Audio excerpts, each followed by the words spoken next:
Good morning, good afternoon, good evening. It's June 13th, 2022. You're listening to Just My Two Cents.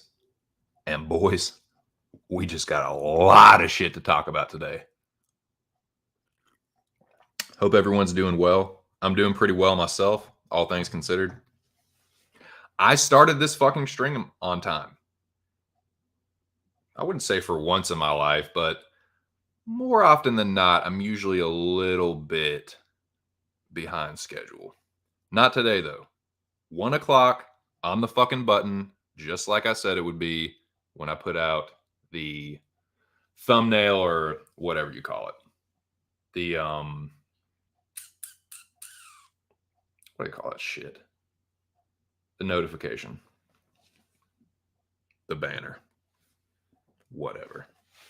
Anyways, man, hope you're all doing good. Like I said, there's a lot of shit to discuss today. The main topics of discussion, I put them up. I guess I can just leave them up, right? Yeah. First on the docket. First things first. UFC 275. It went down this weekend without a hitch. It was pretty fucking crazy. My picks were fucking dog shit. They were just dookie that comes out of a fucking canine. Horrible. Horrible picks. So watching it initially, I was not able to enjoy it as much as some other people did. It just feels like you can when your bets are cashing, when your picks are all when everything is going good and it's crazy fights, you're like, dude, this is the most insane. You know what I mean? But if you're not, if you're like shitting the bed, if you're on the wrong end of like some of these crazy fights, it's not as enjoyable initially. But objectively speaking, it was a pretty fucking crazy card.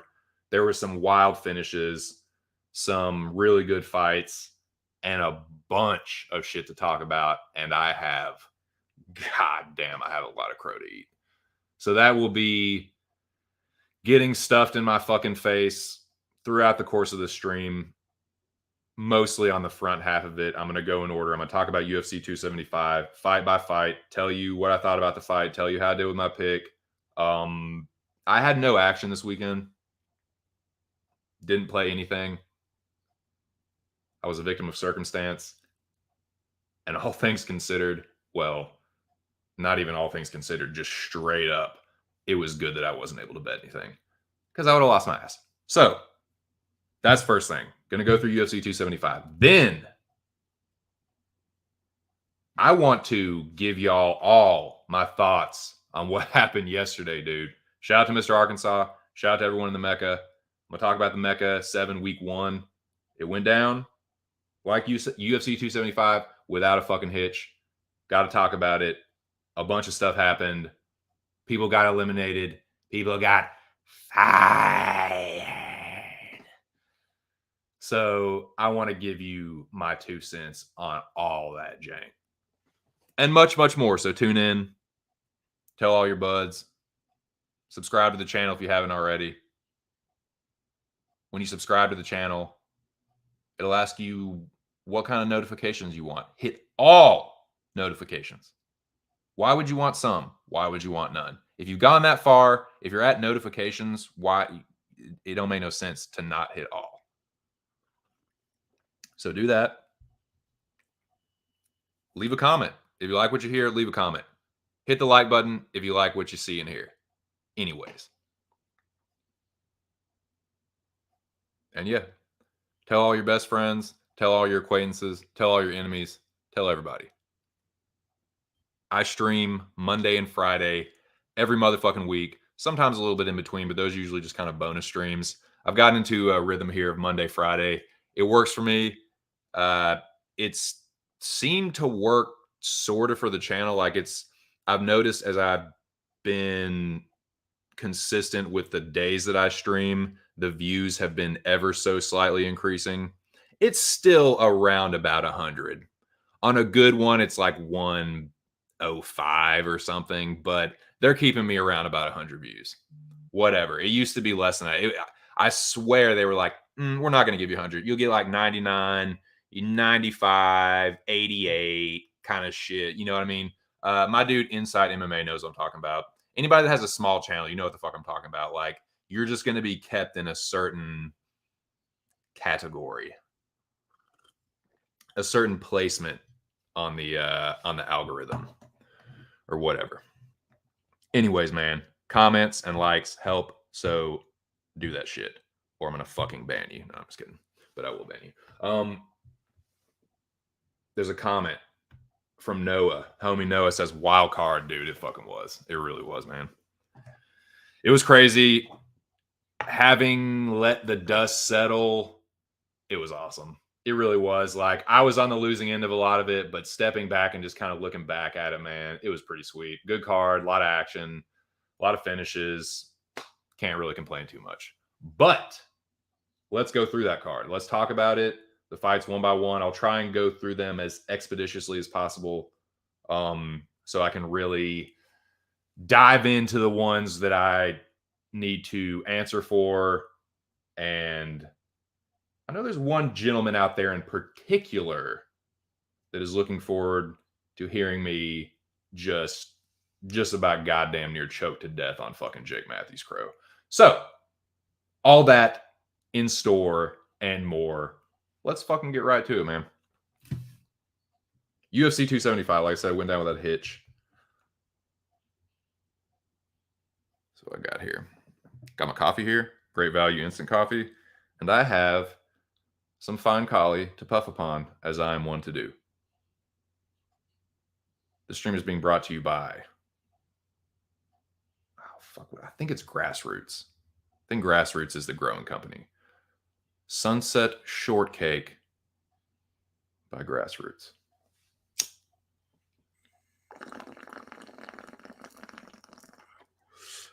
A quite evenly balanced hybrid strain that I very much enjoy. It's Sunset Sherbet and Strawberry Shortcake, I believe. Wonderfully tasting, evenly balanced effects. Good for a stream. Good for life. Good for me. Just what the doctor ordered. Now, let's get to this fucking fight card. Crazy. What's up, lobby? How are you? Rocky Mountain High. You feeling Rocky Mountain High? You got all your fucking live rosin and all the shit you fucking get off the dark web. What's up, though? How are you, dude? How was your weekend? How's your Monday going, Bo? I am pulling up UFC 275 right now. I'm debating whether I'll share it, dude. It seems to kind of fuck with the Wi-Fi strength of the Wi-Fi signal. My computer is not very awesome, so. But it is nice to give the audience a little visual aid. So we'll just do it until it don't work, and then I'll pull it down. Lobby's going to give me shit about it regardless, so it doesn't matter. Just pick one. Pick one and go with it. Did you do an all Brazil parlay? Lobby CDQ? Oh, yeah, UFC. So what am I doing right now? Okay, here we go. UFC 275.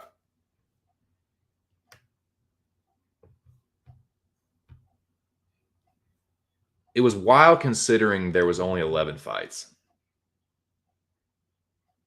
And there were 1,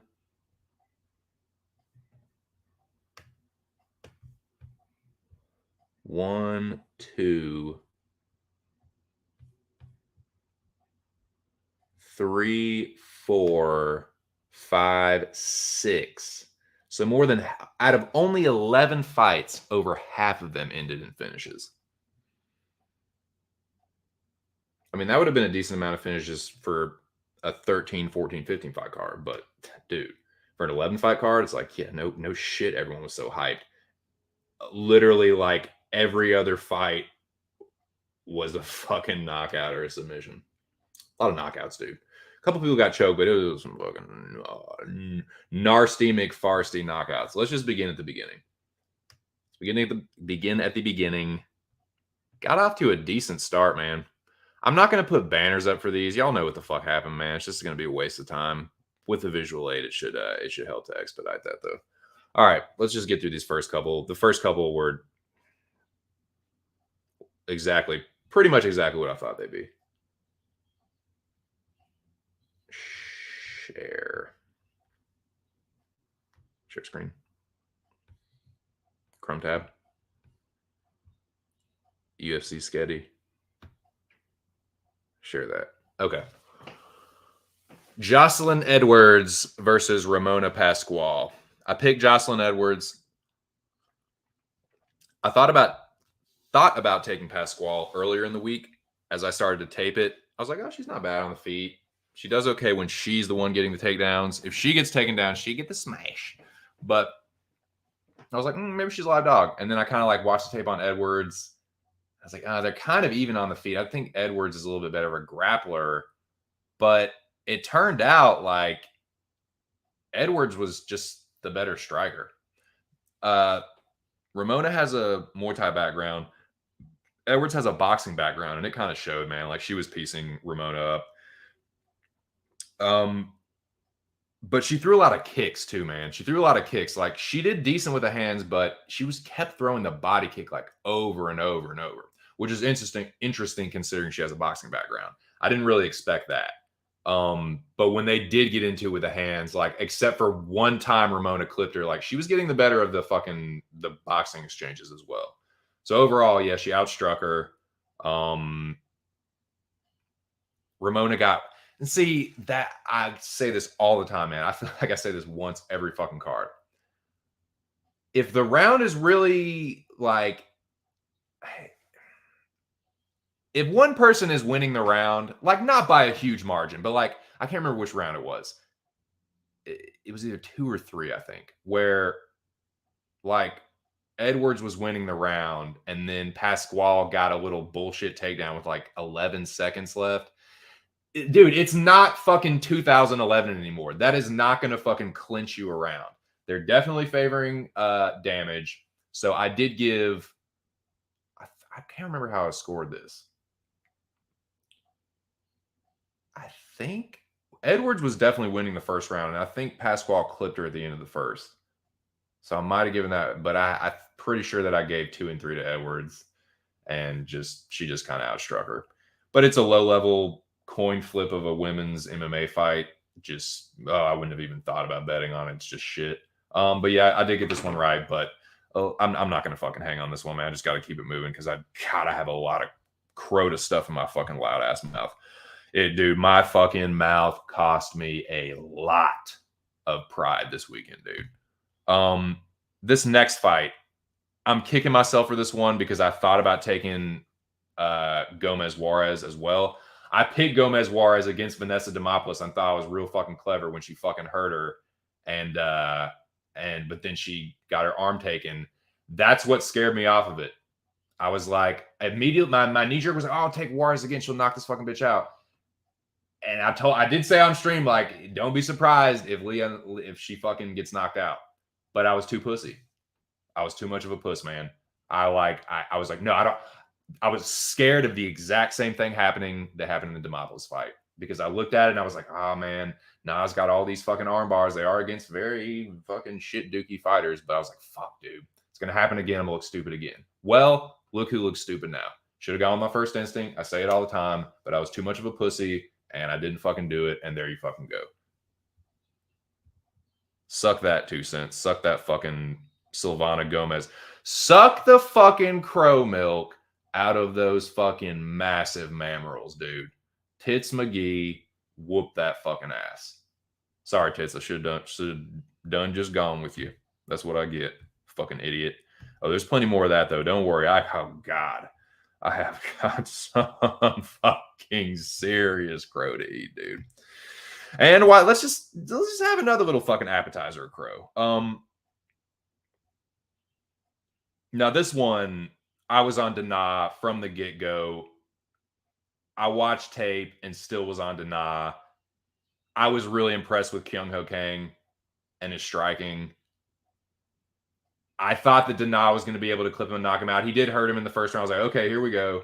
But nah, man. Kang was really accurate, really fucking fast. I just a fucking bad pick. One of many.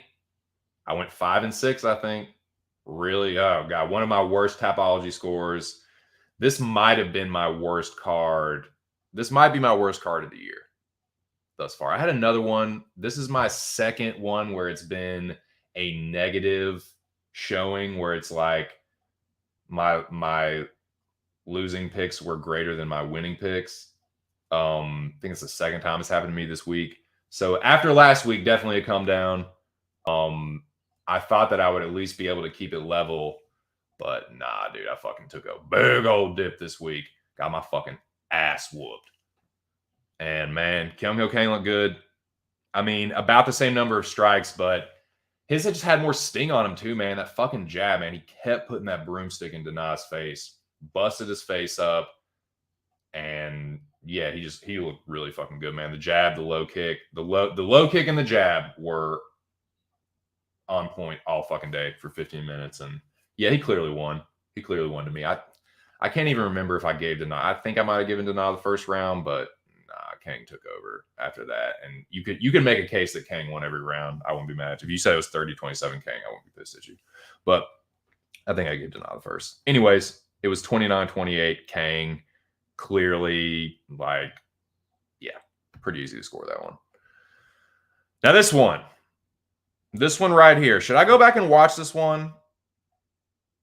Because I remember thinking that, like I said, they're favoring damage more. I didn't see any controversy here. Now I know, full disclosure, I did pick Brendan Allen.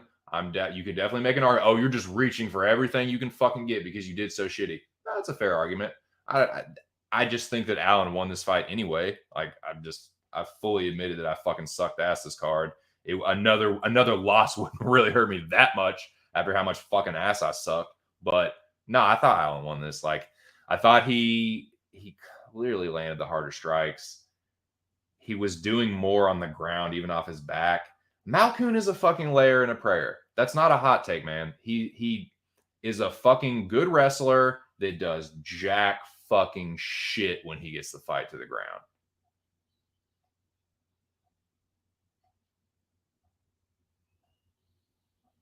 What else is there to say, dude?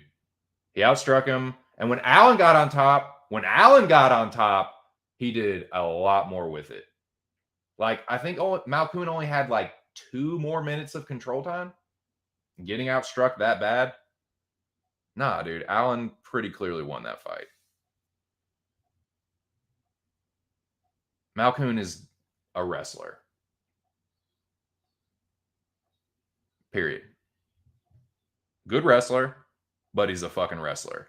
He's harmless. Like, Allen was not worried for 1 fucking second. He gave his back up like a half dozen times and just stood up and was like, all right, here we go again. Like, he knew that Malkoun was not. Brendan Allen's a fucking black belt. You can say Brendan Allen's an idiot. I had to agree with you. Like, he's in the octagon, dude, he makes a lot of fucking mistakes. He's also a 26-year-old kid. He's a fucking cocky 26-year-old kid. He is pretty talented. He's a legit black belt. He knew that Malkoun was not going to be able to do. He was just like, all right, here's my back. I'm standing up. There you go. Like, I didn't really see the controversy here. I picked Allen. I thought he won. Whatever. This one, I have no excuses. I was pretty confident that Garcia was going to get it done. Mahashate smoked him. That's how that one went. Here, hey, 2 cents. You want to eat some more crow? Well, it doesn't matter if you want to or not. You're going to fucking have to. Stuff this in your mouth. You fucking smart aleck. You fucking wiseacre. Like, just fucking suck that crow. Suck that crow beak. Choke on that fucking crow claw. It just, fuck. Fuck me.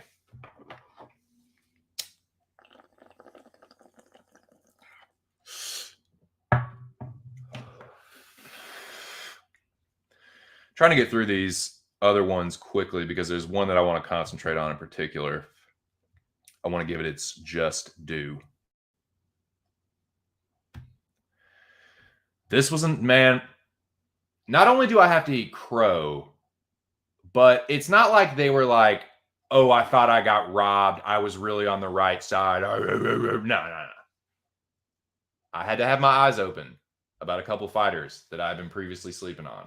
It's going to be a recurring theme. It's going to come up again when I have to eat my big helping of that fucking trash bird. But for this one right here, I knew that Kulabao wasn't bad, but he really impressed me, dude. I really thought that Choi was going to go in there and hurt him.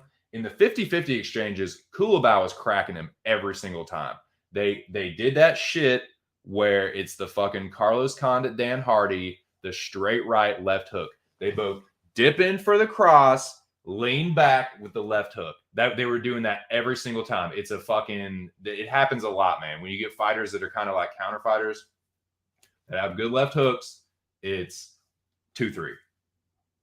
Feint, throw away cross, and they're trying to pull back and land the left hook.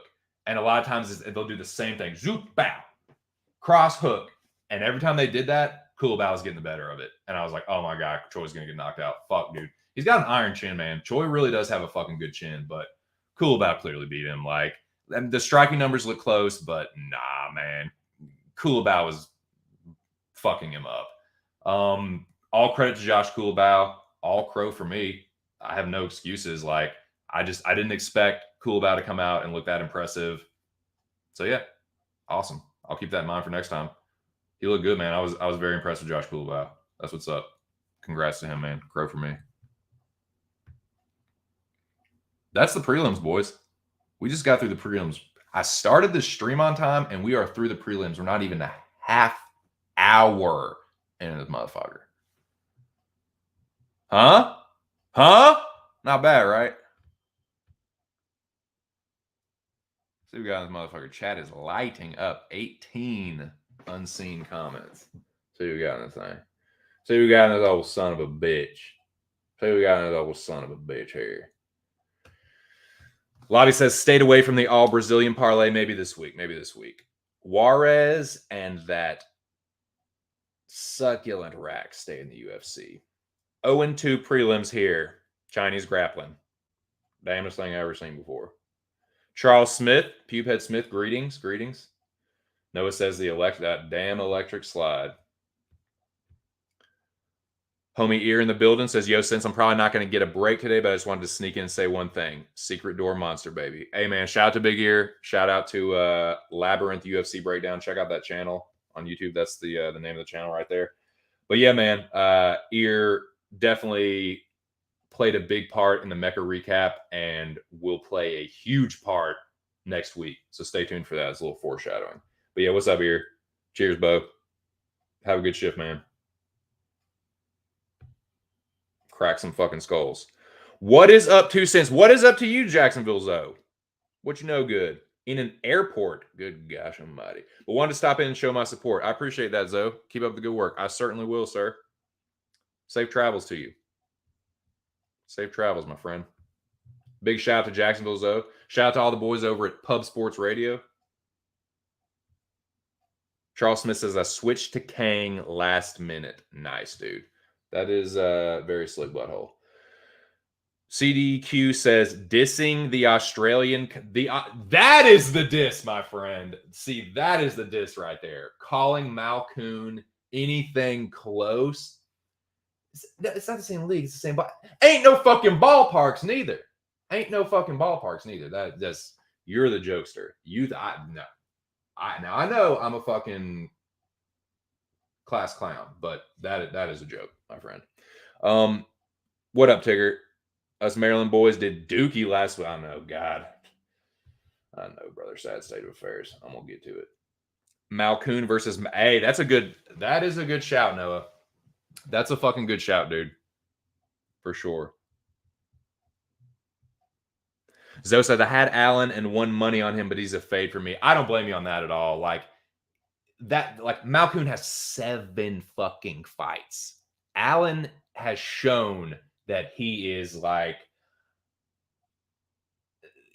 it's weird, man, because I kind of know where Allen's ceiling is. Like, if he's like against the top, I don't favor him against a lot of people in the top 15, but yeah, against a dude like Malcoon, 7 fucking fights, just a harmless wrestler. Yeah, Allen's gonna win that. Like, Allen was one of my more confident picks of the week. I will say that.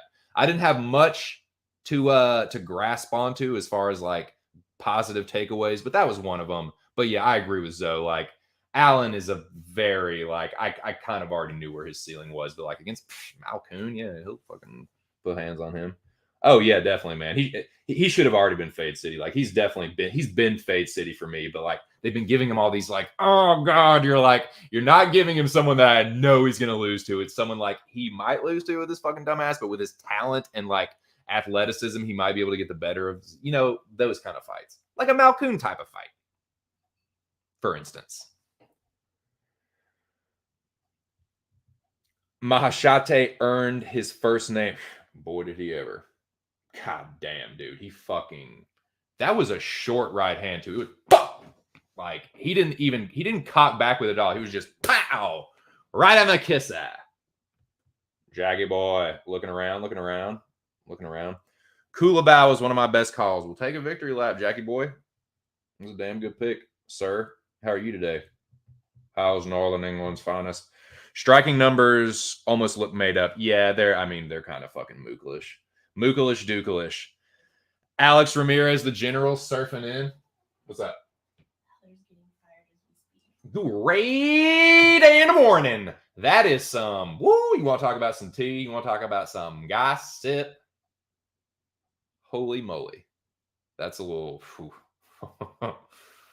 Lord have mercy. Yeah, that's wild. Okay, sorry. That's I apologize. It's rude to talk about inside jokes and stuff like that. I'm sorry. Malcolm Maximov, great matchup. Jackie Boy with the rock climbing. But yeah, man, shout out to the fucking general, dude. My dude. My homie. Mi amigo. Hola. ¿Cómo estás, güey? Que perro. I gotta do better. Perro, right? You don't want to overroll it like a fucking asshole. Nicaragua! Like that shit, but you know, I also want to do it properly as well. Jackie Boy rock climbing. But the general surfing in, man. If everybody had an ocean across the USA, everybody be surfing like California, yay. You'd see them wearing their baggies and Archie sandals too. A bushy blonde hairdo. Surfing USA. Surfing USA from Texas, from Third Coast to the West Coast. Back to the old Eastern Seaboard here. All across the nation.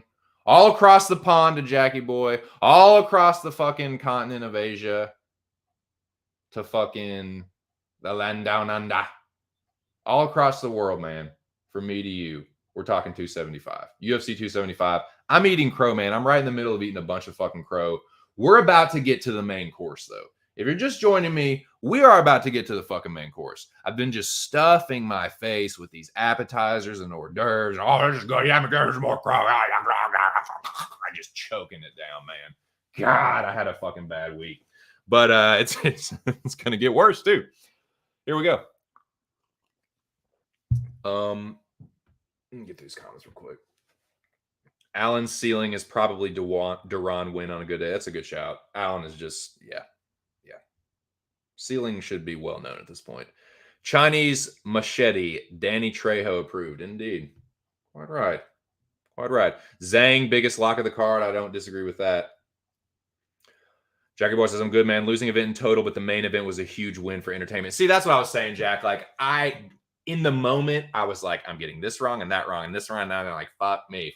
Just like, I'm ready for this to be over with. But looking back at it, taking a step back, it was pretty fucking entertaining, man.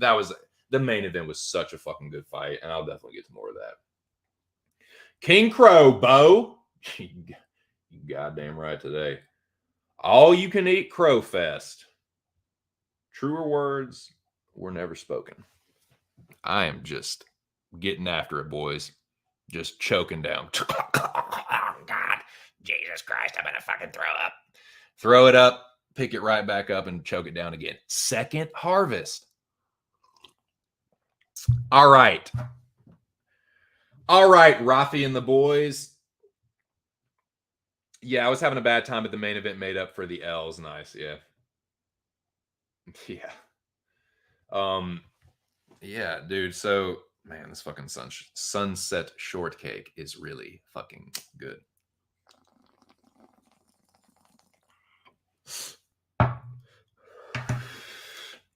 Where are we now? Gentlemen? Where are we now? We're almost there. Okay, so just this was a little bit of a suture. Stop the bleeding just a little bit with this.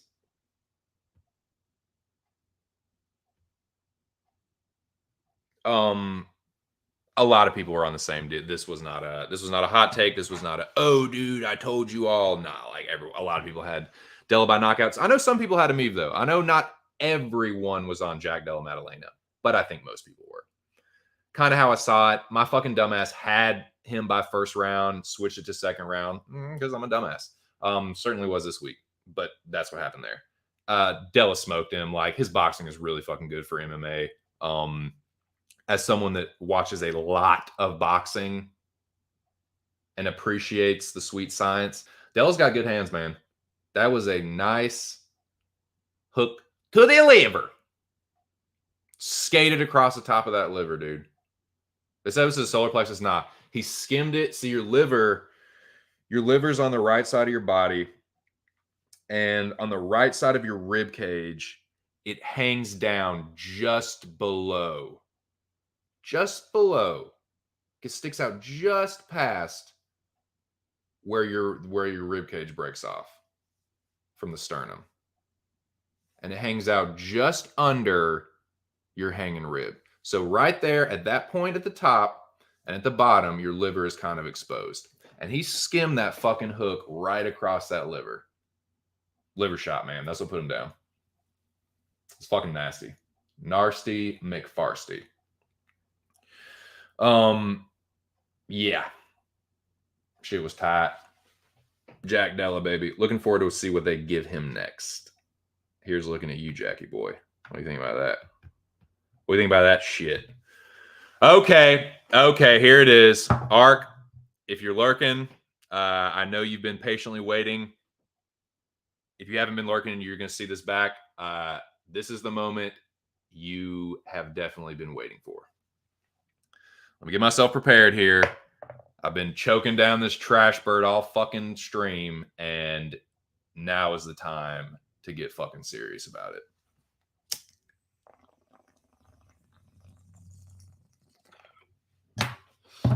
Need to make a banner for this one, gentlemen.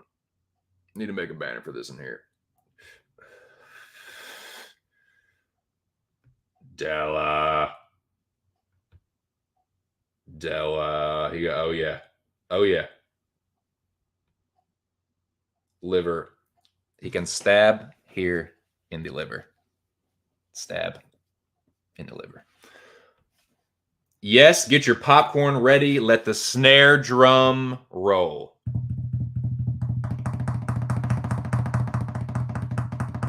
I told you my fucking snare roll sucks. Yeah.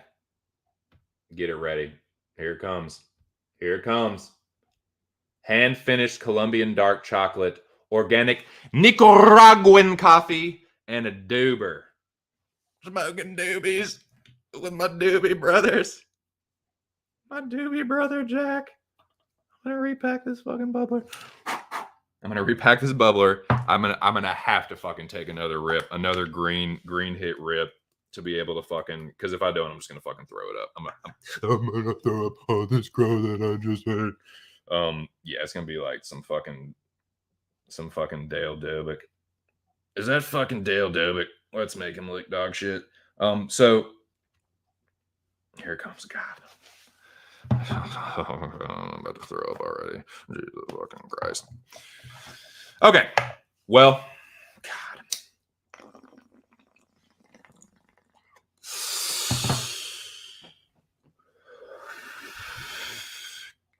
Stop being a little pussy ass bitch. Just be a man and fucking take it. All right, here it goes.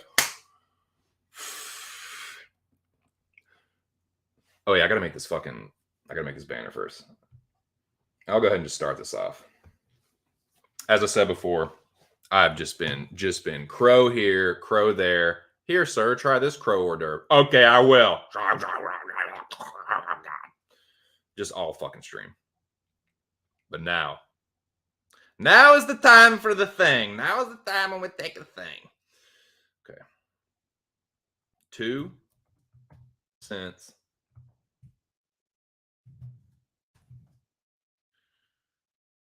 Jake Matthews. Pro. Bye.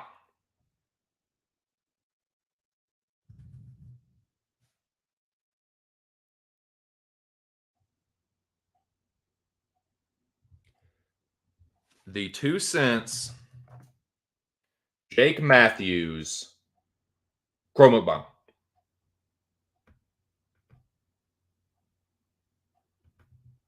That's still crow to me. That's still a crow to you. All right.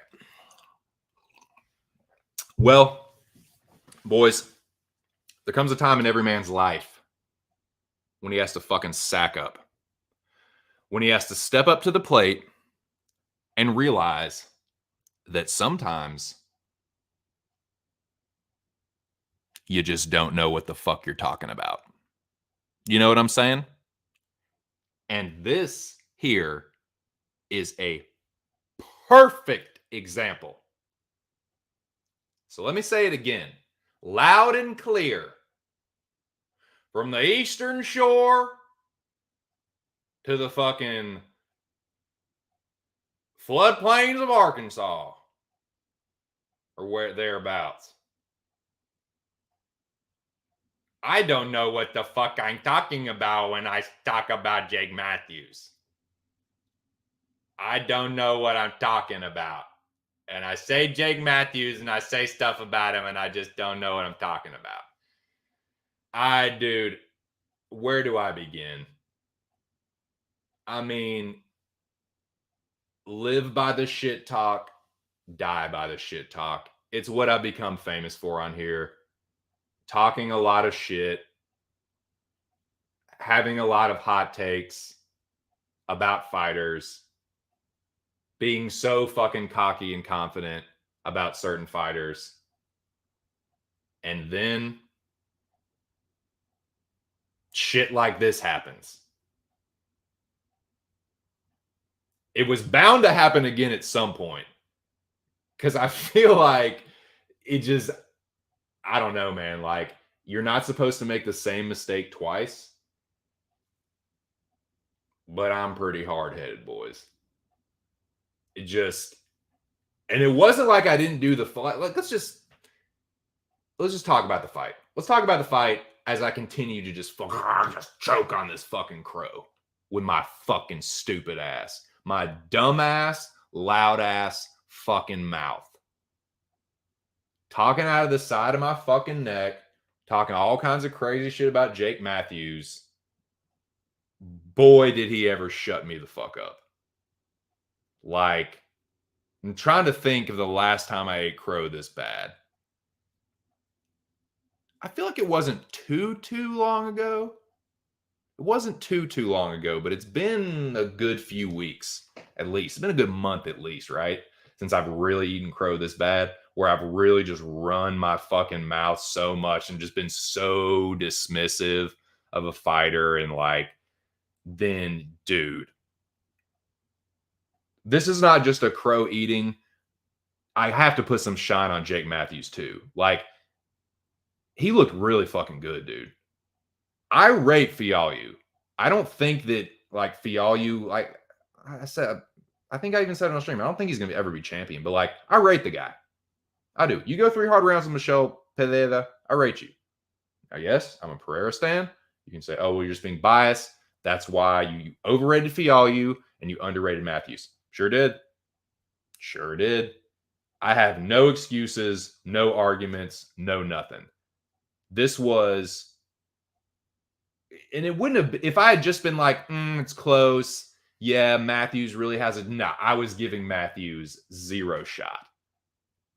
So I'm not going to go back and do some like revisionist history, fucking reverse engineering. Nah, like, I was confident as a motherfucker on Andre Fialho, and I was super fucking dismissive of Jake Matthews.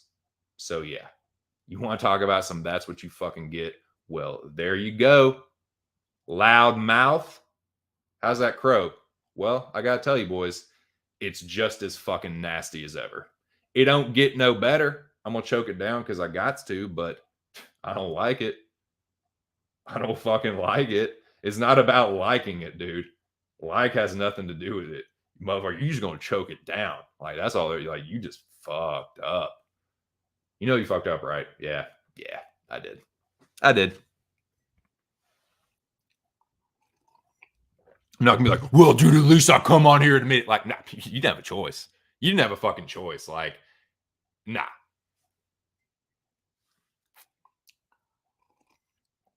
And I'm not done. So, to talk about the fight itself, I've watched Jake Matthews fights. I tape studied for this.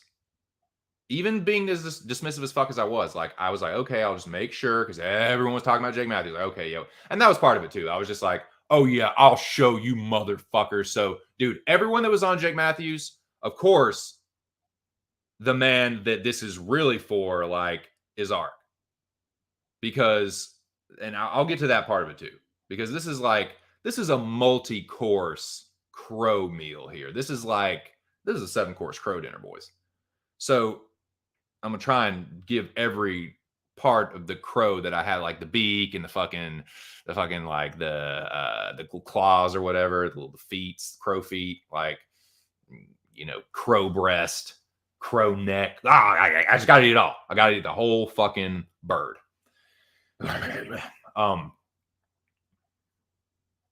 Where was I? Okay, so the fight itself. I was really confident that Fialho was just going to smoke him because I was like, okay, you're struggling at times with Diego Sanchez. You can't put Diego Sanchez away. Like, you're not going to put Fialho away. But, hey, man, this is the thing about it. Jake Matthews has been in the UFC for a long time. And he's a pretty young guy. He's only 27. So I think this is, and hey, you know who it's reminding me of a little bit? Michel. Hear me out. A guy that a lot of people were kind of uncertain about. A guy that's young but has a lot of fights. Okay, so that's two similarities. A guy that has some questionable losses, i.e. Tristan Connolly. A lot of people foolishly faded Michel Pereira because of the Tristan Connolly fight. So I just feel like that's kind of, I was thinking about it, I was like, man, it is kind of like Pereira. Like, a guy that people were like, oh, dude, you're losing to Tristan Connolly. And that's kind of how it's like, I go back and watch, like, dude, it was the James Vick and Holbrook, but it's like, he's 23 years old, 22 years old. Young, dumb kid, basically. Well, he's final form Jake Matthews now. I was so fucking impressed and blown away. And now I do want to see Jake Matthews against, like, I'd love to see Matthews versus Pereira. I mean, I think he's going to need a couple more fights before he gets that one, but hey, dude, like, if Matthews keeps winning, I would love to see that fight at some point, man. Matthews smoked him. Like, Matthews has good boxing, man. You want to talk good? You want to talk about good boxing? Yeah, dude. Jake Matthews got hands. Gotta love the fucking celebrations do that. No big deal. No big deal. Just knock this motherfucker out. Stop the hype train. Make make some fucking 2 cents look like a dummy. Yeah. All right, dude. Thanks. God damn. Like, he looked awesome, dude. Jake Matthews looked great. Dude. Fuck me, right? Like, what an idiot. What an idiot. Okay. So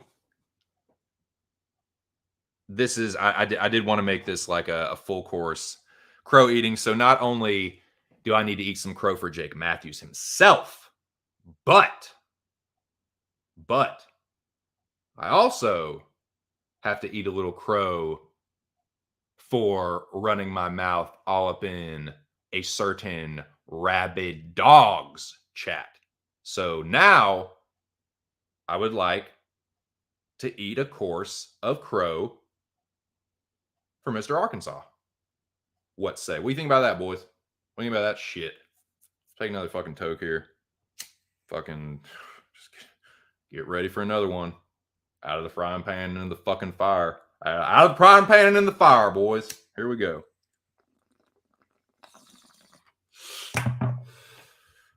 What a life. Got you on the chat real quick.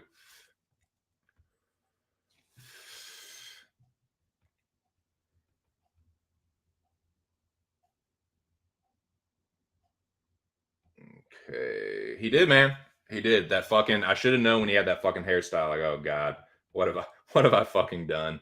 What have I fucking done? Okay, I'll go ahead and put this down. We don't need to fucking see that. We know what fight we're talking about. I need to make another banner though. I need to make another banner.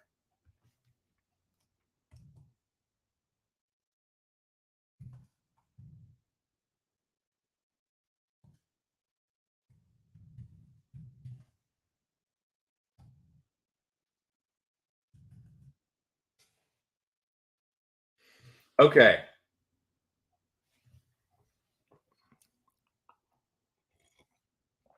ARK, if you're listening, my dude, you want it. You got it, my dude. You were right, and my fucking dumbass was wrong.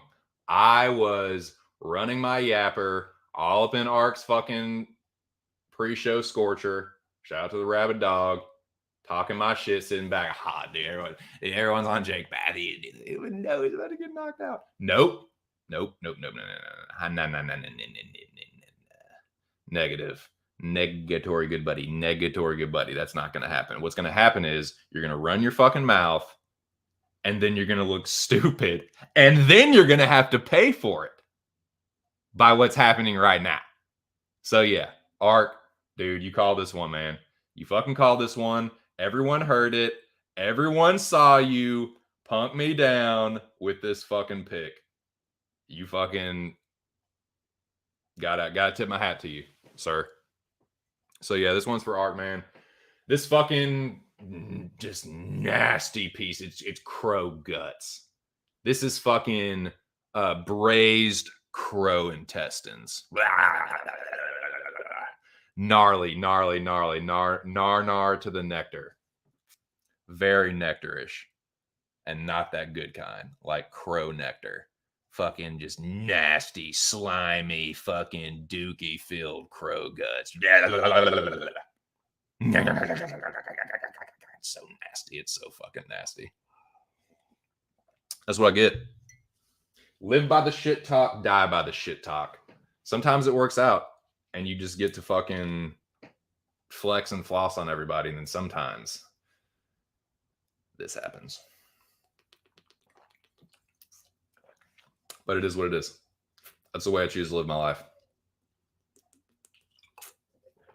So yeah, I hope this was enjoyable. I hope this was a sufficient crow eating. If I need to eat any more, I certainly will. I certainly can't. I can't. It's not one of those things where I can be like, dude, I already did that. No, basically every time, it's just like, yep, you just gotta fucking take it. Yep, I was wrong. I'm dumb. I'm just dumb for that. So yeah, I accept it, and yeah, that was. Dude, y'all should have fucking like. It was one of those where I wasn't like, fuck, like no. I was just sitting there, and I just closed my eyes and was just, yep, it's about to happen. It's yeah. It was kind of like one of those universe things, like you know what time it is. You might as well just go ahead and start making the banners right now, motherfucker. I didn't want to. I probably should have right then, but I didn't want to. That was probably me just being like, yeah, I don't want to. Like a bitch. God. What a bad pick, dude. And like I said, it wouldn't have been that bad, but of course I had to run me and my big fucking mouth. What are you gonna do? What are you gonna fucking do?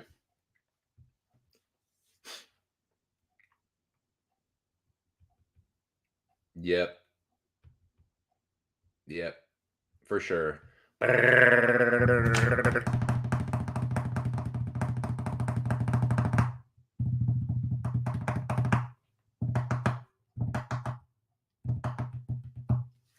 Yeah, performance of the night for sure. Yes. Laugh at the idiot. Everyone point and laugh at 2 cents, the fucking idiot. The idiot that thought Andre Fialho not only thought, but was like confident, like, dude, Fialho's like probably one of my locks, dude. Like a fucking retard. Dude, it is so nasty. Portuguese, yeah, exactly. Just Portuguese fucking trash bird, garbage fucking bird. It was, dude. They just stood and banged, and Matthews has better boxing. Humbled, humiliated, made to look like a fool. Eating crow in the middle of the village square, raw crow, still alive, eating it alive. Not even wounded, not just quacking, just like fucking choking it down, like just eating it to death, eating it alive. It's horrid. It's fucking horrid, boys. Yeah. What's up, Anon? So I just got here. It's super surprising how many people don't finish Diego Sanchez. Can't believe Kevin Lee didn't finish him. Yeah. Well, I guess I should have thought of that. Maybe he actually really did. I know, man. Maybe fucking maybe Fabia was really onto something. Diego Sanchez is a survivor. Since just hates him because he beat me. Oh, don't you ever fucking say it to me, no. Yeah. Again, just like, come on, Michelle. Like, dude, you gonna let Diego sneak? I mean, I can't hate on Diego for that one, man. That was he definitely did what he had to do. Like, there won't no way he was gonna fucking win if it went to the cards. So can't can't hate the players, gotta hate the game. Oh my god. It was just like Pereira's beating the shit out of him, and then for some reason he just does that. Like, why? Like, he did it, Jan did it. Like, why do these super skilled, talented fighters like do that shit? It's like, come on, man. It's just like, I guess, dude, just a momentary lapse of judgment that will rear its ugly head here in just a little bit. Oh, Diego, yeah. What up, Zach? Saw, dude. Live. What the? What the fuck? Oh, okay. I didn't. Live Rosin take two. Nice. Live Rosin toke. Sends up to the boys. ARK had the locks. Never doubt him. Yeah, ARK's good with man. ARK's a good predictor, dude. ARK is a good underdog predictor. He always has been. ARK always has been a legit dog hunter and a good predictor all around. Diego, Rob versus Kevin. Yeah. Yeah. I only watched a small amount of the Kevin Lee Diego fight, but I was super impressed by Diego's leg kicks. Did he actually land more strikes than Kevin Lee? Great. I don't even know. What up, Noah? The door. What's behind the door? What's behind the door? What up? Top 3 fights of all time. Jiri Glover, Eddie Justin. That's not a bad take. Rory Robbie 2. I've got a better one. A lot of people don't bring this one up, man. A lot of people don't bring this one up because it came right after Robbie Rory 2. Robbie Carlos Condit was a fucking good fight. Robbie Lawler versus Carlos Condit. If you don't believe me, go back and watch it. Someone is getting dropped or getting the shit beaten out of them every single round of that fight. Robbie drops Carlos. Carlos drops Robbie. Robbie drops Carlos. Carlos drops Robbie. And they beat the fucking Christ out of each other in the 5th round. That's one of my all-time favorite fights ever.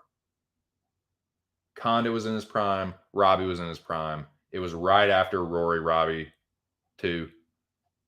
Dude, that's why Robbie, that run up to the title, the fights with Hendricks, Rory, Condit, that's what made Robbie one of my top 3 fighters of all time. Because a lot of people didn't. He was kind of a journeyman before that, like a guy that had once been promising, a prospect, and then kind of just like he kind of just faded into obscurity a little bit, right?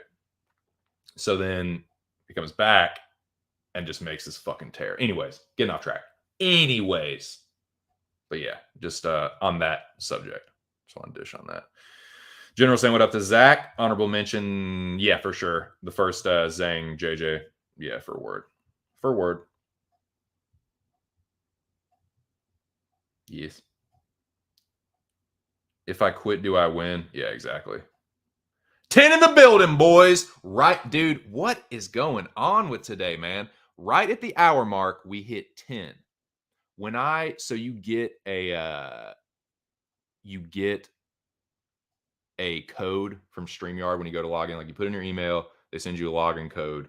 You look on it, you go to login or whatever and put the code in, and then you get to the broadcast studio or the broadcast, whatever it's called. When I did that, the code that I got was literally like a repeat. It was like 3 numbers and then the same 3 numbers, like boom, boom. Just so random. Because it's literally, and it goes in order of the people that go to start up StreamYard streams. for the day or whatever across the world. But it's been weird. I started right on time at 1 o'clock at the 1 hour mark, 10 people in the building. Just a little weird. Just saying, man. I'm just a saying. The numbers have been oddly lining up today. I started at 1 o'clock on the fucking dot. And at the 1 hour mark on just about the fucking dot, we had 10 people in here. The ones are coming through today, boys.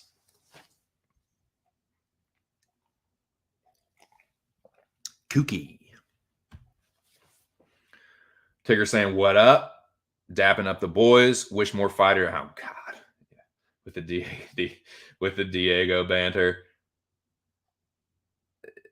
Dude, I know, right? Because everyone big ups Anthony Smith for that. And I did too. And it is the honorable thing to do. It's the right thing to do.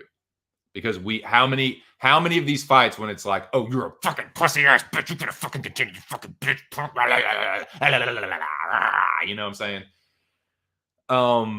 But looking back at it now, it's like, God damn it, I wish you would have taken it.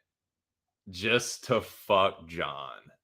For all the scummy shit that John's done, that would have been awesome. Been like, yeah, he took the easy out. Fuck you, John. You lost the belt. You're an idiot. You know what I'm saying? Like, that would have been kind of cool. Looking back at it now.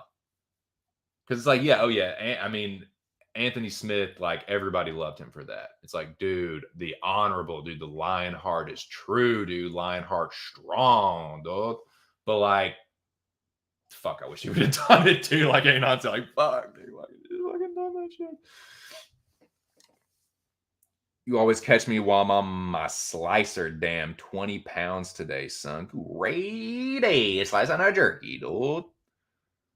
And dumbass fans think he was smart to continue. Sup? What up, TC? What up, fellas?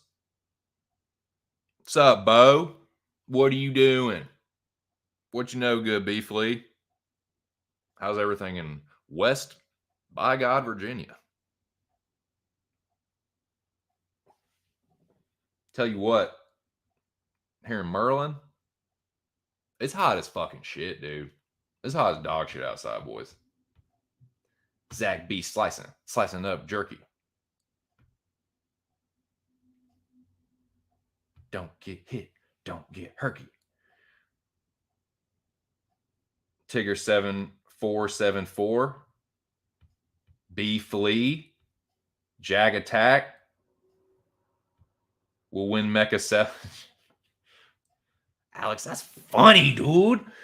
Eddie Justin was my favorite of all time, but Glover Jerry probably trumped it. Need to let time sell. Yeah, there is always kind of that it's called being a prisoner of the moment.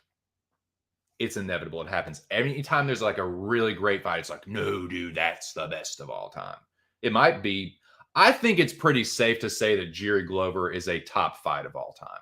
Maybe not the fight, maybe not top 5, maybe not even top 10, but I can't really think of 20 fights off the top of my head that are better than that. So I would definitely, without even thinking too hard about it, I would put Glover Jerry in my top 25. Top 20 fights of all time. Not top 25. It's a top 25 to me.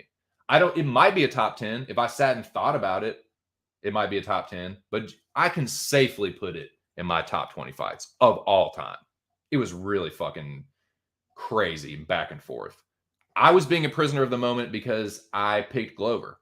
And I was just like, oh, God, Glover, please win. You can finish. I'm going to get to this fight in a second. But, dude, oh, my God. That fight, I need to go back and watch it again. I watched highlights of it, replay, but I need to go back and watch the whole thing again.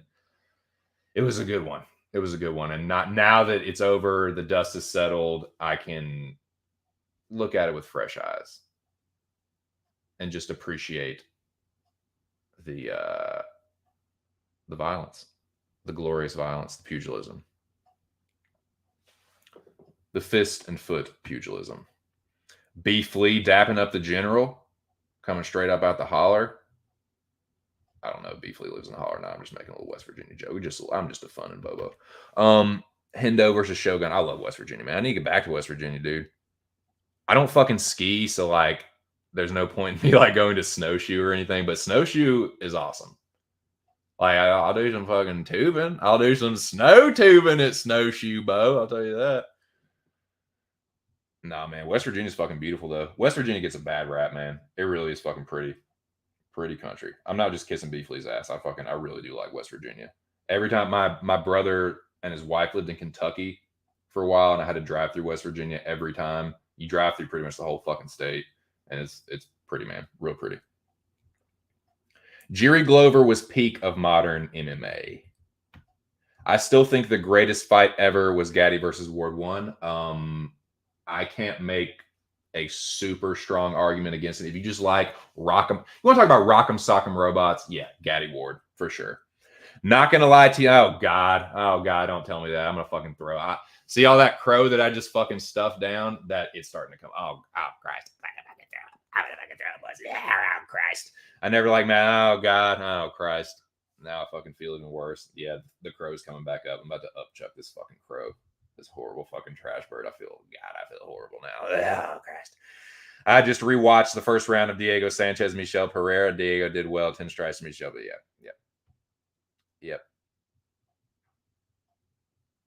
Yeah, it's not man. Even I just didn't expect that. Like, even if Matthews had won, I didn't expect it to be like that, to just starch him like that. I thought it would, if Matthews won, I thought it would be out grappling him, taking him down, Matthews winning getting hurt and winning a decision.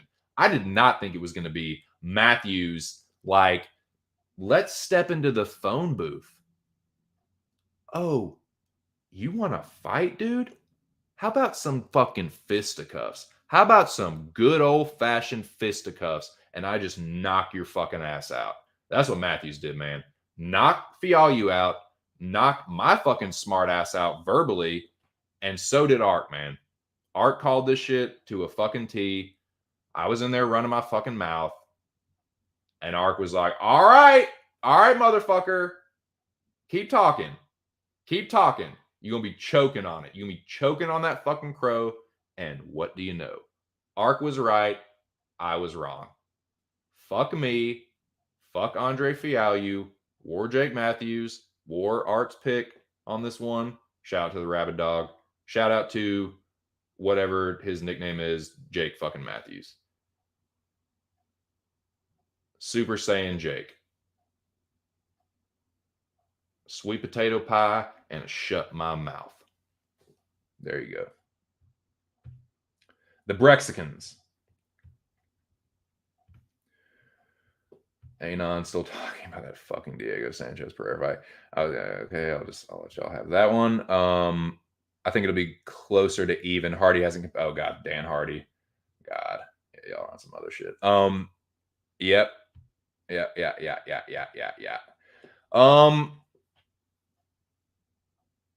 Okay, where are we? That's that fight. I think I choked on the crow sufficiently. If I need to eat some more, I'm certainly happy to. I will continue to take shots throughout the day. If anyone wants to give me some shit about that fight, go right ahead. Go right ahead. Duncan booth. Crow piss. It's a Duncan booth full of crow piss. They just take a bunch of crows, hold them over the fucking booth, and they just pee in it. So it's just like millions and millions of crows pissing in a tank, fill it up, and then just my dumbass just gets dunked in it all fucking day. So yeah, anyone who wants to fucking, test your slider, test your four-seamer, huh? Why don't you smoke one? Dunk old TC in his crow piss tank. Step right up, boys. Dunk the fucking idiot in the crow piss.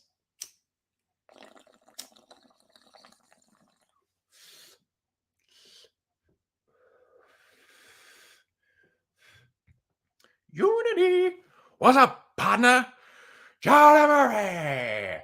Johnny Gordon. What's up, partner?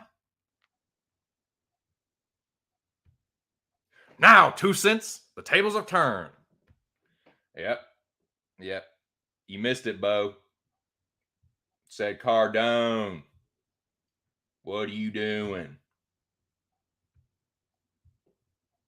Fuck you doing, boys? How's everybody doing today, man? Yeah, so if you want to catch the Jake Matthews Crow beat down on old TC, you can rewind it just a little bit. And yeah, for maybe I'll put a timestamp even. I'll put a timestamp in case I hope ARK was lurking. I hope ARK was able to catch that live. I hope he appreciated that. That was for you, dog. And yeah, I'll put a timestamp on in case ARK is gonna catch the recap or the rewatch, whatever. So yeah. But boys, bonus. We got bonus crow. I'm not even done, dude. I'm not even fucking done eating crow. I still got some more to choke on. So stick around. He ain't done yet.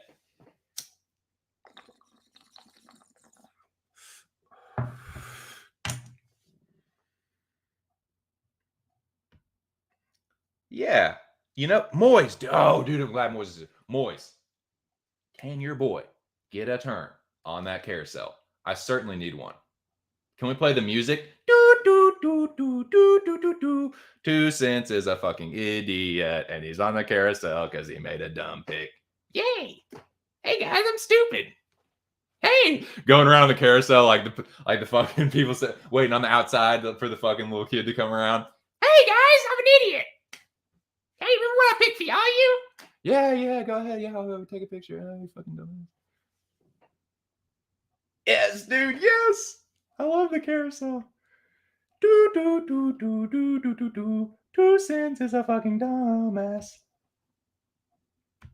Yep. Oh, happy day when 2 Cents ate crow. Yes. No, it's not a seal of doom. It's a seal of happiness. Happiness and contentment on the carousel. Just round and round and round. Happy about being an idiot. Get a knockdown round. Dude, I thought at the very, very end, I was like, whoa, oh. Lord have mercy. It don't matter now, though. BP. Shout out BP, man. BP, does BP get on YouTube? I feel like I've seen BP in here before, maybe. But if not, like, it kind of hurts my feelings, dude. Like, BP is my dude. And it kind of breaks my heart when he don't come up in here and, like, I'd love for BP to come up in here and give me some shit about picking for y'all right now. But I can't. I saw that 10. I fucking saw that 10. Someone just popped in here and popped right back out. I saw that shit, though. I seen it. I synced it. Yes, indeed, boys. We've had 10 people in here twice. That's 2 thus far, Shooter. Oh, good. You can count. And you can count on me waiting for you in the parking lot. You can count on 2 Cents eating crow because he was a dumbass when he was talking about this fight. He didn't know what the fuck he was talking about. Remember that? Remember when that happened? I do. It happened about 10 minutes ago. Brandon Phillip, please come in here and banter with me. Please.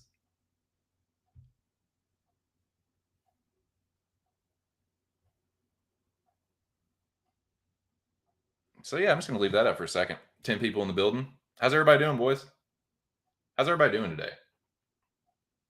It's hot as fucking shit on the Eastern Seaboard. I can tell you that. I'll tell you that right now. That fucking ocean breathes hot. Ocean breathes steamy. The ocean breathes steamy. Won't you carry me away? In my head. How's that go? In my head, in my heart, in my soul. Well, that is this. I tell you what you want and tell you what you get away from me. And away from me. Oh, laying them alone and I left the jail and I'm alone and I saw my lair. I had to think a while. That's the best song of that album. Ocean Breeze Salty is the best song of that album. I don't care what anybody says. I'll fight you. I'll fight you over it. You eat pieces of crow for breakfast? Yeah, I do. No, but yes. Fuck you. Fuck you, VI. Fuck you, Jay Matthews. Fuck you, fuck you, fuck you. Nah, fuck me. Fuck my dumbass for picking that. What an idiot. 2 cents pick for y'all, you? What an idiot. You're just in time. Well, that is that, and this is this. I tell you what you want, I tell you what you get. You get away from me. You get away from me. Oh, 11. Got 11 in here, dude. Man. Dude, 2 plagues. Fuck a bubonic plague. That's a fucking 2 cents on a plague. I know, dude. All the fucking, it's like fucking 28 days later, I just fucking throw up like bloody. It's like it starts an infection, like a fucking zombie apocalypse infection, like just instant like bloodborne. Oh god, and it fucking goes crazy. Anyways, yeah, so that was fun. That was fun watching me goddamn near choke to death on Garbage Bird. You know, that's what I'm here for, man. I'm here for the people's enjoyment. Hit the like button if Na Liang's massive head and you couldn't miss. Hit like it's Na. See, I read that wrong. Sorry. Hit the like button just like it's Na Liang's massive fucking virtual planetoid orange on a toothpick of a fucking noggin. Yep. No, I appreciate that. I appreciate that, Noah. But no, I made these picks well before I got sick, dude. I thought about that too. I was like, well, I could just say I was like sick or something, dude. Like, nah, that'd have been me being a bitch, dude. That would have been me being a punk bitch. Nah, no, I made those picks before I got sick. I'm just not smart when I talk about it. Jake Matthews and Andre Fialho. Just dumb stuff coming out of my mouth. And that's what happens. When you say a bunch of dumb stuff very loudly in this community, and especially on a channel like Mr. Arkansas, you are going to have to fucking answer for it. I got fed crow in devastating fashion on Saturday. And like I said, dude, I was sitting there watching. I'm just like, it wasn't like I was just like, like slowly, like, no. Like I was just sitting there in silence, mouth closed, eyes closed, just nodding my head. Like, yeah. Mm-hmm. I know what time it is. I see where this is going. I see what's happening. Yep. Crow. CROW. W for W. W for ARK. W for Jake Matthews. Big L for Andre Fialho.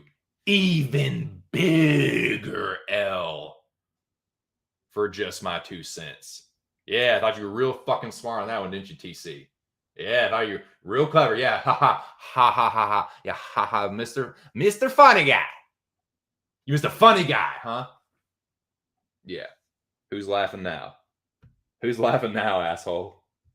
Not you, not your fucking dumbass. You've played Bloodborne 2 since? I'm Ron Burgundy.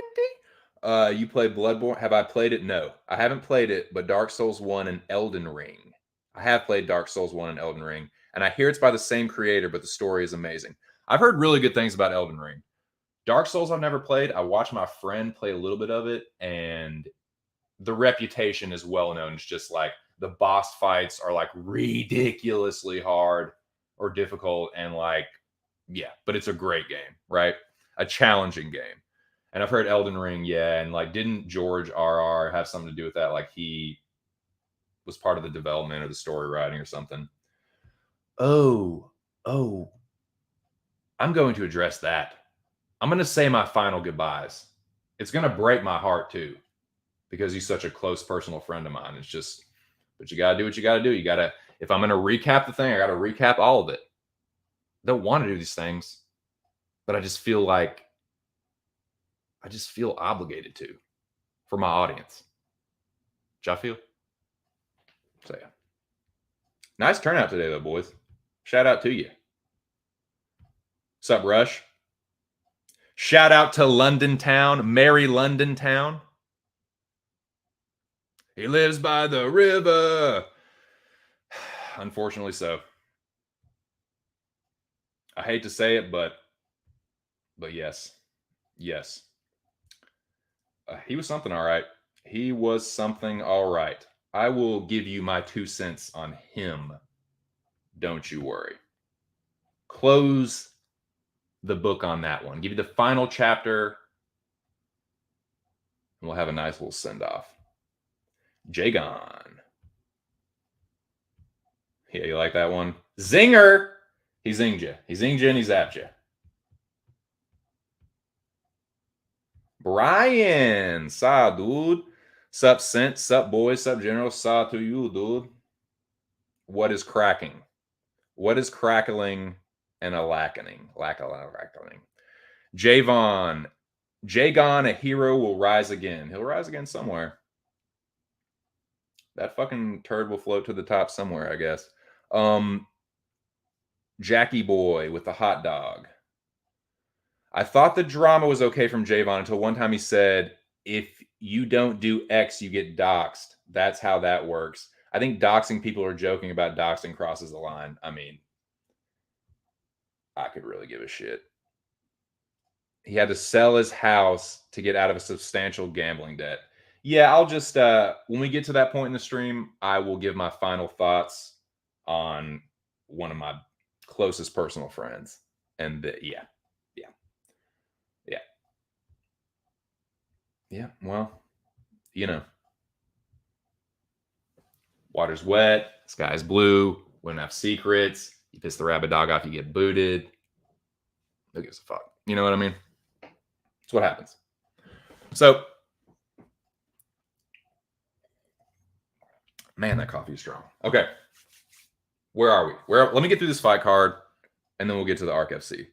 But shout out to Rush. Shout out to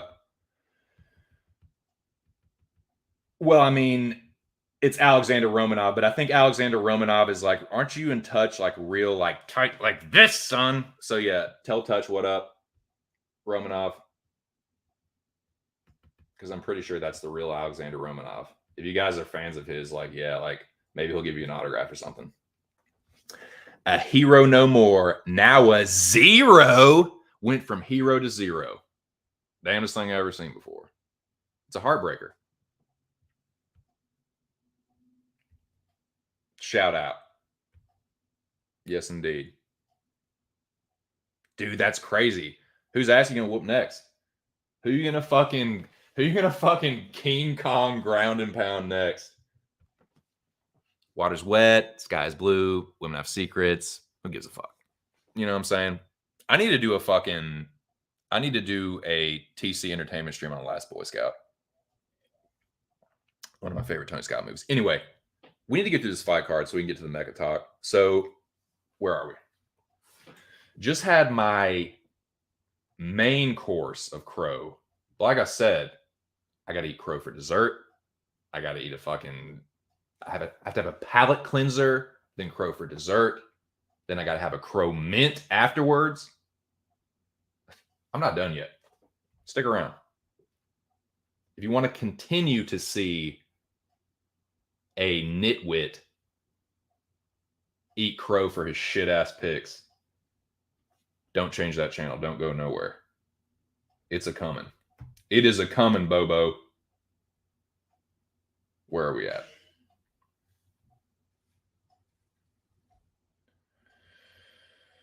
Okay, so Matthews looks like fucking Grey Poupon mustard and smokes Fialho in the second round. You want to talk about somebody getting smoked, though? Holy shit. I was on the right side of this one, but I did not anticipate this. Based on the first fight, talking about Wiley Joanna, I thought it was just going to be another classic, like another, okay, Joanna's going to be focused. She's going to come back like fully recovered and just put on another fucking banger. Zhang had much different plans. Wiley Zhang looked, I think it was a combination of two things. Wiley Zhang looking really fucking good and going back to the drawing board, improving on her losses. I think she's someone that's really hard on herself. I just get that's the impression that I get.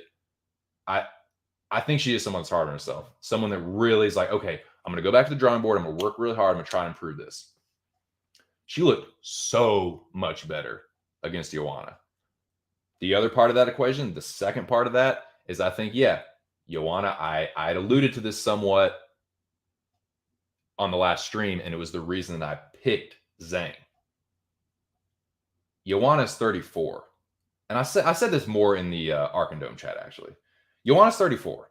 The way she fights, the fighting style she has, it is more conducive to someone that is able to consistently rely on their speed, their reflexes, their timing. She is a high volume, pressuring counter striker. So she likes to be first and she likes to be third. If you have that style, you're going to be relying a lot on speed, a lot on reflexes. And at 34, I'm not saying she looked like total shit, but she was a little step behind. Now, Wiley isn't a whole lot younger, but it just made that little bit of difference. And I think with Wiley being improved like that, and Joanna just maybe starting to be a little step behind, that perfect storm. But still, dude, even with all of that, I did not see Wiley spinning back fisting Joanna right to the Shadow Realm. I did not see that coming, dude. If you said you saw that coming, I'm going to look you right in your face and say, bullshit, motherfucker. You did not see that coming. Maybe you had Wiley by knockout, but you didn't have Wiley by no fucking spinning back fist knockout. Bull fucking shit. That was crazy, dude. That was more jaw drop. I'm sorry. You're going to think that I'm lying, but that was more jaw dropping for me even than the Glover Jiri fight. Because the Glover Jiri fight for me, I was just in like panic mode the whole time. Like I didn't know where I was. Like I had to get my bearings straight. Like I didn't know what was down was up. It was like being caught in a fucking wave in a fucking like washout and like being underwater and trying to figure out which direction is up. That's what that fucking fight felt like. But as far as the single moment where I was like jaw dropping, like holy shit, it was that right there, dude. If seeing Joanna face planted like yeah, it was shocking when Rose knocked her out in the first round of their fucking first fight. It was just like, whoa, dude. This was like that. This was just like that. She went face fucking first and was just laying there. Like, light switch. Like, see ya. See you later. See you when you wake up. Take some fucking pictures. Tell us how the Shadow Realm was. Fuck, man. That was wild, dude. That was really fucking wild. Crazy. Dude, no one can do that shit. Dude, when ARK cuts that fucking B-Gay promo, that shit. Nah, I'm like, hey, dude, we had 15 in here, though. That's what's up. Yeah, get some of fucking. Well, I'll have to make some crow beef jerky. Maybe I'll send a couple crows to Zach, and Zach can dry them out and make some fucking jerky with them, dude.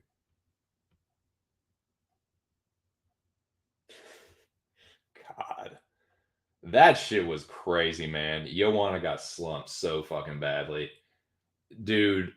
Wiley is still a bad. Like, look at the second Rose fight. It was way closer. She didn't just get fucking like it was one punched. It was one kicked, but still.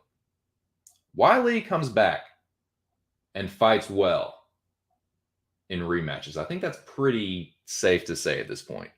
16 in the building. Can we get 20? Can we get 20?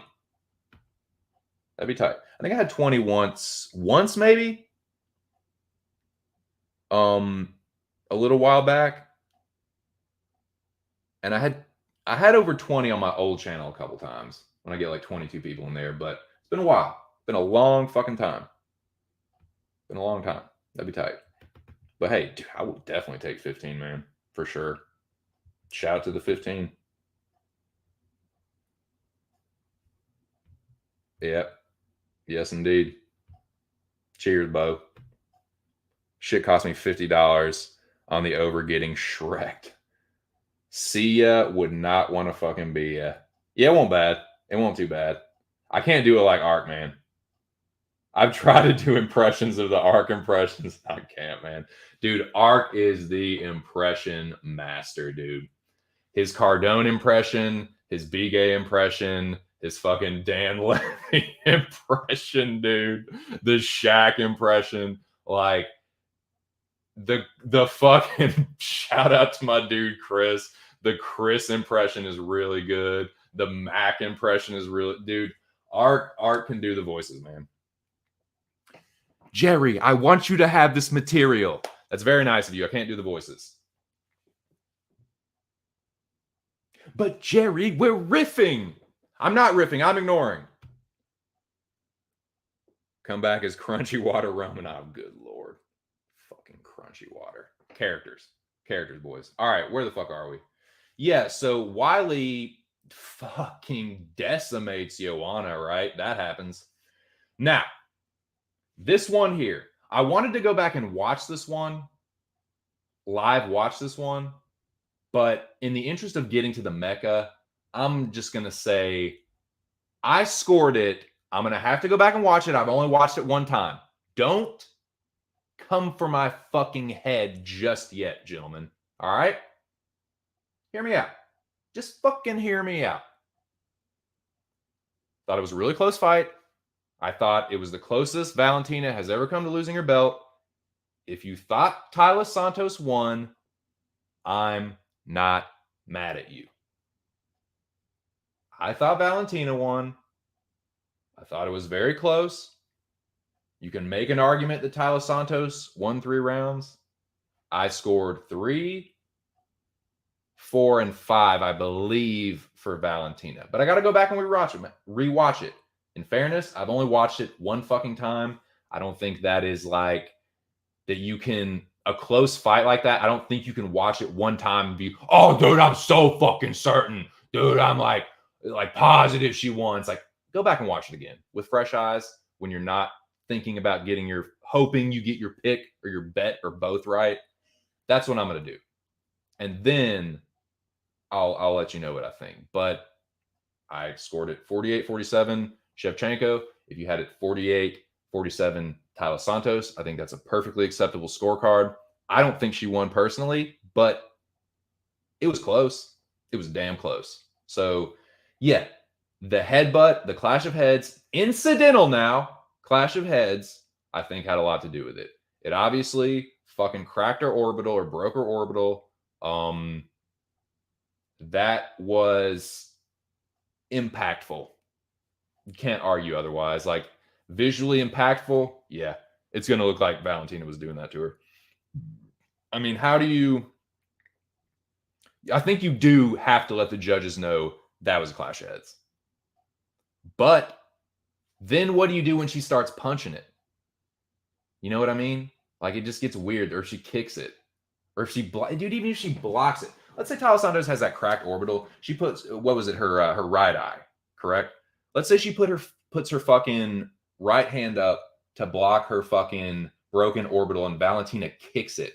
The impact of even her fist or anything, Taila's own fist getting pushed against her fucking, like, that's going to do more damage. So it just gets weird, man. But I do think when something like that happens, they need to let the judges know, hey, that was a fucking clash of heads. That initial damage and this initial swelling, that's from a clash of heads. That's my 2 cents on that one.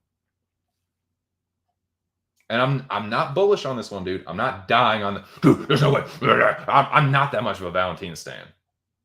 I'm not. Dude, it's on record. I think she's a little. Dude, people simp like crazy for Valentina Shevchenko. Dude, she's a fucking beast. As far as inside the octagon, she is a fucking beast. I have all the respect in the world for what she does inside the octagon. Outside the octagon, like, yeah, she's like a badass, man. Like, she does all the, like, she's way into guns and, like, she's a spy. She's a fucking spy. But anyways, she's like a 7.5, dude. For real, for real. All done up and gussied up. She's like a 7.5, dude. I have had intercourse with women that are more physically attractive than Valentina Shevchenko. I've betted much worse now, but I have. It hasn't been that many, but yeah, I've been with a couple women that look better than Valentina Shevchenko. But dudes will just like want Valentina to squash their genitalia, stomp on their shit. For real. Like, take it easy, dude. She's not that fucking hot. I'm not saying she's hideous. I have betted so much worse. But dude, like, I betted better too. Like, what is the deal with simping over Valentina? I've never understood that, man. I really never understood that for real. Oh, yeah. Oh, it's pretty good. Yeah, for sure. Yeah. Is 7.5 too high? Yeah, is it too high? It might be, dude. But do they fight in a cage? Is that what it is? It might be that. They're like, they love it's the fighter and the fucking like, okay. All right. If you say so. Like, my wife is prettier than Valentina. My wife's more physically attractive than Valentina. You like that? My little dumbass. Like, a lot people have different versions of that. Like, woo woo woo woo woo. Yeah, rah rah rah rah rah. I go, that's mine. That's my little version of that.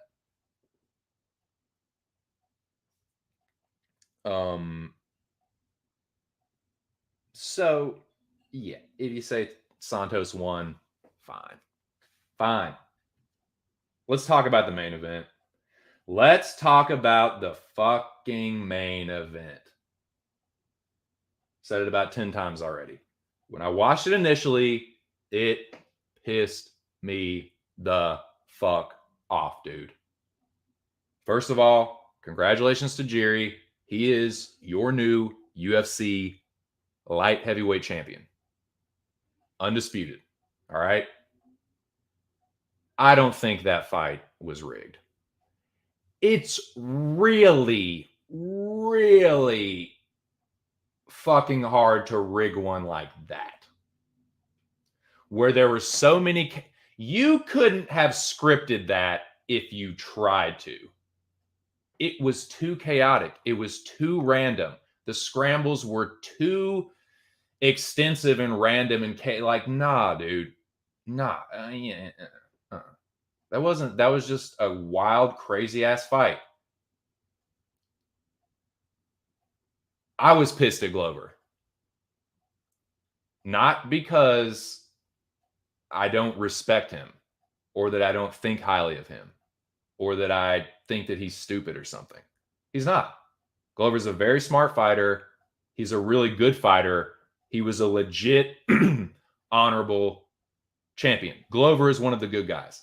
I love Glover Teixeira as a fighter, but he was pissing me the fuck off. And everyone's like, oh, the big mistake was dropping Gilly in the 5th round. No, it was not. Oh my God, he made so many mistakes before then. The choices he was making were not smart. I'm just going to put it respectfully. They were not fucking smart. Dude, punch him in the motherfucking face and in the fight. He's right there. Oh, dude, when he kept going for the submission, when he kept going for that fucking arm triangle, dude, I was getting so fucking pissed. Oh my dude, you can ask my wife. I was losing my shit. Dude, I was about to start wall punching. Dude. Your boy, y'all may or may not know this. Y'all may or may not know this about old 2 cents. But your boy has a history of putting holes in walls. No, notorious. I've done it. It's several apartments that I've lived in and had to put plaster Paris up and repair that shit. And I was about to put one in this. I was so fucking pissed off at Glover. Dude, he had so many chances to knock Jiri out. So many fucking chances. And I don't know what it was. I'm not trying to be disrespectful. Maybe he was tired. He's 42 years old. I get it. But I don't buy that. I don't buy he was tired. That's bullshit. He was making mistakes from the get-go. Okay, he's 42. Fair enough. 42-year-old man. He's fighting Yuri Prohaska. Fine. Dude, he just kept making the wrong choices every single time. He would hurt him on the feet. He'd go to grapple.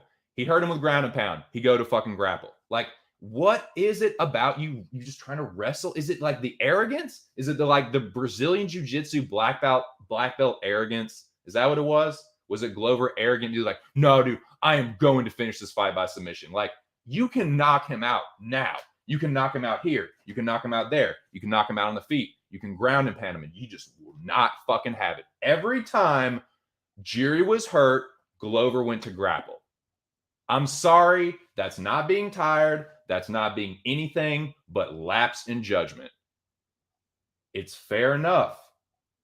You say he's 42. Whatever. Dude.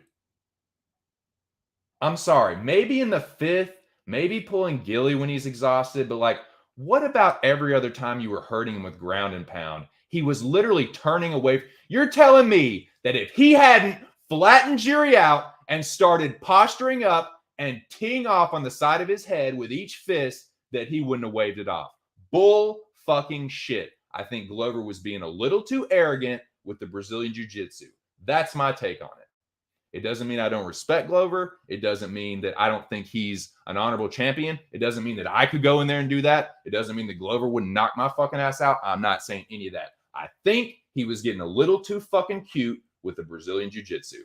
I think he could have knocked Jiri out many times in that fight. He had him, dude. Jiri is not Iron Chin. He hurt him so many times. Jiri is going to get knocked the fuck out. Let me tell you that right now. Congratulations. Everyone that's on Jiri, every Jiri fan, congratulations. Your boy got it done. He is getting knocked the fuck out, though. I promise you that. Someone is going to knock him spark the fuck out. Glover's 42, man. Try that shit with Ankalaev. Try that shit with Jamal Hill. You're going to get sparked. Jiri's going to get knocked the fuck out. I favor Ankalaev and Jamal Hill over him, but we'll see what happens, dude. We'll see what happens next. Dana Blue has said that the winner of Ankalaev and Anthony Smith will get next up. I think that's most appropriate. I am sick of this fucking round robin with Jiri and Glover and Jan. People are calling for that shit. It is really pissing me off, dude. No, dude. Jan, I'm sorry. You got to take a fucking back seat. You beat Dominic Reyes to get the fucking title. Take a back seat, dude. The winner of Ankalaev and Anthony Smith is the next contender. Dana Blue already said it. Pipe the fuck down, Jan. You were getting your ass whooped by Rakic. The dude that went tooth and nail with Vulcan. So did Dominic Reyes. Dominic Reyes went tooth and nail with Vulcan. What do y'all think about Vulcan now? Probably shit all over him, right? In fact, I know some of you shit all over him. I've heard you. I've seen you. You don't think shit. You don't think Vulcan is shit. You really think Vulcan's going to fucking... Y'all, anybody in this chat think Vulcan's going to fight for a title anytime soon? Yeah. Well, Dominic Reyes, the one everyone sucks Jan and Jiri's dick for knocking out, went tooth and nail with Vulcan Ozdemir. Okay? So all this like, Dom Reyes is this, that, and the third. No. John Jones done lost a step. That's all that is. It's people, is he John Jones dick suckers thinking that because Dom Reyes had a close fight with John Jones that he's so fucking good. Yeah. And then he goes and gets chinned by Jan Blachowicz and fucking chinned by Jiri and dude hurts Jiri. So get the fuck out of here with this Jan needs a rematch. Glover needs a rematch. Shut the fuck up. Move out of the way, you fucking old ass men. Bad decision making, old fucking men. Get the fuck out of the way. Better luck next life. Time to let the new class come to the fucking front and center. You know what I'm saying? Enough with the Jan rematch talk. Enough with the Glover enough with the Jan fight. Enough with the fucking rematch talk for Glover. Enough. Enough is fucking enough, man.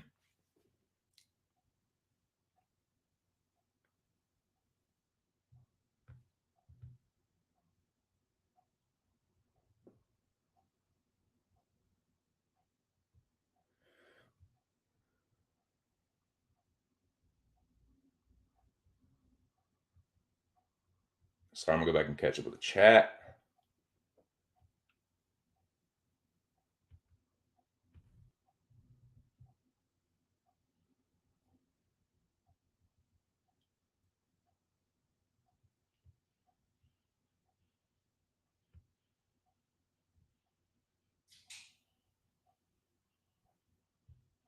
It doesn't matter. It just doesn't matter. It just doesn't matter. Jan got knocked out by Thiago Santos.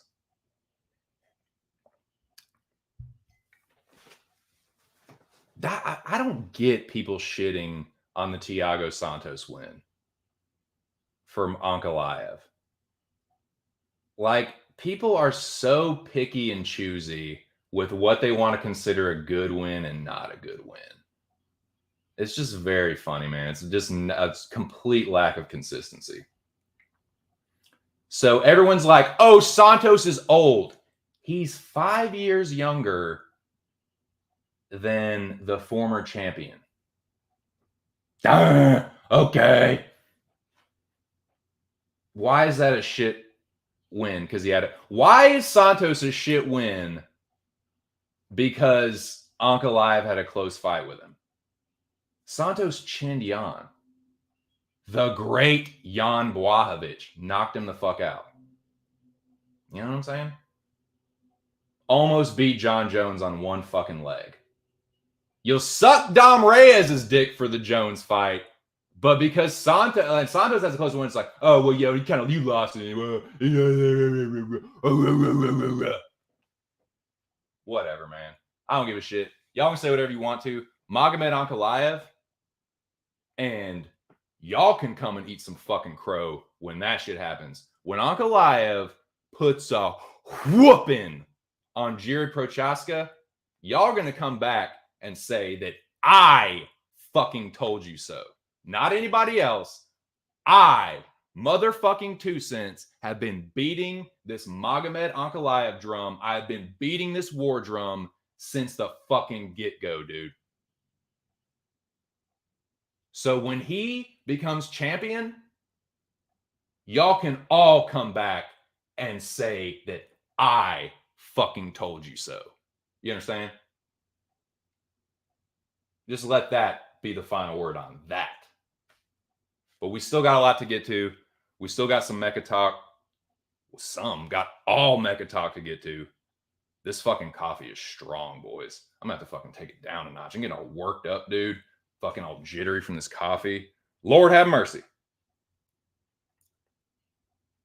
Jack, stop acting like they're fucking it was like a tentative, like the Santos fight. They were staring at each other for a long time. It was pissing me off too. But don't act like that's the most boring fight you've ever seen. Come on. I know that you're bantering, and I know that you like to give me a hard time with these fights when you're on the other side of them. I know that you're just as passionate about the guys that you support. Whatever. I get it, Jack. We've done this little song and dance many times. But I think that you're arguing in bad faith, or you're just joking around and bantering when you say that Ankalaev isn't an exciting fighter. Was that a disappointing performance? Yes, it was. I was a little disappointed in him in that performance, but to go from that to be like, oh, he's so boring. I know a little bit of that's probably conjecture, but come on. That's a little bit of a bad faith argument if you're being genuine about it, which I don't know if you can. I know that you like to josh around a little bit. Whatever, that's cool too. Now, where are we? We're just about 2 hours in. I'm going to take a piss. We're going to switch gears, reset, and talk about Mecca. But that's UFC 275. That's my thoughts on it. That's my thoughts on the title picture, the immediate title picture moving forward. If they give Glover an immediate rematch, I guess I won't be too upset, but this is what I'm not going to look forward to.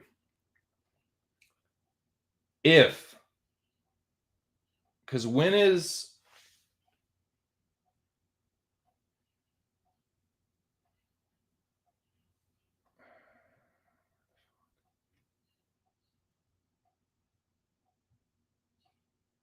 when is that fight going to be?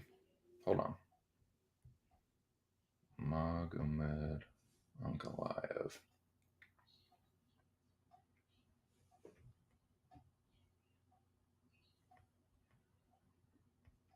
Yeah, y'all got another thing coming with Ankalaev, man.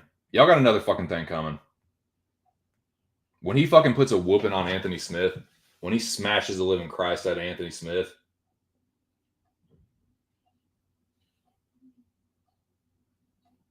because everyone's like, oh, Jamal Hill knocked out Jimmy Crute. Anthony Smith stopped Jimmy Crute with one fucking leg kick. Cool story, bro. Oh, he knocked out Johnny Walker, chinny as fuck Johnny Walker. Oh, cool story, bro. Wait till you fight a fighter with a decent fucking chin. If we're gonna play the game where it's like, oh, this performance wasn't that impressive. Oh, Johnny Walker knocking out Johnny Walker's impressive. Okay, it's really not though. Knocking out Johnny Walker does not blow me away. Now, did he do it in a crazy way? Did Johnny Walker look crazy when he got knocked out? Yeah, but is him getting knocked out, was that a surprise to anybody? Him getting knocked out early? No, the fuck it wasn't. Don't lie and say it was, because you know it wasn't. Everyone knew Johnny Walker was about to get knocked the fuck out. If you didn't, you in the same boat as me today. So, yeah, let me play this. I gotta take a piss, and then I'm gonna come back. We'll talk Mecca. Fucking rip some more of this sunset shortcake, and have some more fun. This has been a great stream. There's been 15, 16 people in here. It is on and popping like motherfucking Jack Harlow. So, oh, dude, check it out, boys. Check it out. I got something for you. Man. So I think Jack might be the only person that knows about this or has heard this, and it's been a while. It's been like a year, maybe not that long, but some time ago, I went on GarageBand and I said, I'm going to make a fucking song, dude. I'm going to try and make a fucking song. So I went in there, got my old producer hat on. Dude, I don't know shit. I don't know the first fucking thing about sound mixing or putting track on top of track, sound production. I don't know fucking dick about that. All right. But I did make a little beat, a part of a beat. It's not a song. I don't even know really what. Dude, I'm so bad with fucking sheet music and measures and bars and all. What's a measure? I can't even remember, dude. I can't remember. At one time I knew how to read sheet music, but I just fucking don't. It's all gone. It's all lost in a cloud of smoke. Anyways, that's not the point. The point is, I am going to play my music for this intermission. Like I said, this isn't complete, but it is mine. And I'm just going to play it. Free, no copyright for the people. If you want to remix it, go for it. I'm not done with it yet. I still plan on making it a song at some point. I'm just going to have to slowly go about that because I don't know what the fuck I'm really doing. You know? But yeah, let me know what y'all think, man. This is, and like I said, it's not complete. It's not a finished product. It's just a loop, basically. A measure or two, I think. I can't remember.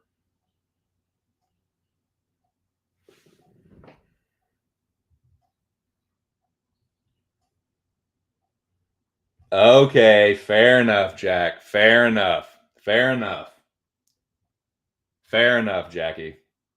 Wada? Wada? Don't play coy with me, Jackery. Don't play coy with me, sir. Yeah, man, but I think only Jack has heard this. But yeah, let me know what y'all think, man. I'm gonna play my little fucking loop, my little beat. So yeah, just keep in mind it's not a finished product. The first time I ever done anything like this before. But you know what? I figure it's been a good stream, dude. There was 10 people in here. Might as well holy shit. Holy shit. Don't need any of that. Do not need any of that. Okay, let me get this garage band going. So this is your boys. There's no name to it. It's an untitled track. I might title it at some point, maybe when it's an actual song. Right now, it's just a part of a beat. I don't know if it'll end up being the intro, the verse, the chorus, the bridge, the refrain. I have no idea. But this is all I got so far. Excuse me. So yeah, bathroom break, intermission time. Let me get the intermission banner up. And then, you know what? I'm going to leave.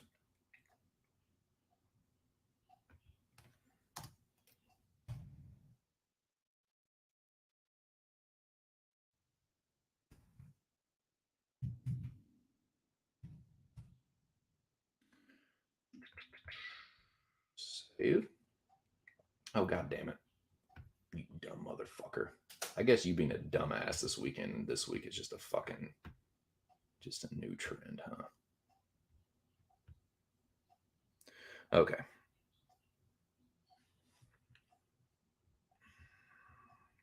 Edit the intermission banner. Intermission.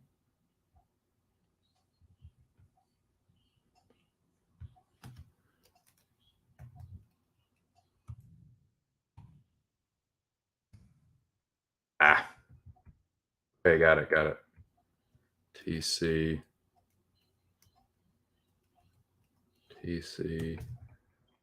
Music. Premiere.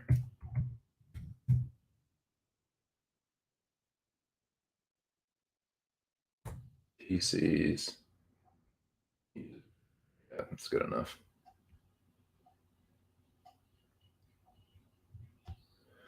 Yeah, so this is my shit I'm about to play you. It's a work in progress. I don't know what part of the song it's even going to be, but it's on a loop. It's just 2 tracks, one on top of the other, and it's on I can't remember how many measures it is, but that is what you'll be hearing. Let me know what you think. I'll finish this at some point. I don't even know when I'm going to get around to it again, but yeah. All right, that's ready. That is there.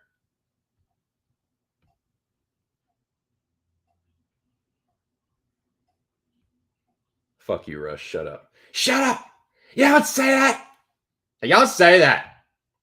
You don't fucking tell me the truth, you son of a bitch. No, I'm just kidding. Yeah, don't blow up my spot, Rush. All right.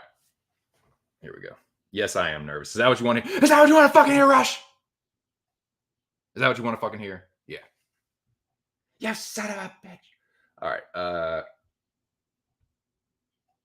I do have to piss too. I can't really think straight either.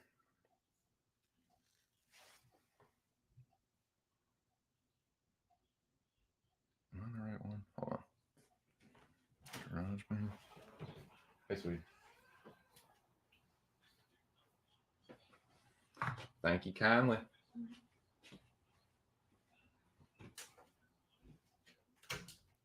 All right.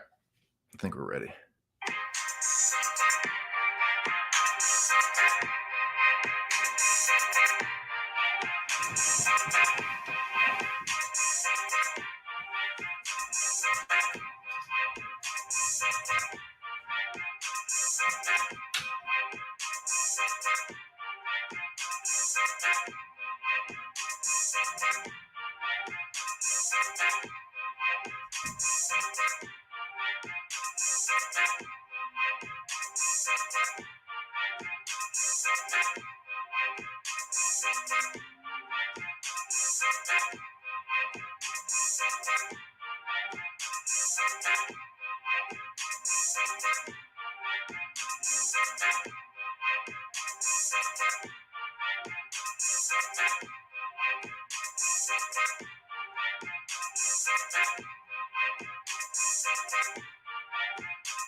All righty.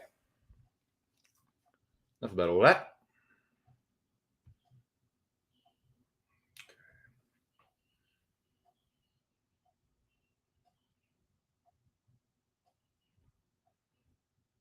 Yep.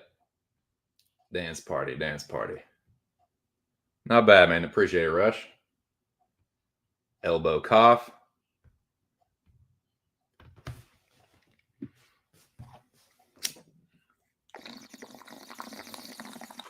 So yeah, I'm just kind of. I think the hi-hat's a little too loud. I'm gonna turn the hi-hat down a little bit. I could hear it when I was in the bathroom. I was like, oh, okay, that's a little loud. So maybe turn the hi-hat down, and then yeah, I got to figure out the next part. That's gonna be one part of the song. Maybe that continues, and I just add different parts of it. But I don't know what I'm gonna do. I'm gonna fuck around with it though. And yeah, if anybody wants to use that and remix it or put, whatever, it's out there. There ain't no fucking, it's free, no copyright. Anyway, now we talked about UFC 275. Let's talk about the fucking Mecca, shall we? Let's talk about the 7th season now of Mr. Arkansas's Mecca competition. You know your boy gets down with Mecca. I fuck with this shit heavy. Let's fucking talk about it right now, dude. What better place than here? What better time than now? Oh, hell. Can't stop us now.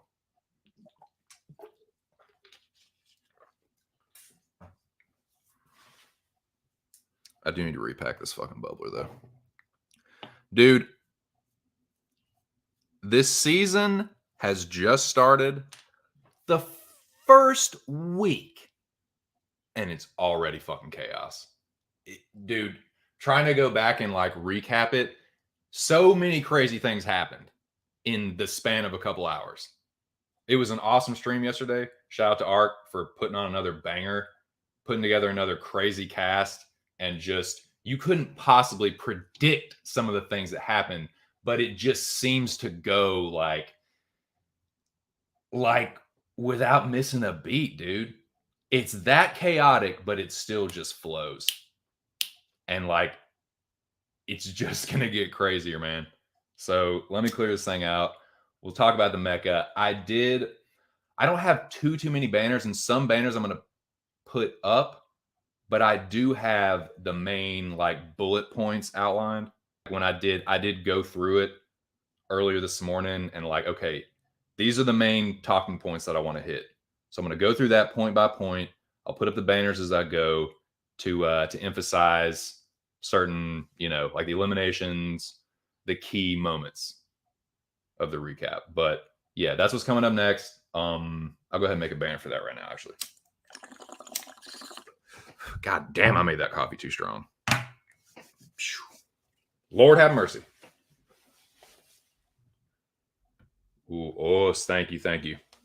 Appreciate that. Yeah, it's definitely more of a hip hop style beat. But I just want to fuck with it. I want to tweak it a little bit and still working on it. I want to turn the hi hat down. The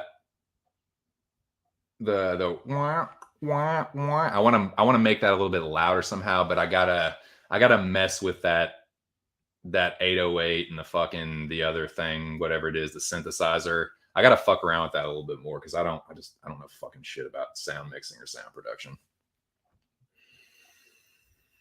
Now, but I appreciate the feedback. What yeah, banner down. About to put a comment up like it's a banner because I'm not very smart today. Okay. Mr. Arkansas's Mecca.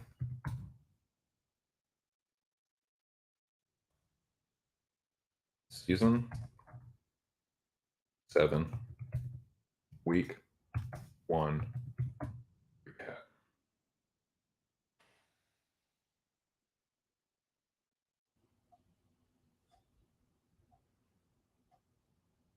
I'll make this a ticker. I will add that. Okay. Now I can make the banners and just put them up as we go. Pull these notes up. Okay, I'm not going to go through and put up all the individual scores and stuff, nor will I put up every team and who's all in every team. I'm just going to go through. Oh, yeah, wrong thing. I'm just going to go through the bullet points.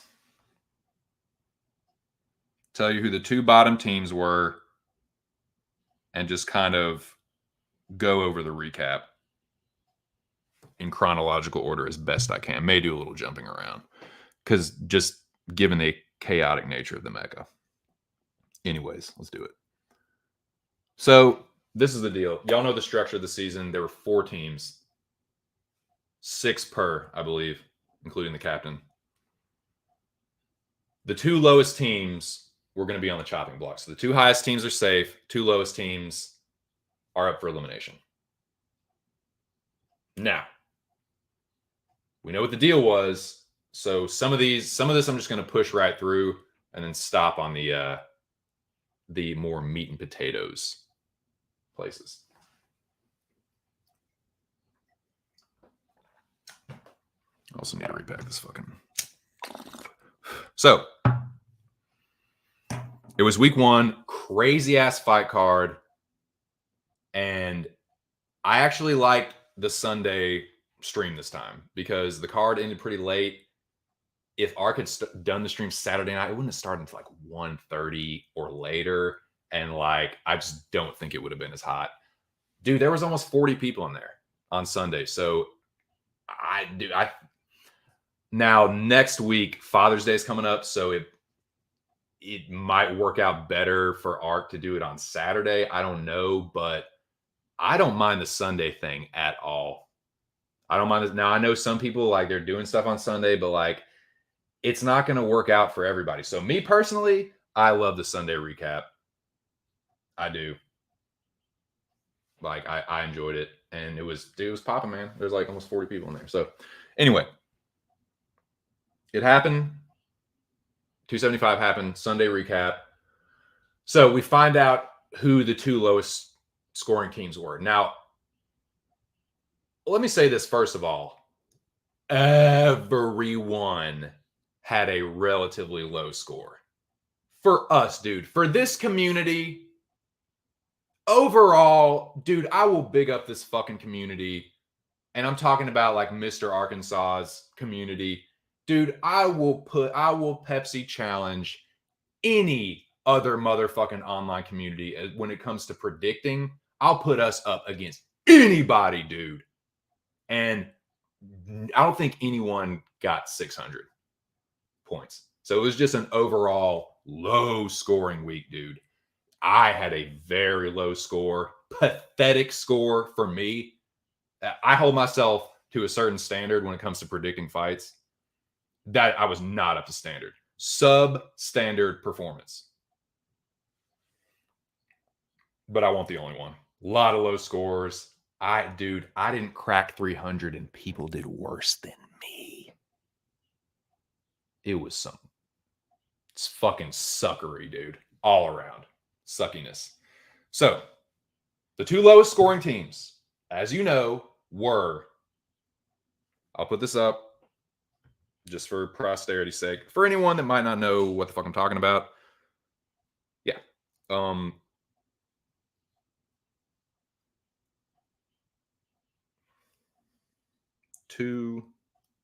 Okay. Lowest scoring teams were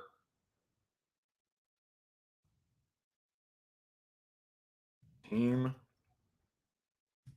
2 followed by Team 1. Right? Did I get that right? Anybody want to fact check me on that one? I certainly am not above being corrected. I just want to get it right. I think that's what it was, right? Team 2 had the second lowest score, and then Team 1. Is that right? I think that's right. Somebody let me know, man. Check me if I need to be checked here. Is that right? Can I get somebody to confirm that? I can go back and look real quick and just save me some time. Someone can just be like, yeah, that's right.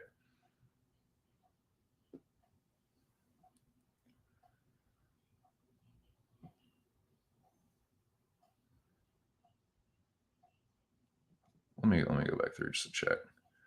Just to check. I got a little time today. ARK. Let's see. History. Rabbit Sunday results.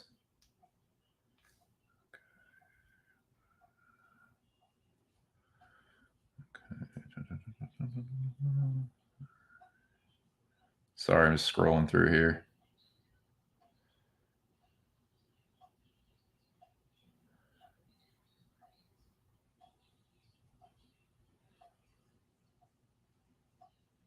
Yeah, I think Team 2 had the lowest score. An early start card again for a change. I know you like that shit. I know the fucking European and the fucking Asian and Oceanic homies like the early cards. I know that shit. Crazy ass times for y'all otherwise, dude.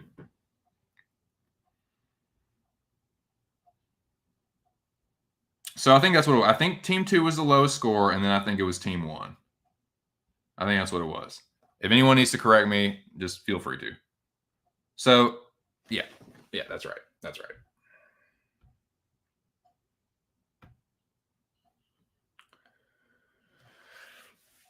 So yeah, man, I was not surprised by Team 1. I did refer to them disrespectfully. It's just banter, of course, but disrespectfully as the Jabron zone. I did not expect them to perform well, but they did better than I thought. I did not expect Team 2 to perform worse than them. So Team 1 fed me a little bit of crow, which I will eat. I was talking a little bit of shit, and they proved me wrong. Not quite as bad as Team 2. So yeah, but those were the two worst teams. But they were close scores, man. I can't talk really any kind of shit like my team is safe. Like, dude, I didn't even score 300 points. So like, yeah, I was shit. I definitely was depending on other people's scores to carry us through. But yeah, I think that is correct. That is correct.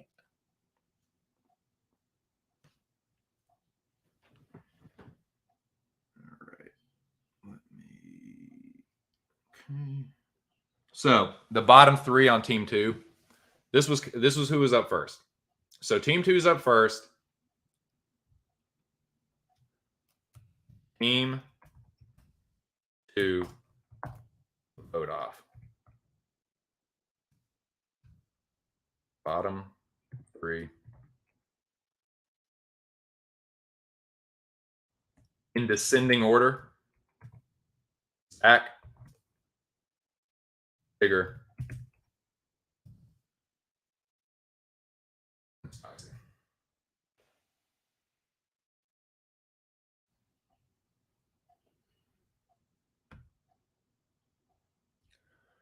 So that's what the deal was. Zach, Tigger, and Spicy were up for it. Catch up with the chat real quick.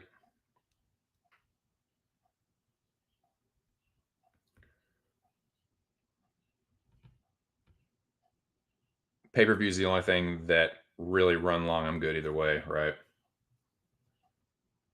Thoughts on the Bitcoin? Okay, so they're talking about Bitcoin. Okay, still talking about Bitcoin. Okay, so yeah, Zach, Tigger, and Spicy Squid were up for it. It was a landslide vote, man. So we did get to the first elimination. So elimination number one. Elimination number one. And I'm just gonna give my 2 cents on this one here.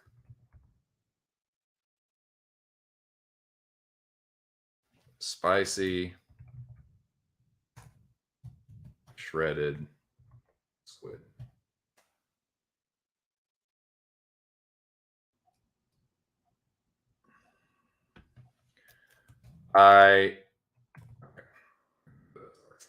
So spicy shredded squid.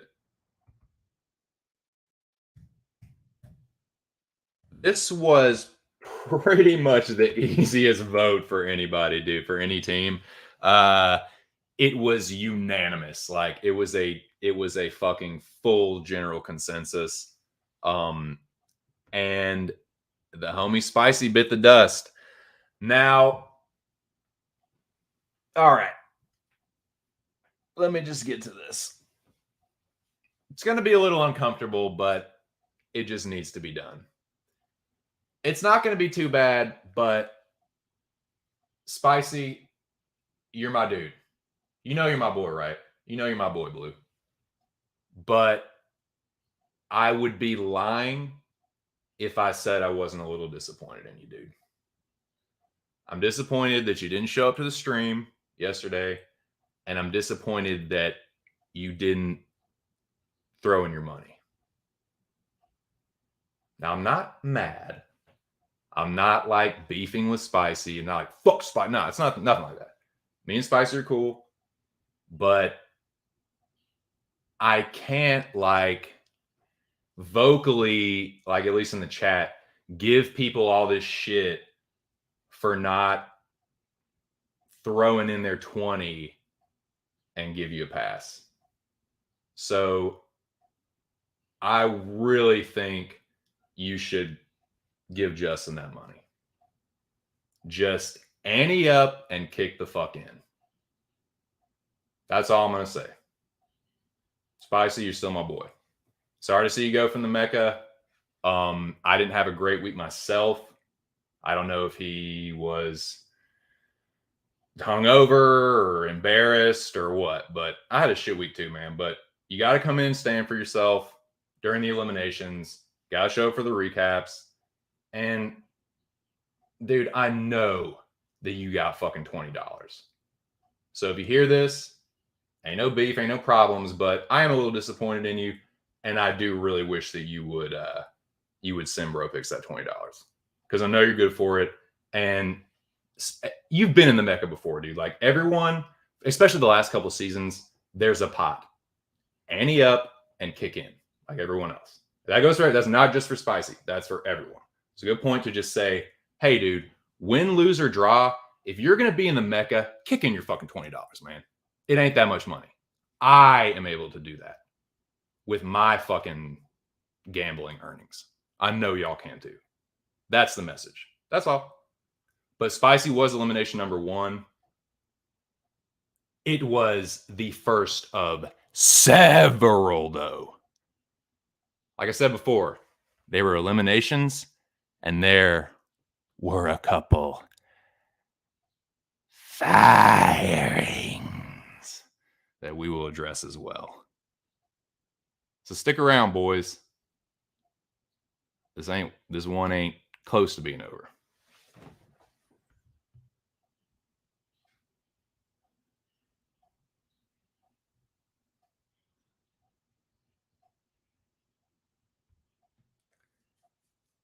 Move side. I have to talk about Bitcoin still. Yeah, yeah, I didn't like that. Like, I'm not gonna fucking cut a crazy promo or talk shit or be like, fuck you, Spicy. It's nothing like that, man. I'm still cool with Spicy. It's just like it's a little disappointing, man. Like, come on, man, just cough up the fucking 20, like everybody else did. If I had lost the first week, I would have, I already put in the 20. Especially if you've been in the Mecca before. Come on, man. You know what the deal is. We got a pot going this season. Kick the fucking 20. That's all. That's all I'm saying. That's all. But yeah, we'll move on. Next up. So that was team 2. That's the first elimination. Unanimous vote off. 5-0. Spicy's gone. So team 1, the team 1 bottom 3 was as follows.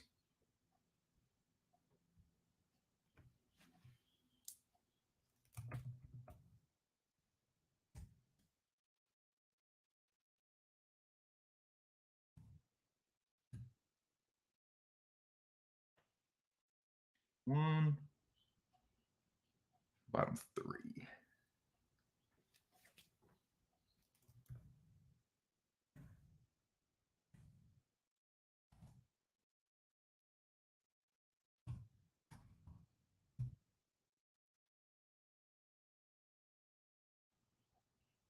So, team 1, like I said, did better than I thought they would, but unfortunately for them, they were still up for elimination. The bottom 3 in team 1 are as follows: ear, touch, cage. Ear, touch, cage. Noun, verb, noun. Object, action, verb, object. So crazy, right? Sucks for my dude here, man. I know he wanted it. I know he was hoping to have a better performance. One sympathizes. So that happened, right? But as everyone should now know, unless you're just new to the whole thing. If you're new to this, just try and keep up. I'll try and explain it all. But, and this is kind of piggybacks off of what I was just saying. If you've been around ARK's channel for any significant amount of time, there were only a couple people that could claim ignorance. Only a couple people, and they were borderline flakes anyway. But, dude, if you've been coming around, if you're familiar with the Mecca, you know what the fucking deal is. You gotta be there for the vote offs. Oh shit, my computer's about to die. Fuck. All right, I think we're good. I think we're good now. Yep, we're in. Okay. Oh, we're not.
Okay. Okay, so my computer died. Everyone get a good laugh out of that? God. What an idiot. Malcoon the Goon. Yep. He's a lay and pray wrestler. I mean, he fought for your money. It was close, dude. I mean, I don't mind. I don't hate the Malcoon bet. He just didn't win, in my opinion. Damage over control, and Allen had some control too. Did more with his control. Like he smash. Malcoon do nothing. He lay. Won the smash, won the lay.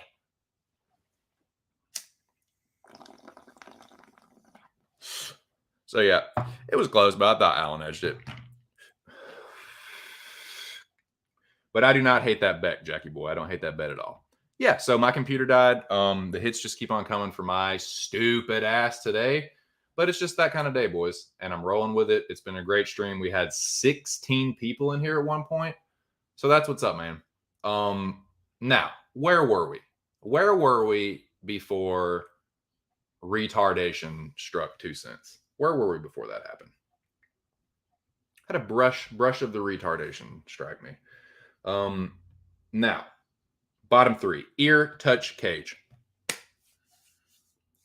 But before a vote off was reached, this is what I was getting to before. Now I remember. So, what I was saying before was, if you are a Mecca veteran, if you've been in the Mecca before, you have no fucking excuse. No excuse whatsoever. You don't have an excuse with the entry fee. You don't have an excuse with not showing up on Mecca streams. You don't have an excuse for anything. If you commit yourself to the Mecca, you have to show the fuck up. You have to, man. You don't have to.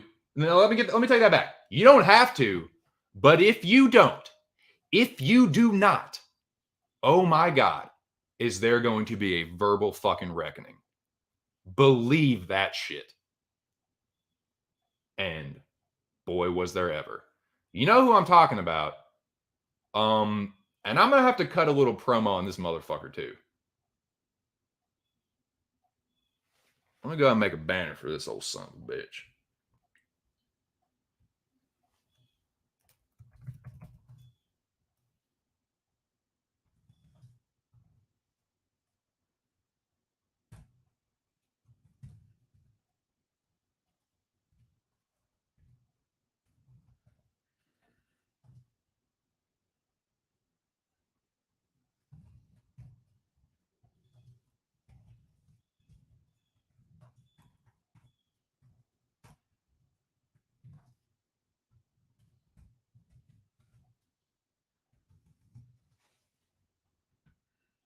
I'll tell you something right now. I'm going to fucking tell you something right now. Neil, you're a fucking jobber. You're a heartless, spineless, drunken jobber.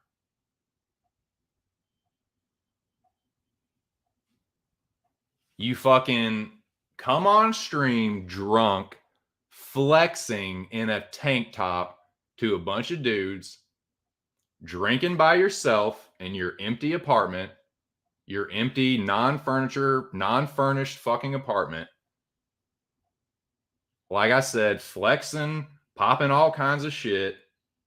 Oh, hey, ARK, what's up? Talking shit about Mo. He was talking shit about somebody else. I can't remember. But it's like just running his drunk ass mouth, dude. And doesn't show up for the pre-show scorcher. Doesn't show up all week. ARK was about it this week, dude. With the Mecca streamed several times. So there were several chances to come in and this I'm jumping ahead a little bit, but then the not signing into the game, dude, how many times does fucking ARK have to tell y'all it stresses him out? When he sends you the invite, sign the fucking, it doesn't have to be the very second, but within the first day or two, I don't think is too much to ask now, is it? I don't think that's too much to ask. Just sign into the fucking game. He'll know he'll know you're about it. Like, why do you have to do it? You're acting like it's a big deal. Like, it's not much at all to do. All it takes is literally a couple clicks, literally a couple finger clicks. I don't understand that, man. Anyways, so Neil doesn't show up to any of the streams, doesn't fucking donate. It's not a donation. It's a fucking ante. It's an ante in to the pot, especially anyone that gambles. Dude, ante up and kick the fuck in. So he didn't kick in. He didn't show up. No, nothing, dude. No straps. No ropes. No license plate. No taillight. No nothing. No nothing, dude.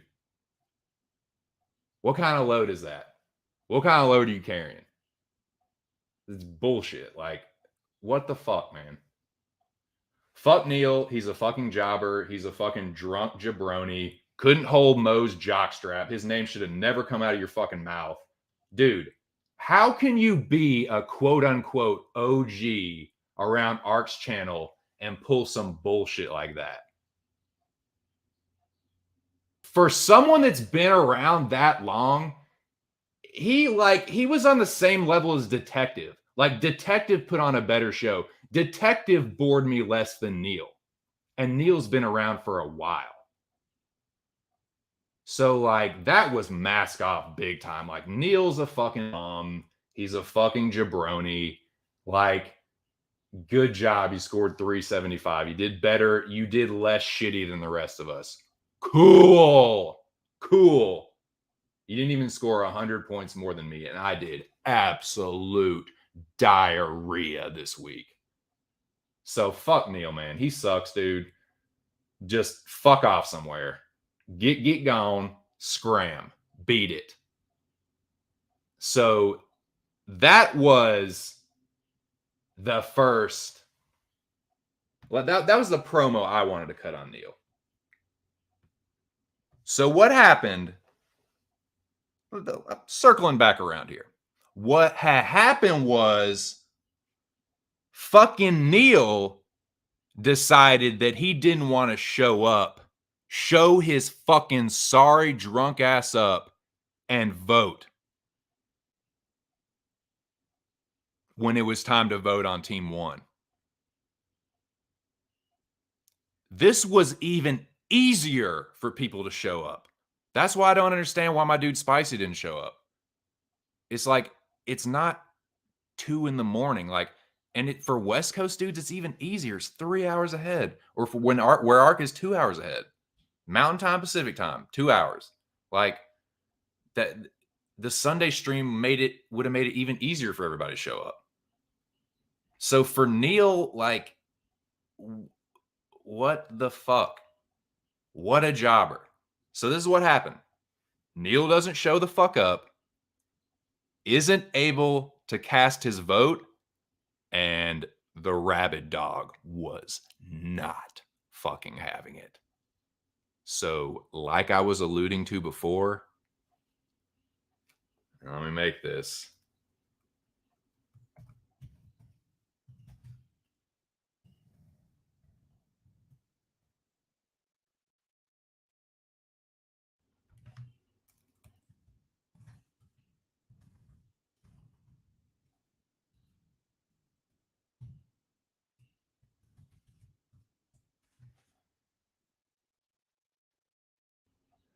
So, yeah, ARK won't having it. And let's see. He dude. And credit to ARK, man. It's a new and improved ARK. He's definitely more patient with some things, but dude, this kind of shit, dude, the fucking is rabid dog styly. So with Neil not showing up, not being able to cast his fucking vote, basically holding everything up, Neil was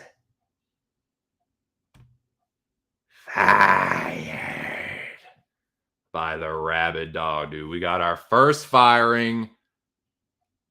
Your boy TC loves an ARK firing, dude. When ARK goes to fire somebody Vince McMahon style, dude, I cannot get enough of that shit. It is so fucking fun to kick back with the popcorn and watch that shit.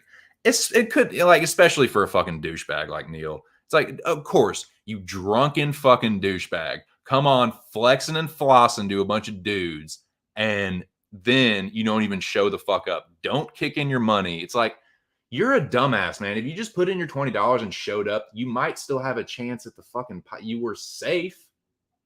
Numbskull. Like, what a dumbass, man. Neil's an idiot. He's an idiot. He's a drunk. And he's gone. So, yeah, once again, by way of Daddy ARK, Neil was hired. Yeah, it was awesome.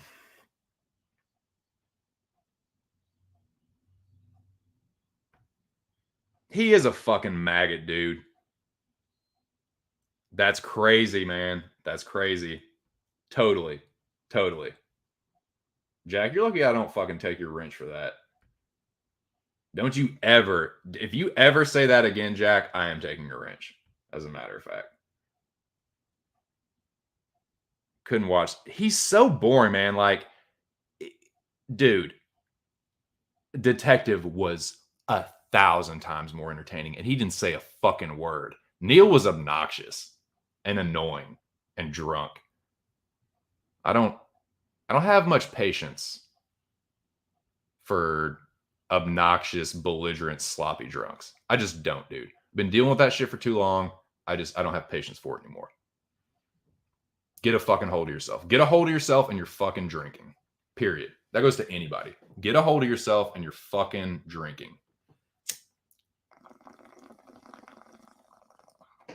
People that are just so casual with the drinking.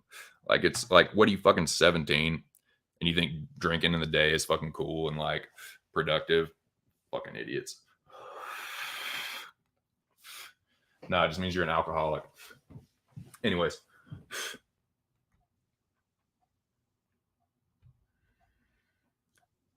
Dude, I can't do it. I can't do it, dog.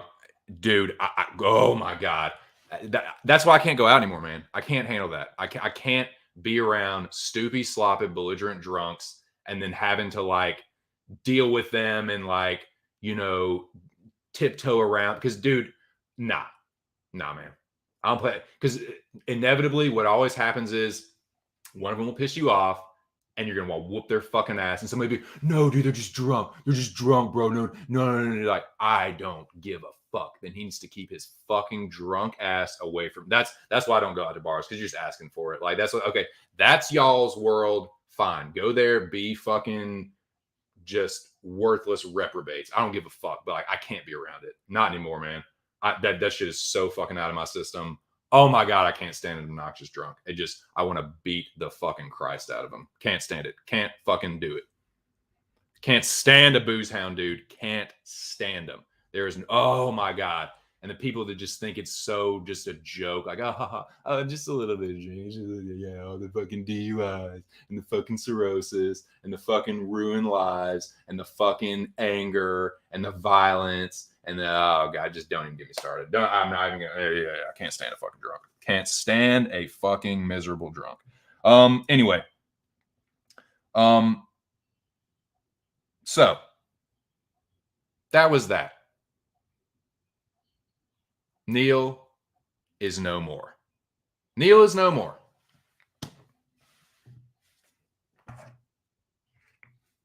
And it's not, man, I fucking drink every now and then, but just, it's really creeps me out how normalized the shit is. It's really strange to me.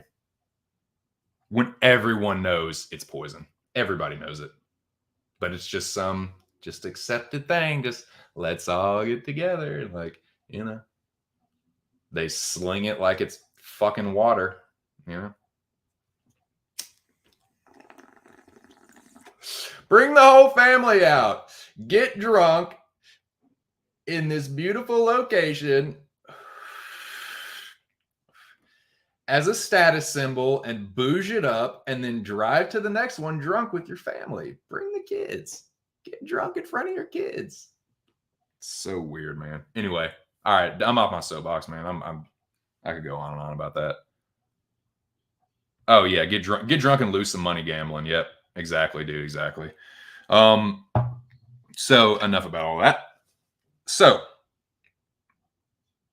this is how ironic that I was talking about drinking and all that. But not everyone that drinks is a miserable drunk. Hear me now. Not everyone that drinks is a miserable drunk. Plenty of people can handle their fucking liquor. Plenty of people know how to drink responsibly, have a good time, handle their liquor, just take the edge off. Ain't nothing wrong with that. I drink every now and then. I'm not saying like ban alcohol. I'm not saying that. I'm just saying it's weird how like casual people treat it when it can get out of control so fucking fast. It's responsible for so much negative shit and it is just normalized as fuck. Anyways, that's not my point. Some people can handle their fucking liquor. Some people can handle their liquor and their ganja at the same time. And one of them I'm about to talk about next. One of these types of people that can handle their fucking alcohol and can handle their fucking nugget, I'm gonna talk about next. This dude, I don't know where he came from with these fucking performances, but it is just something else. You know what? Yeah, definitely hits bubbler for sure. Definitely strokes mini Kringer. Oh my god, Touch. I've been watching Barry season 3. I feel like Hank is funnier than ever in this season. I feel like Hank has been cracking me the fuck up. He's whoever that actor is, the timing, the comedic timing, the looks, like this is my first interrogation. I'm like legit nervous. Like just fucking ridiculous. He's been cracking me the fuck up, dude. Anyways, side note, yeah. I think they all just give Hank, the guy that plays Hank, Bill Hader, Fonzarelli, just give him Emmys. Just throw out the Emmys now. Here, you get one, you get one, you get one. Now, get out of here. As I mentioned before, ARK, the evil genius, Mr. Arkansas, started something last season that I think has been one of the biggest hits. And I think most of y'all would agree. It's been one of the biggest hits. It's thrown one of the biggest curveballs. It was the talk of last season. It's been the talk of this season. And like I said, I'll get to what I was saying before, but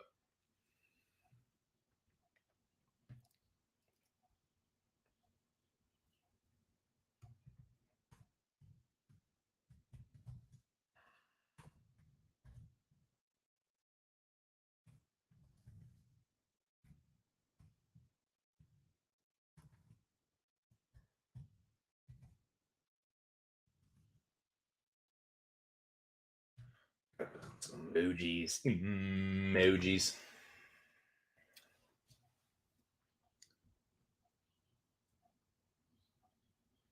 Can I get the fucking emoji board? It'd be great for me. And for you to come into my house and not tell secrets because you think you're protecting me really just makes you look like a dumbass.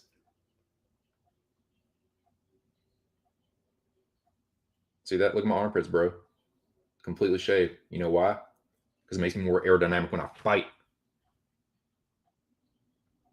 What am I looking for? Where is this fucking? I don't have it yet. I don't have it. I'm gonna type it down. I have to type it down.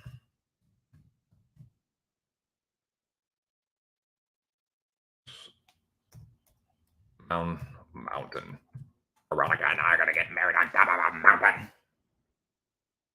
There's garlands and flowers and herbs, and you won't be invited.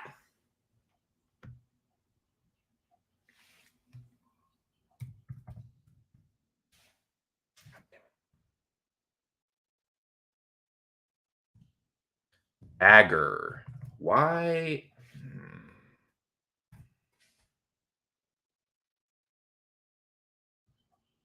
I don't think there's a Mecca emoji on the laptop. Let's see if that's changed. No, there's not. I would type if there was. I'm gonna have to remember that to do the to make the banners on my phone or on the iPad so that I can have that Mecca emoji. So now that I've drug this out, what I was saying before, Evil Genius ARK, the best twist slash addition slash aspect of the mecha, what have you, that I think has been over the last season or two, and what returned this season is the fucking Highlander. The Highlander's awesome. We all love the Highlander. You get magical mystery powers, and you get to wield them on the spot. Like ARK is literally like Shazam. Here's this power. Here's that power. Now, what do you want to do with it? With great power comes great responsibility, but you got to make the decision on the fucking fly. So the Highlander returned, and there was a Highlander for week 1. Do you know what that one is? Do you know what the Highlander was for week 1? I do, and I know y'all do too. But what I was saying about this dude, other than touch in Mecca last season, this dude was still did well in Mecca season 6. But other than touch, this dude has been killing it in competition. He's the ARK FC champion. He was the Highlander this week. You know who I'm talking about. It's the fucking homie from down under, my favorite Eastern Australian, motherfucking Drunken Boxing. A dude that, unlike Neil and some others, can handle his fucking alcohol and his tree at the same time. Let me tell you something right now. That is not an easy feat. Mixing weed and alcohol, if you're not used to it, oh, it'll fuck you sideways real quick. But yeah, it ain't nothing to a player like Drunken. I tell you what, man, Drunken has been knocking it out of the fucking park. He did it again this week. He was a Highlander, just like it was nothing. Like he's clipping his earlobe, like no big deal. Oh, hey boys, think I'll just go ahead and fucking get Highlander first week. What do you say, eh? That's me trying to do my Australian accent, but dude, just like it was nothing. Yeah, Highlander, me, give it. So, Drunken becomes the Highlander, but none of us, myself included, knew what his power was going to be. Drunken didn't even know. The only one that knew was Shazam, the great and powerful wizard of the Mecca, the Rabid Dog himself. ARK's the only one that knew. That's the crazy. I forget what kind of irony that is. It's not dramatic irony, because dramatic irony is when the audience knows and the characters don't know. But the other kind of irony, when the characters know and you don't know, or something like that. But yeah, man, the Highlander twist is so fucking dope. Drunken gets the Highlander, but what was his power? What was his power, you say? If you didn't see the stream yesterday, I'm going to tell you. I'm going to tell you, boys. But what was I going to say? Yeah, this. I'm trying to think where I want to go next with this. I'm trying to think of where. Yeah, we'll go in this direction. Sorry, I was just trying to think for a second. Drunken gets the Highlander. But like I mentioned before, the mecha is chaotic, ever shifting, ever changing, much like the nature of the universe. Drunken had prior obligations that day, had to shift things around, had a busy morning. So we had to table the Highlander. Drunken did say, I got to go do something. I'll be back. It took a little bit longer than was originally anticipated, I think it's fair to say. But ARK being the fucking like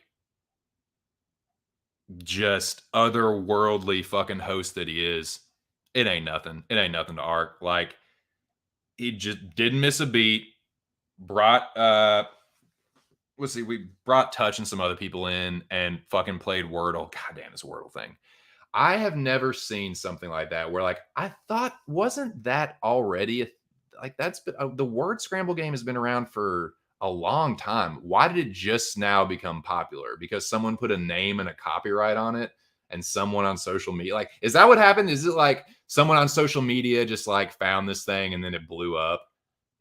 Dude, if it's something that stupid like because word scrambling has been around for a while. Like, am I imagining that?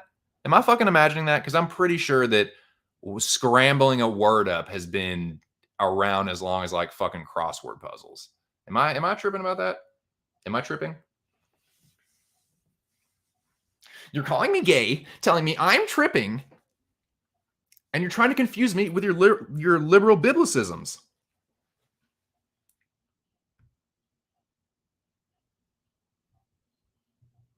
Highlander, ho! Dude, money in the fucking bank. Straight mustard, dude. Oh yeah, right. A fucking like pick the brain of drunken, like a fucking little insight into how is fucking it's like savant like, dude. It's pretty crazy. Because it's a word of the day every God. Oh Christ.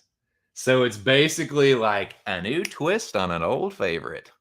We'll call it Wordle and we'll track it. Yeah, God. Lord have mercy. I feel old as fuck, man. I am old as fuck. I'm almost fucking over the hill. I can literally say that I'm over the hill in less than 5 years.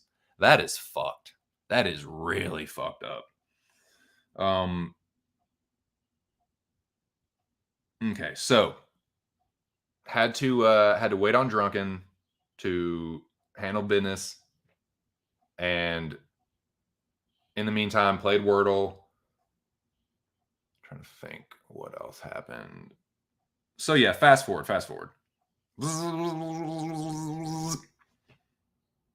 You like that? You like that fast forward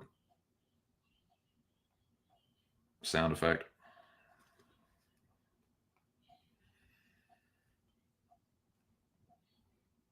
So Drunken does make it back though.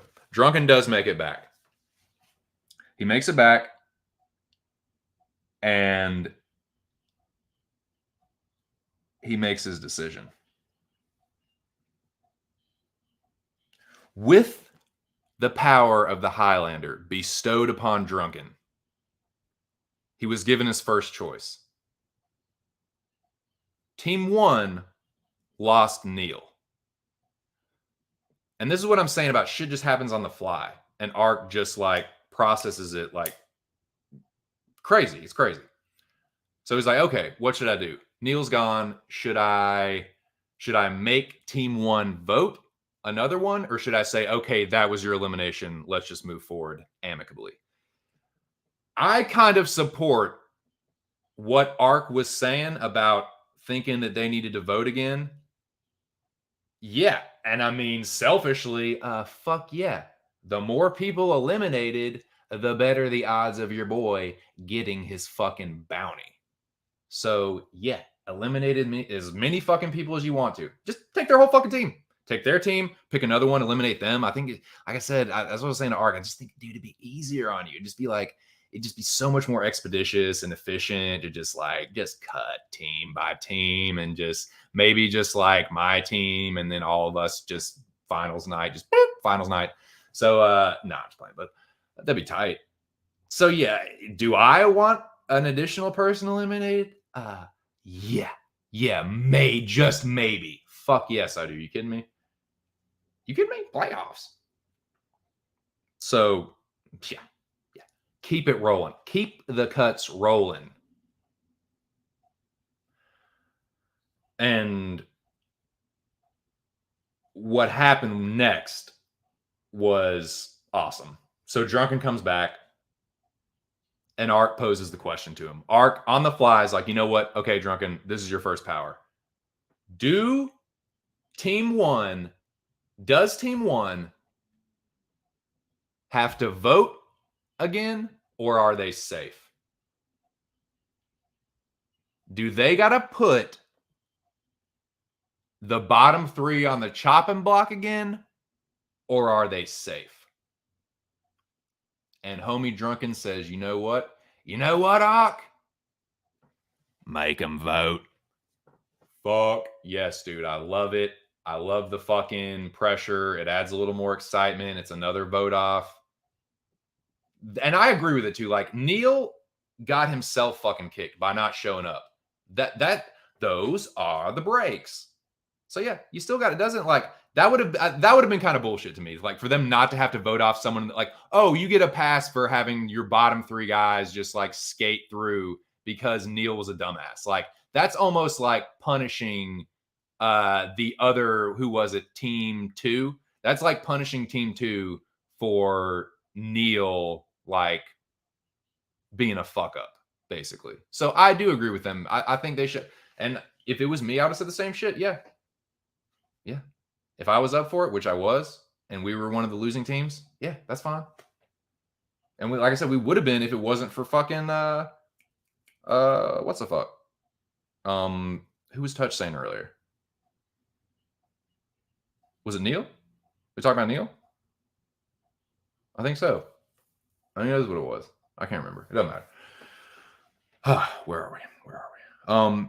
So yeah, I do agree. And I'm glad that that's what Drunken picked. So I was like, yes, dude. When Drunken said, make him vote, fuck it. And he just said in the chat, I was like, fuck yes, dude. That's what I'm talking about. So yeah, and it just makes for more entertainment. So that's what happened.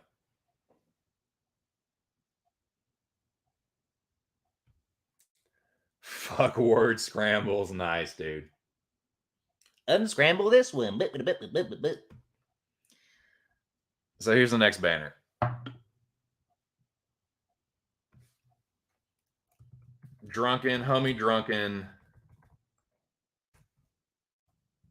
Homie Drunken declares. If I can type the word, actually.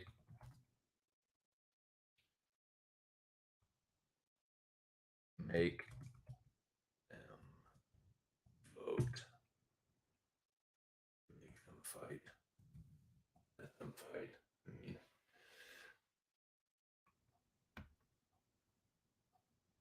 Which that gets my vote of approval. Fuck yes.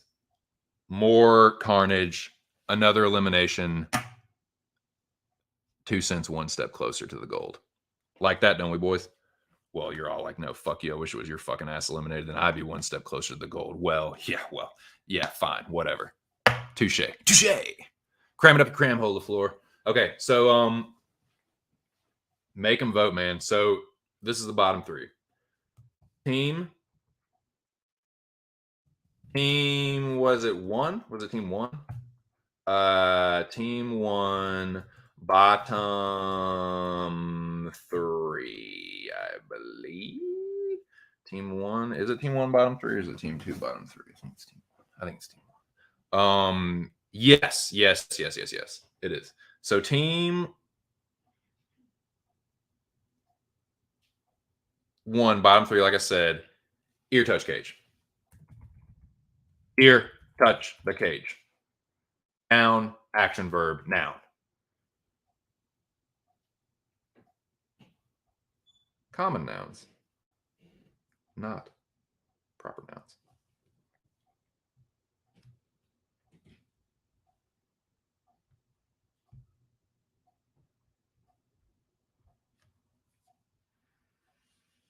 Again, the bottom 3, ear touch cage. So they have to vote now. So this vote got a little spicy. This vote got a little intense because I think at this point people were on stream already. Like, I think Ear was on, Chris had been on, Fossey Boy was on there at one point. Like, it had kind of been, Touch was on there. Like, people were on panel, I think, at this point. And Ear was on panel as well. I think. So, I mean, we all know what happened. So I'll put this banner up there.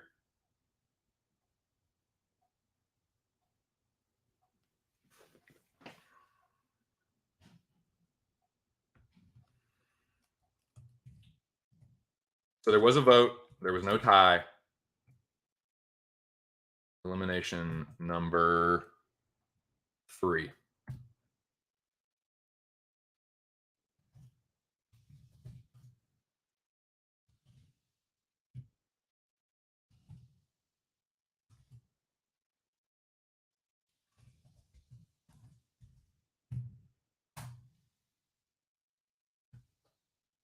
So unfortunately, my dude ear was up for well, he was up for it, and he got eliminated by a vote of 3-1. But it was really crazy having ear on panel when it was red. He might not have been on it, but he came on right after.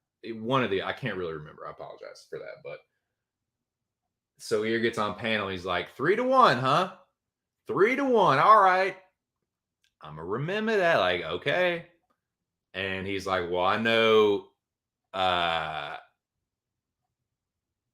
Bropix didn't vote for me, and I know that I didn't vote for myself. So that can only, and I've definitely been there too, where I'm like, oh, I know who it was. I know which one of you rotten pieces of shit voted me out. No, I'm saying, I'm not saying it was like that, but he was like, nah, okay, I got you. I got you. But nah, man, that sucked because I know like here's my dude. I know that he was expecting a lot more out of him. So he holds himself to a very high standard, and I respect that a lot. Um, and unfortunately, like he just had a bad week. A lot of people did. And I think Ears still scored higher than I did. So it's like, fuck, man. Um, so yeah, Ear got voted out, and yeah, I know he was bummed about it, but that might have not been the end of the road just yet for the homie formerly known as Irregardless, aka Labyrinth /UFC Breakdown on YouTube. Check him out. Like and subscribe.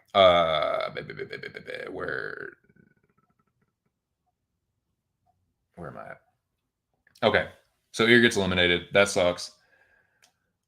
But now, after that happened, Drunken the Highlander still has fucking damage to do. That's what is one of the coolest parts about this game, especially the last 2 seasons. The Highlander, it's not just one thing. It's constantly evolving, and it's like, okay, you get to do this and you get to do that. And it gets crazier week by week. So next week's Highlander is going to be fucking wild. It's going to be crazy. So Drunken now has another power and more choices to make. And this was a new power introduced this week that hasn't, been previously done in the Mecca. ARK still changing the game. So, ARK bestows Drunken with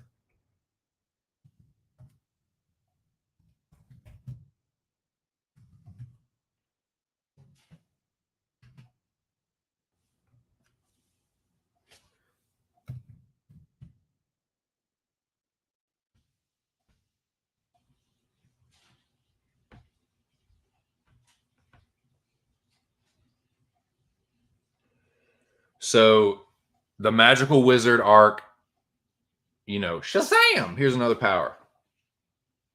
ARK bestows Drunken with the shield. Awesome.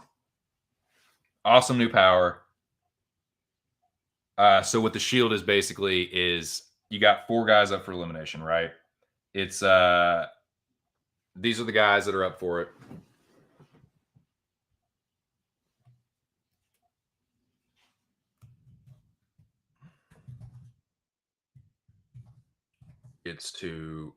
got to one by one.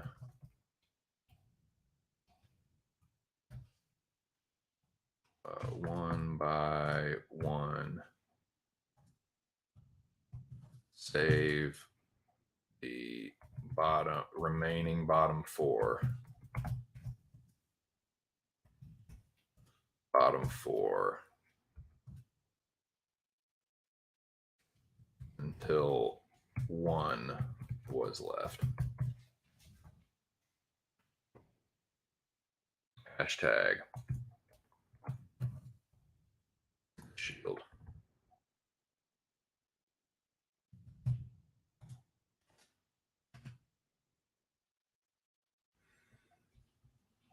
One, two, three, four. For a little consistency. I didn't mean to hit that. Shit. Okay. So, one by one, Drunken gets to, with the power of the shield, essentially, yeah, just shield them from elimination. Save them from elimination. These are the bottom four. At this point, remaining bottom four.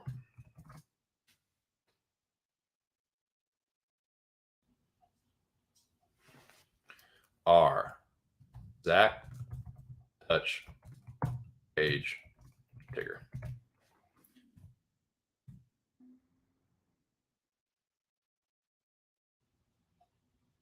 Okay, I'm going to go ahead and make this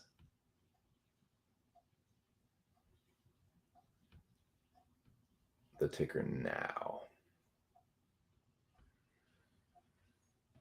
Okay, so if you're just joining me, Drunken is using his next power, which is the shield. So one by one, these guys are in the bottom. Zach, Touch, Cage, Tigger. And one by one, Drunken gets to say, nope, this guy's getting shielded. This guy's not getting eliminated this week. And one by one, pluck them out until one final player remains.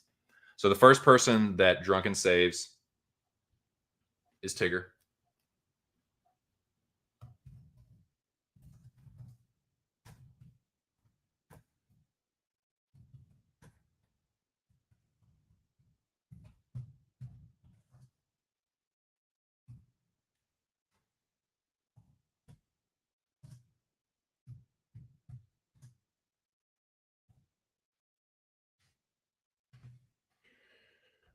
Okay.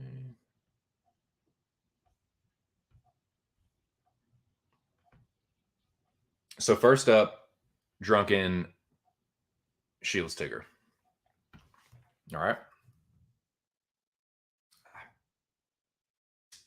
Wow. Okay. Okay. Followed by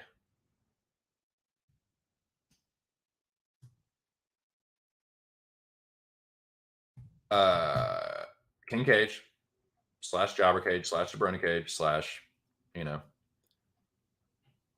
however Cage is acting. If he's acting like a king, he's King Cage. If he's acting like a jobber, he's Jabroni Cage. Nah, shout out to Cage, man. Subscribe to Fighters First if you haven't. That's Cage's YouTube channel. He does great interviews with fighters.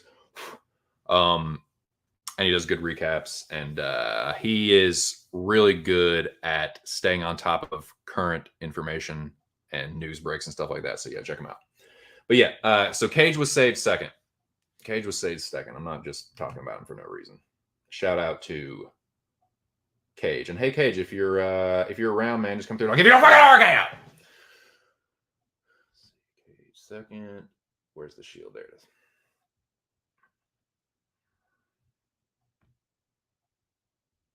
Followed by Cage.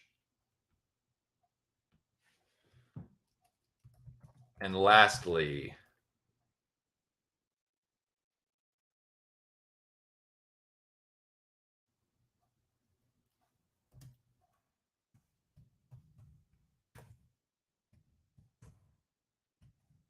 God damn it, can you type or what?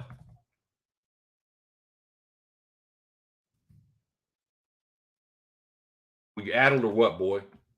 Can you type or not? I guess I can't. Let's see.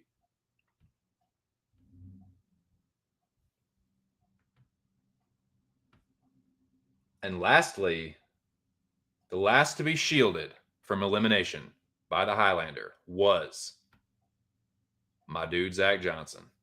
Father Childcare. The good father himself. There's some bad fathers around this motherfucker, but Zach Johnson is a good father. So yeah, shout out to Zach Johnson. He gets saved last by the Shield. And by process of elimination, there remained but one player left. Alone,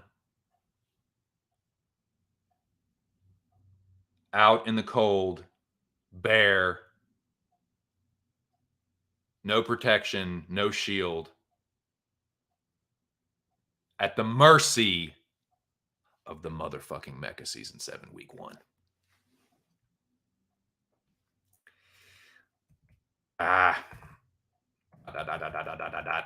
Leaving only. Leaving only.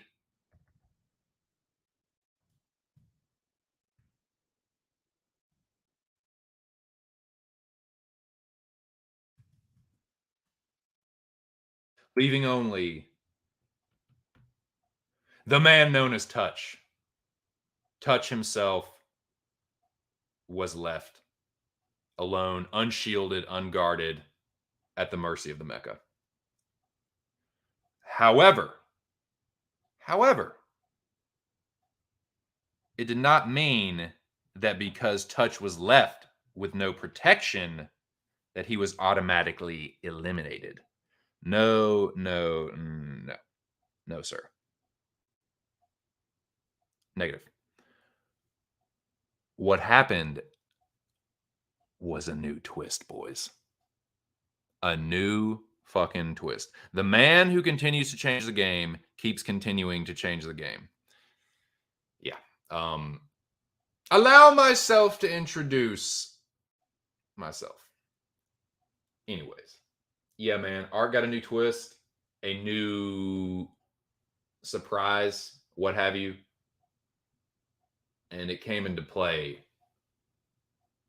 immediately after it was revealed that Touch was the only one left. So that's what I'm saying, dude. Like, ARK knew that he was going to do this, but nobody else did. Not even Touch. And Touch is on there with the fucking airplane avatar, like with the guy fucking sweating, like just like pouring sweat. Dude, that was hilarious because that is exactly what it was like. That was everything, Touch. That was the perfect avatar to use at that point. Like the fucking like, well, I can't remember the guy's name in that movie, but like the main character, he's like just pouring sweat. That is what it feels like. So now Touch is left alone by himself on stream with ARK, the rabid dog, in the middle of this 40-person stream. 40 eyes and ears on you. You want to talk about pressure cooker. And Touch's mecha life is on the line. And ARK's just playing a game. Awesome. Hilarious. So, dude, so funny. So awesome. Just grade A fucking entertainment, man. So what happened next was an R. And what it was, Touch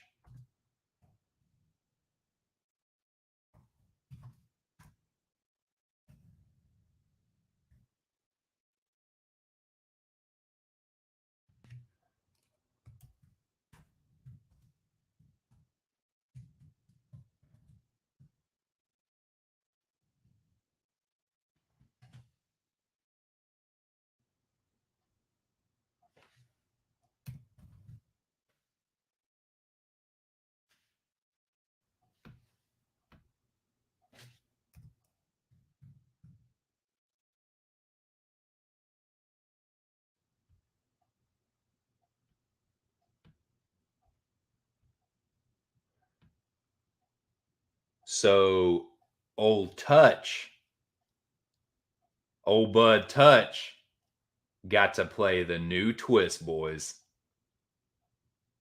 I think it's a great one.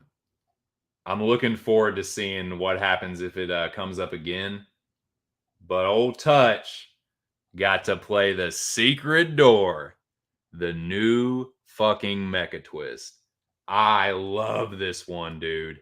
This one is like the entertainment value is just like through the roof because Touch is on there. You're getting his like legit, like spur of the moment reactions, genuine reactions to this shit. We're all sitting there like, what's it gonna be? It's like watching a fucking game show or something, dude, where everyone's like being in the audience of a game show, like, do this one, do this one, pick that, da, da, da. It was awesome. That was so much fun. Everyone's like, pick three, no, pick two, pick one, like fucking like Price is Right or something, dude. It was awesome. So Touch has 3 doors to pick from, right?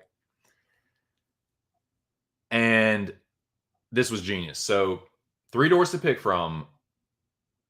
Whichever door you take, says ARK, Touch has to play whoever it is behind that door 1v1 next week for his mecha life.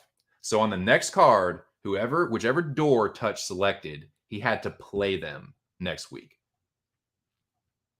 Crazy, dude. So awesome. So Touch, very dehydrated from as much sweat and salts and water that his body was losing from just profusely sweating. Touch has to gather himself and make a choice, right? So everyone's like throwing out, yeah, 3, no, door 2, door 3, 1, no, door 2, 1, whatever. But Touch makes his pick. He makes his fucking pick. So Touch chose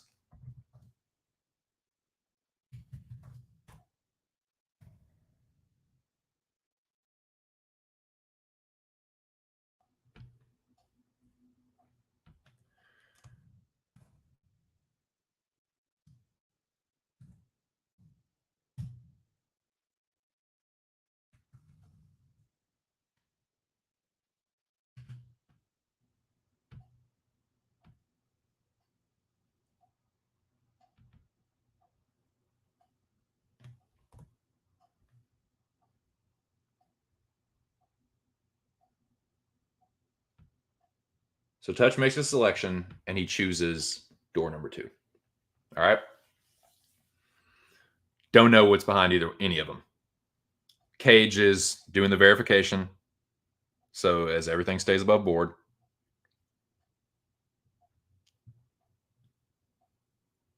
Now, first, what is revealed is who Touch avoided, who he does not have to play next week. And I gotta give ARK credit because the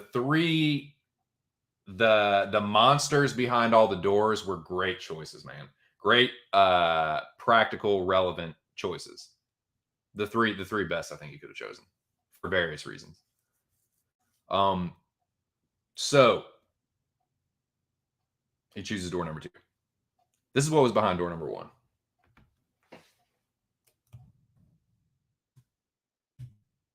If Touch had chosen door number 1,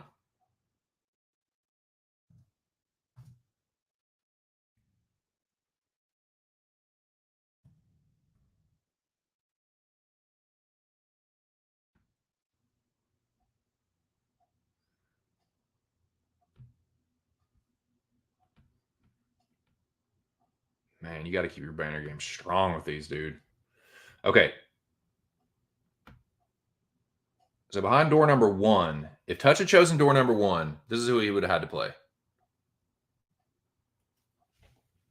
Let me edit that.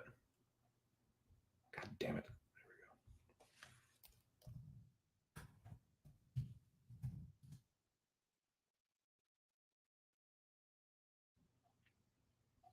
Behind door number 1, Dude, he fucking dodged a bullet here. I really think he dodged a bullet.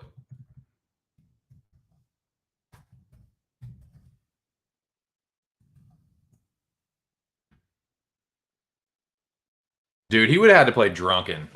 He would, if he had picked door number 1, he would have had to play drunken. I'm not. I don't want to speak for Touch, but that is that's the dodging of a bullet to me. That's some Neo shit.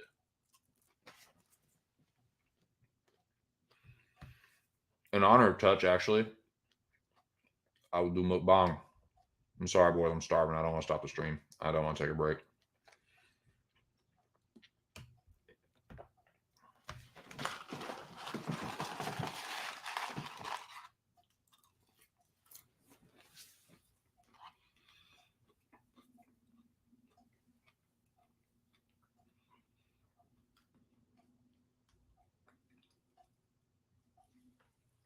So, Touch dodges the drunken, just dips that bullet just like Neo. He also avoided door number 3.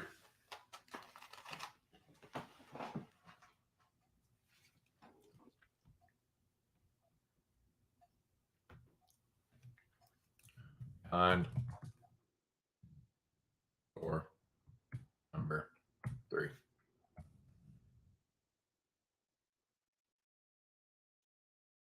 Behind door number 3.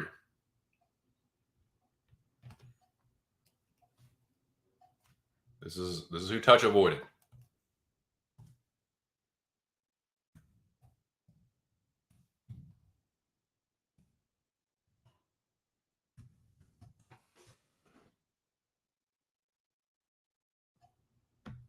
Dude, he would have fucking had to play ARK. That's 2 dodge bullets, if you ask me.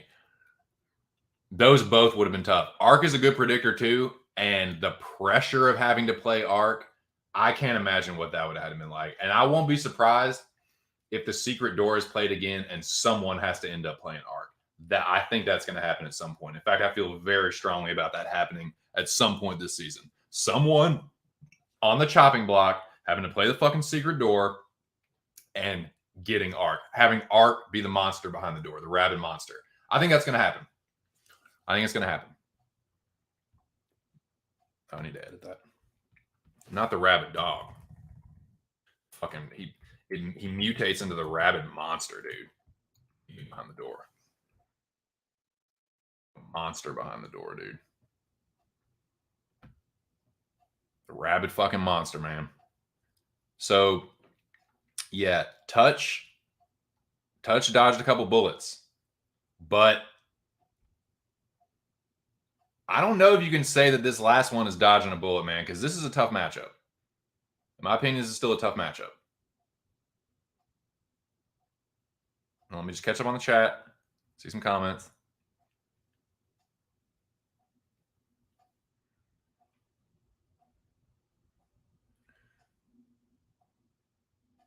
Let me see.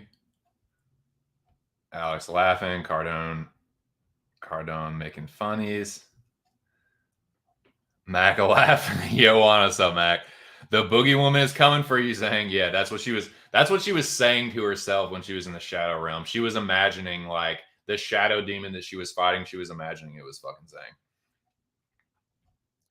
What's up, Real News? Want it crazy? Want that shit crazy? Ain't it though?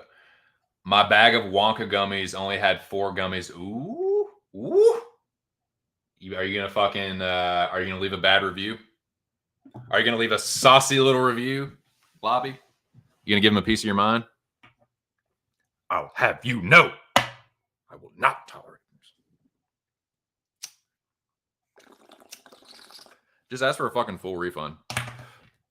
This is not acceptable, and I want a full fucking refund. That's what I do. If it was me, I'd go right up to him and I'd say that.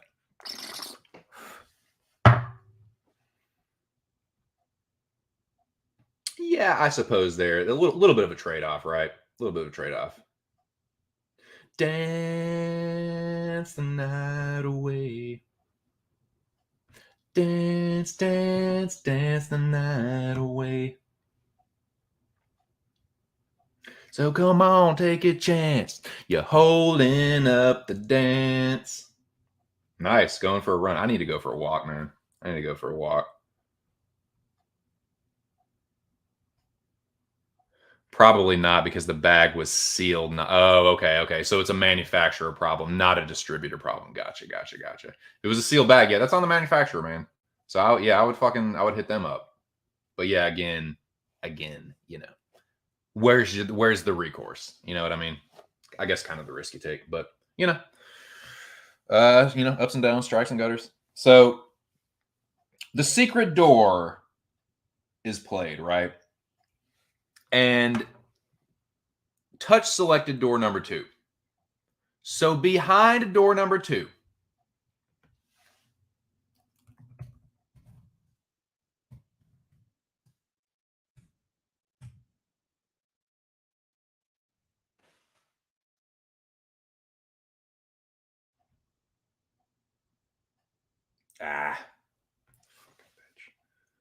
we'll just delete some of these then. Delete. Delete. Delete. Delete. Delete. Delete. Delete. Delete.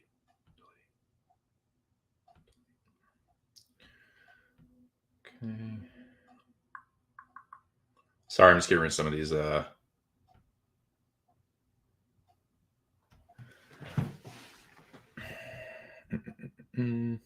Okay. Behind door number 2.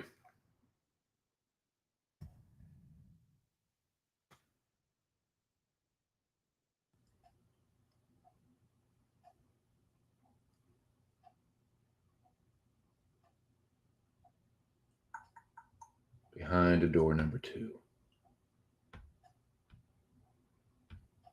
Behind door number 2, the monster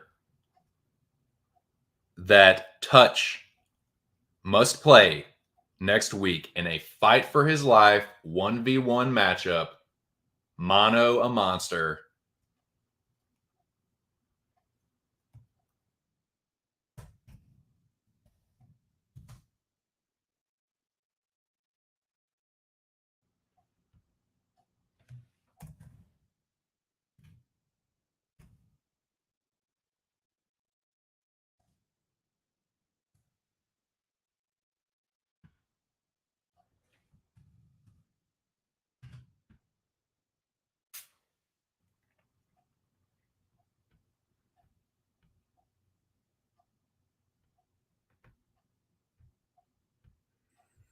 So Touch picked door number 2, and this is who he's gonna have to play next week to get back in the game. Fight for your fucking life.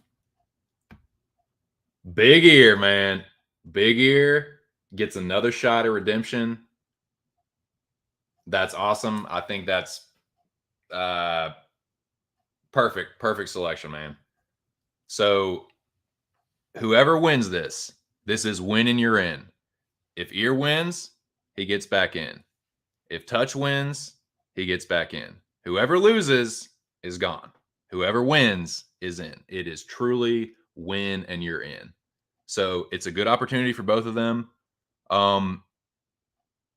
Yeah, I like it. It's gonna be a good matchup too, man. Ear had a bad week, but I have seen Ear fucking kill it on Tapology before. So yeah, man, I know Touch isn't sleeping on it. I know Touch takes it very seriously, and he's a very good predictor himself. So it's a good matchup, man. It's a really good kind of like separate from the main game, but still like relevant. Man, I don't know how ARK does this shit. How he comes up with all these different like twists and aspects of the game and makes it all work like on the fly. It's wild. Fucking wild. Dude is really built different. For this streaming and hosting shit, it's crazy, dude. So that's what happened with that. So here's the monster that Tush has to play, and that was pretty much that, and that was pretty much the stream. Or was it? Or was it? Was that the stream? Or did we have another firing? Another ARK McMahon firing. I think y'all know the answer to the question. It was rhetorical, but yeah. So let's talk about that. Let's close the final chapter on a certain someone, shall we? Oh, that's a barn burner, dude. God. Nice. Have some hors d'oeuvres for me.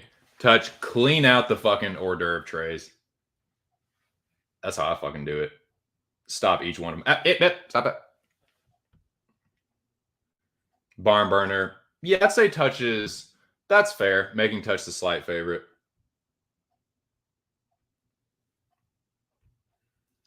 Jay Gone. Gone girl. Gone girl. Gone baby gone, right? Gone baby gone. So, let's close the book on this. You know what? I'm going to pack another bubbler. Pack another bubbler. Pack one up. Crack one open. And get ready for this.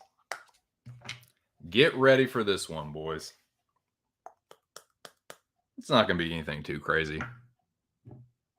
Just going to kind of put this thing to rest here. Not going to spend too much time on it. Not really worth the energy. But it was part of the stream. It was relevant to the Mecca. It's very relevant to the Mecca. Well, let me just start out by saying this.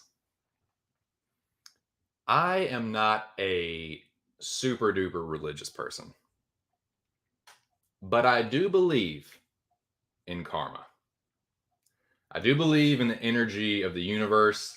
The energy you put out is the energy you receive back. I do believe that. I have been a victim of that myself, putting out a lot of bad energy, getting a lot of bad energy back. But I do believe that, like Adam DeMamp said, karma is for real. Oh boy, is it ever. I mean, if there was ever someone that had it coming, it was this motherfucker. So I'll go ahead and put it up. Harness energy block bat. It's a flow happy. Feel it. So I'm gonna put up this banner.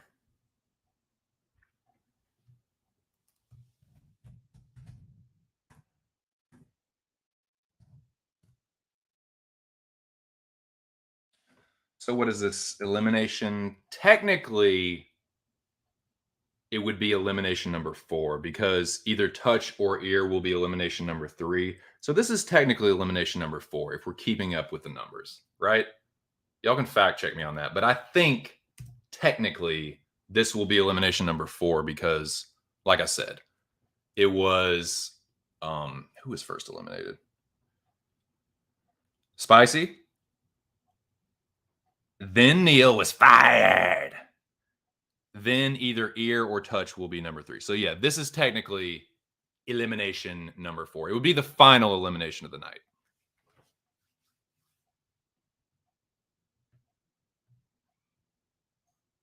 And this one, boys, I gotta be honest with you, it just broke my heart. I mean, I fucking love this dude is my boy, and like it crushes my soul. Hate to see him go, you know?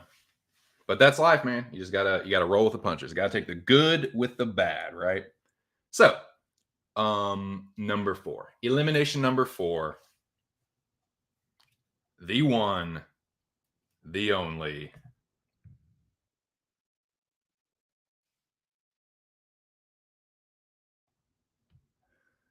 Geman Batty Boy Rasklat. And I mean, what did you think was going to happen? Part of me is like, it could be just one of those, he's just a drunk that doesn't give a fuck. He just likes getting drunk and like being belligerent and just talking shit. And when you do it on the internet, there's no consequences to it. So it could just be one of those, like, he's just likes to watch the world burn.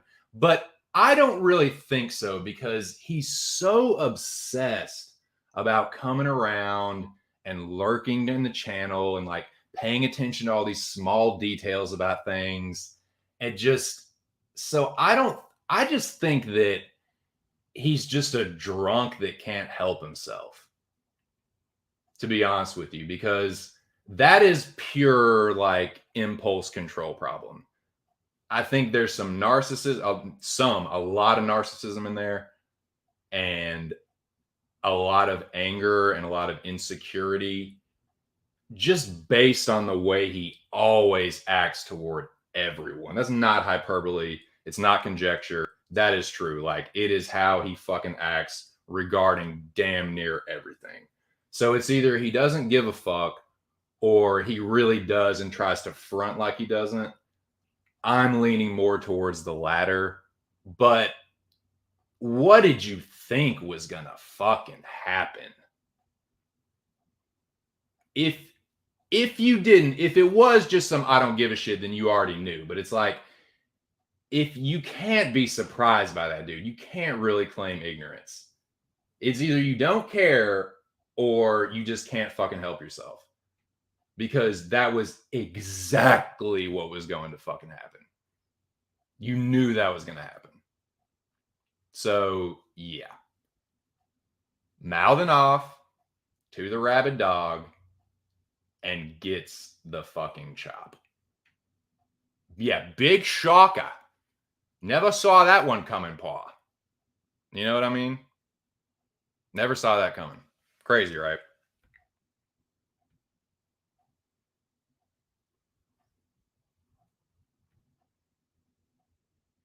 Yeah, dude. So that's what happened. Like, and he's an idiot because, dude, he's like, we've been over this with everyone. Everyone got a talking to about that. Jack got fussed at about it. I got fussed at about it. Many people got fussed at about it. That was one of the biggest sources of controversy in what, season 4? Wasn't it season 4, the crazy one where there were so many resets? That was a very chaotic season. But I think it was during that season when it was the Chris and Mo thing. That was a big source of controversy. But like, you would think after all that, and after all that he supposedly, like, as long as he's supposedly been lurking around here, he would already know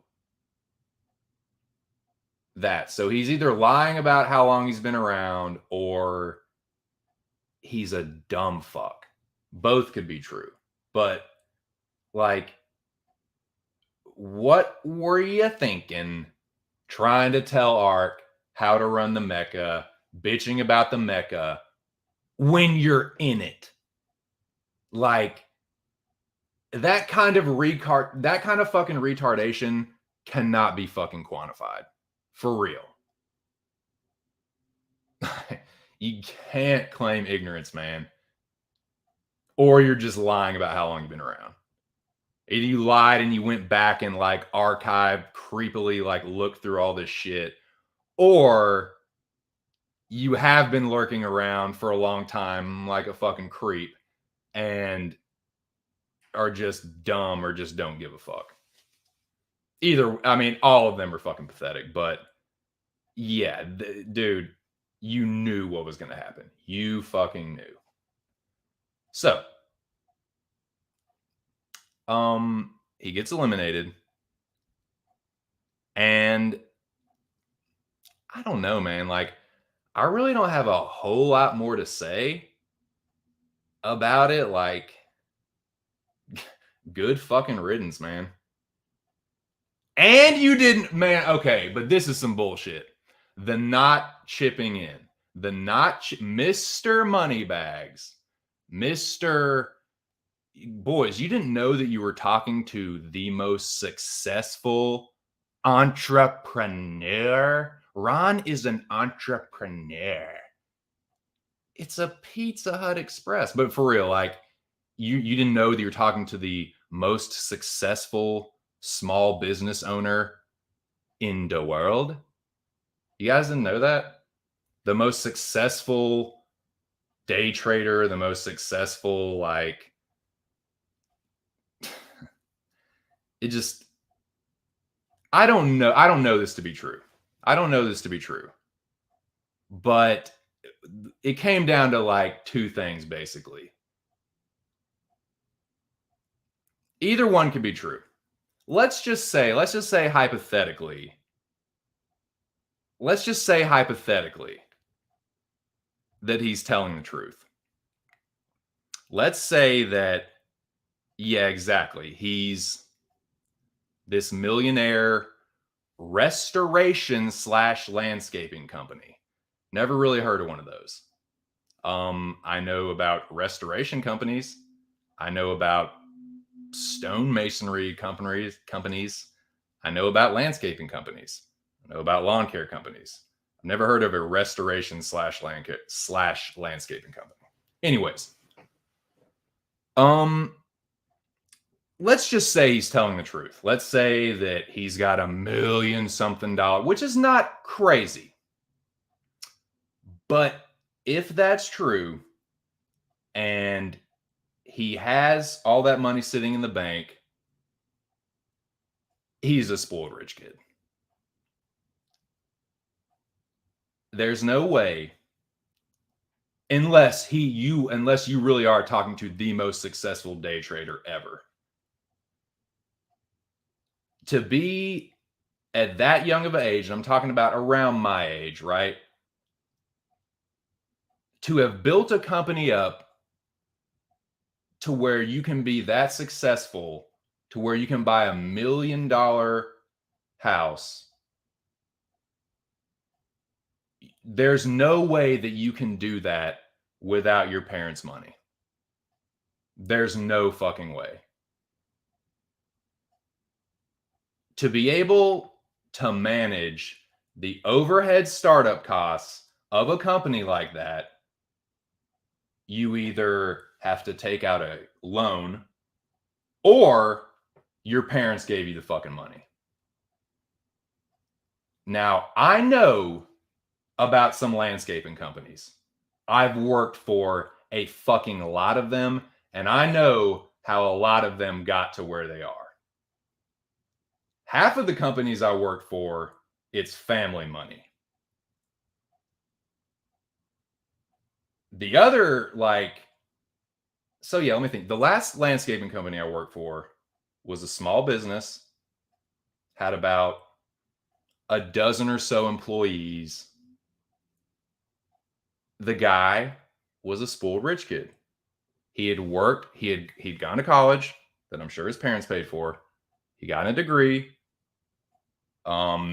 He worked for one of the companies that I work for, the big landscaping company I was talking about. He worked for them for a while, did the same thing I did, supervisor, whatever. And then wanted to do his own thing.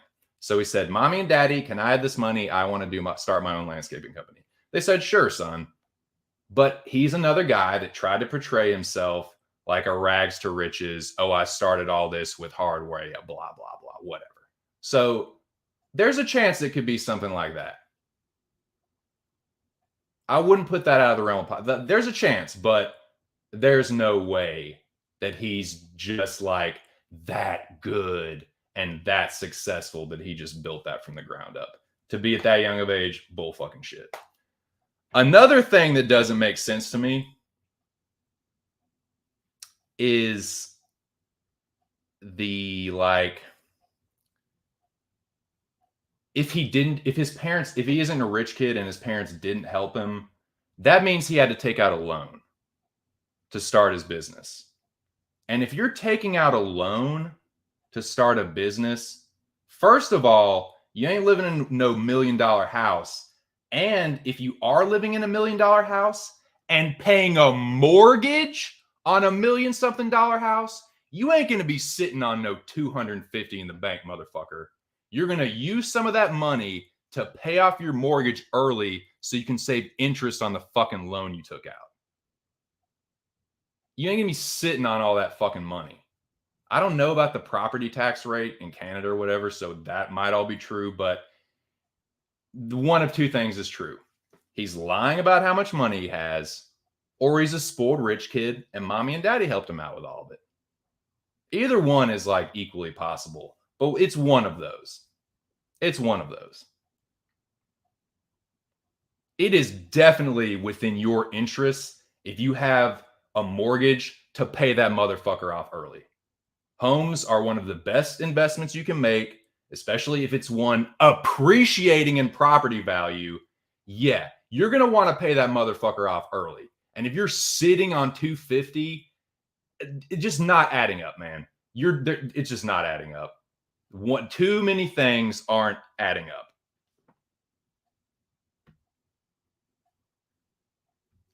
It's like he's either grossly exaggerating it or mommy and daddy helped him with all of it.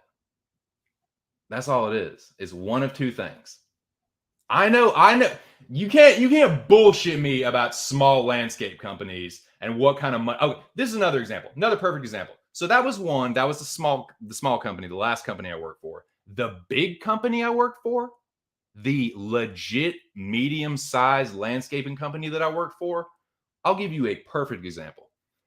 The vice president of that company, this is a 50-plus employee company, a company that has been around longer in the city that I've been around longer and operated longer than I've been alive.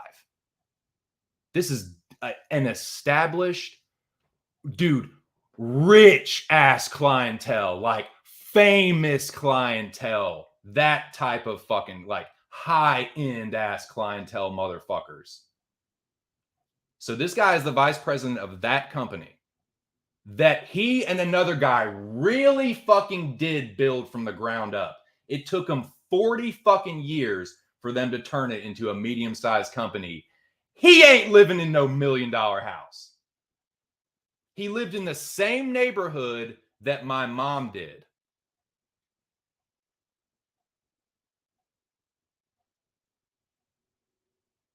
I know he makes bank. Vice president of the company, 50-plus employee company. He ain't balling like that. The dude's fucking lying. He's fucking lying.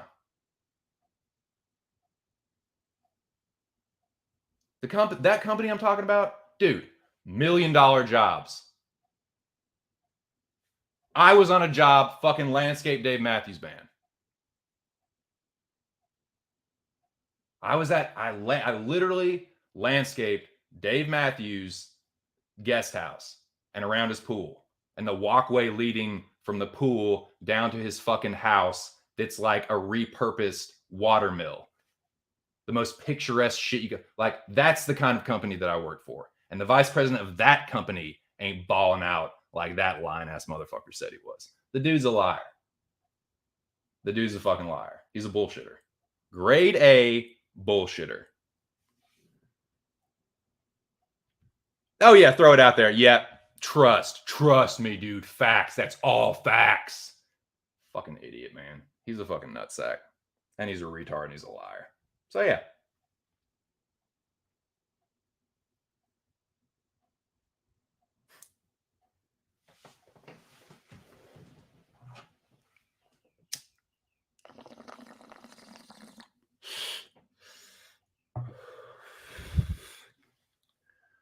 So that was the final elimination. And with that, dude, I just got to give ARK a big round of applause for the promo that he cut on that motherfucker.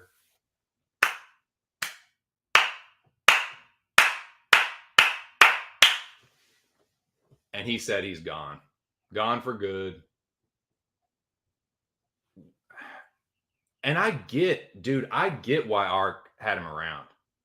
I totally understand the purpose that he served. I do appreciate a good heel. I can go tit for tat with anybody on this motherfucker. Ain't no heel gonna bother me. But he was just kind of lame, man. He just like said the same shit over and over. You're a goof, you're a retard. This is all facts. Like, just that's all he ever said. It was boring, monotone, fucking the same shit over and over and over and over and over. And it's just like, okay, we got it. You're rich, you're awesome. Like, everyone else sucks. You're the best. Common fucking heel. But it pissed people off. It served its purpose as long as it lasted. So I understand why ARK had him around. But it's like, dude, you are just fucking stupid thinking you can pull that shit with ARK. You're a fucking dumbass. And I think it goes back to the drunk thing. People can't help themselves when they're drunk. When you're fucking drunk, your mouth is just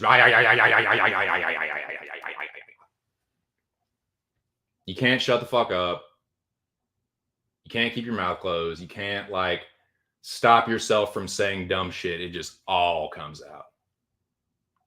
How awesome was that, dude? I dare you. I fucking dare you. Tell me to do it again. Tell me one more time. Oh, I'm dare. I love when ARK does that shit, man. So funny, dude. So funny.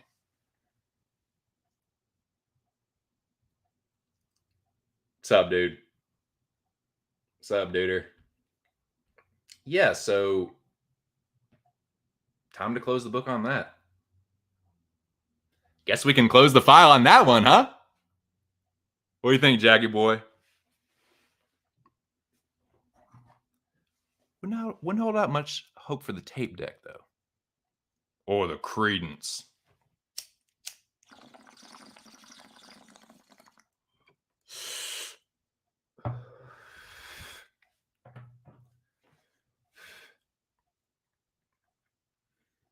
Yeah, guys, actually, I'm lying. I'm actually just rich as fuck. And yeah.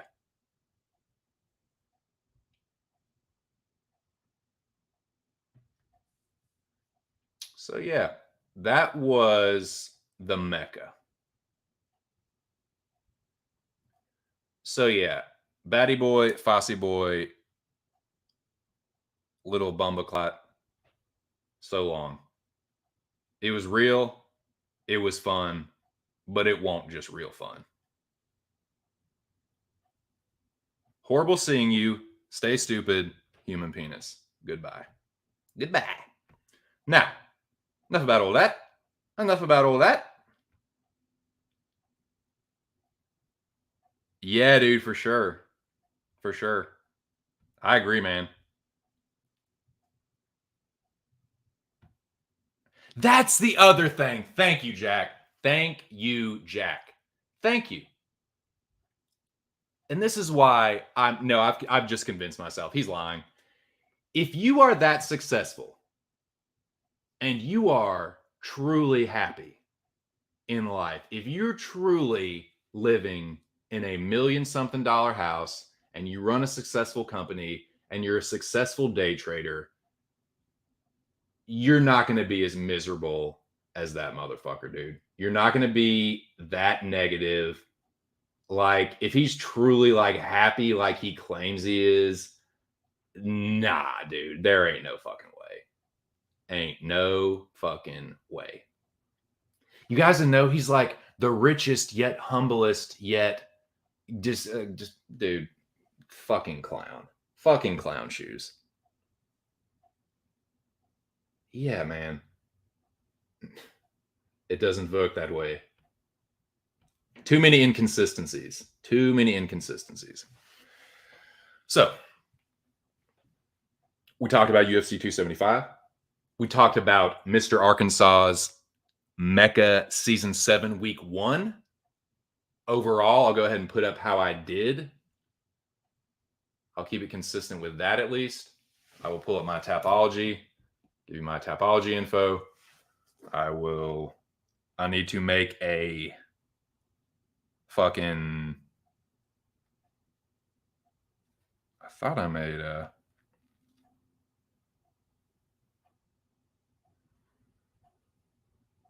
thank you, Charles Smith. I will like and retweet that. If y'all see Pubehead's thing, be sure and like and retweet it. Pubehead's post, appreciate that. Charles Smith.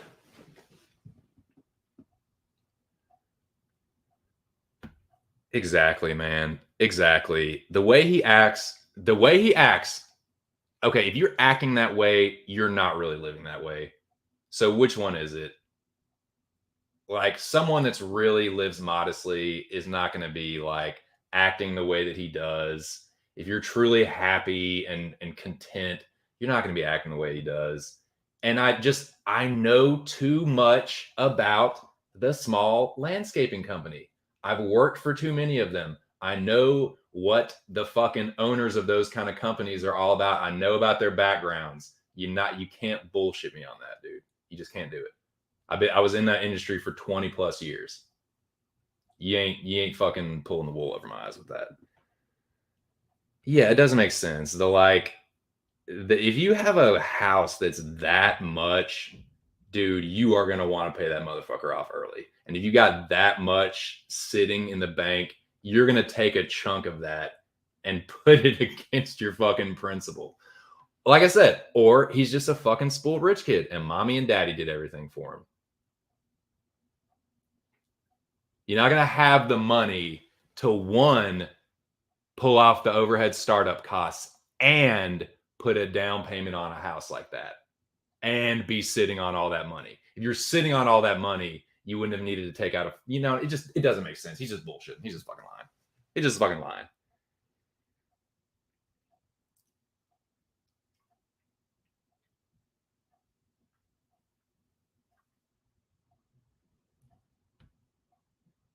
Yeah, it doesn't make sense, dude. He's just lying. He's just a bullshitter. Common bullshitter. So, anyways.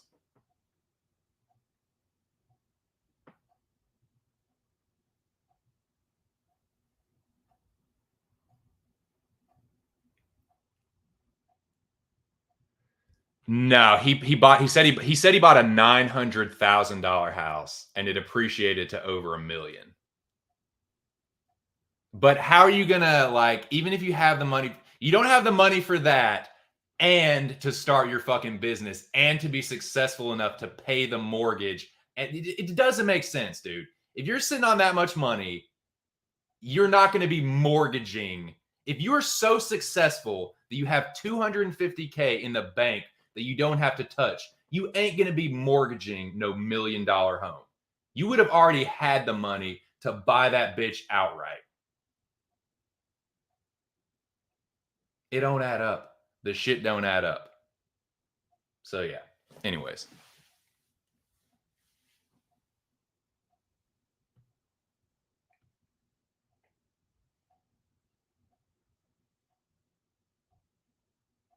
Well, what should we talk about next, boys? We are at the 4-hour mark. Holding strong. Had 10 strong in the building, dude. For a couple of hours now.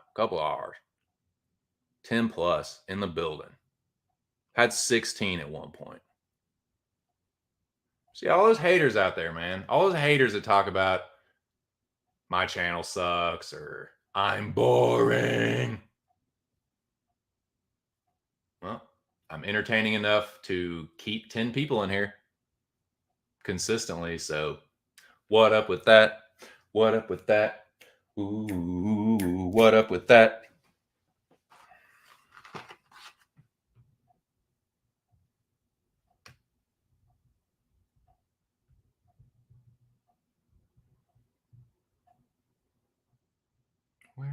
There it is. What do you think, gents? Anything you want to talk about? I might just get the fuck out of here if not. I haven't looked at next week's card. I don't really want to. I don't really want to get into it. I'm just kind of fried with the UFC at the moment. I still got to go back and rewatch Jiri Glover. I got to rewatch Valentina Tyla. My wife took the day off work today. I'm gonna hang out with her for a little bit. Like I said, we're getting pretty deep into the third season of Barry. Watch some more Barry. Watch some more Boys. The third season of The Boys is just starting to get good. I really wasn't liking it at first. I guess we can talk a little. Let's talk a little like TV movies, and then we'll get the fuck out of here.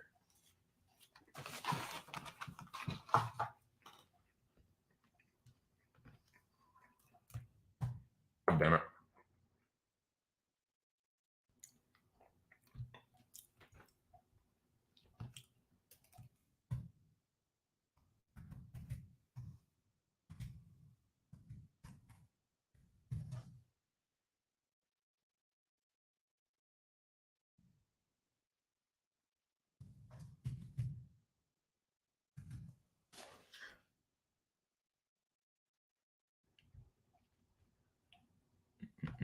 Sorry, just making a ticker here. All right. Let's do a little TV movie talk and I'll get the fuck out of here. Whatever you want to talk about, man.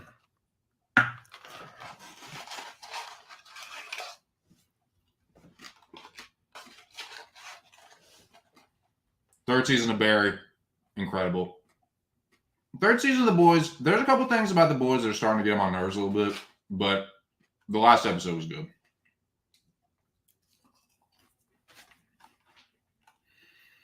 I'm sick of the Huey Starlight thing. That storyline is really played out to me, and it's just getting annoying. Like, those two together, I think they're annoying as fuck. Yeah, their little relationship was cute at first. Blah, blah, blah. Like, you know, they fuck, and like, you know, when she nuts, her eyes glow or whatever. Like, just little shit like that. I was like, okay, but it's getting old. They're awkward little back and forth, you know, little bickering. I'm sick of that shit.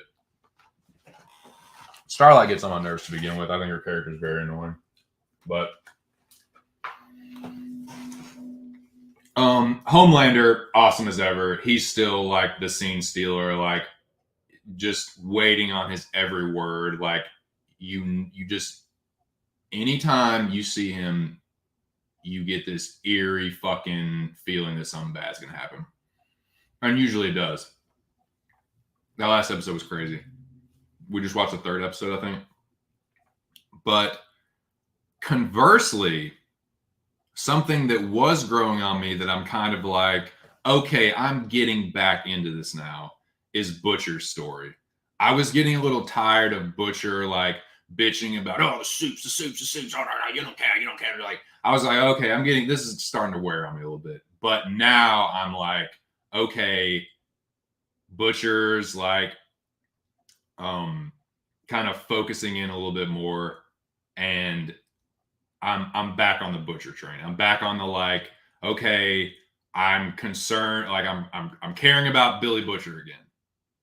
I'm with the Butcher storyline again, and that part is getting awesome. I don't want to spoil anything, but that part of the story is getting awesome again. That's what I liked about the first season. I think the first season's been the best so far, but I liked the relationship between Huey and Butcher. Haven't seen a lot of that yet. That was one of the things I liked about the first season. And just Butcher's, like, Carl Urban is awesome as Billy Butcher. He's believable badass. He's funny. He's perfect for that character, dude. Very, very fucking believable. And I'm with it. I'm with it again. So yeah, third season of The Boys is picking up. Third season, Barry has not lost any steam. And yeah. Finishing up Cowboy Bebop. I put that on the shelf for a little bit, but I got back into that because I finished Super Crooks, and Super Crooks kind of got me like, got the Cowboy Bebop juices flowing. Definitely influenced by Cowboy Bebop, especially the fucking intro. The Super Crooks intro is super sexualized, dude. Especially the chick. She literally is doing like a fucking striptease pole dance and like strokes her hands, takes her hands, brings it back to her ass, and strokes it up across her pussy in the fucking like every fucking. It's in the intro to every episode of Super Crooks, which is an awesome show, by the way. If you like any of that kind of shit, like any of that like action anime stuff, like Super Crooks is awesome. But yeah, that's really what I've been into recently.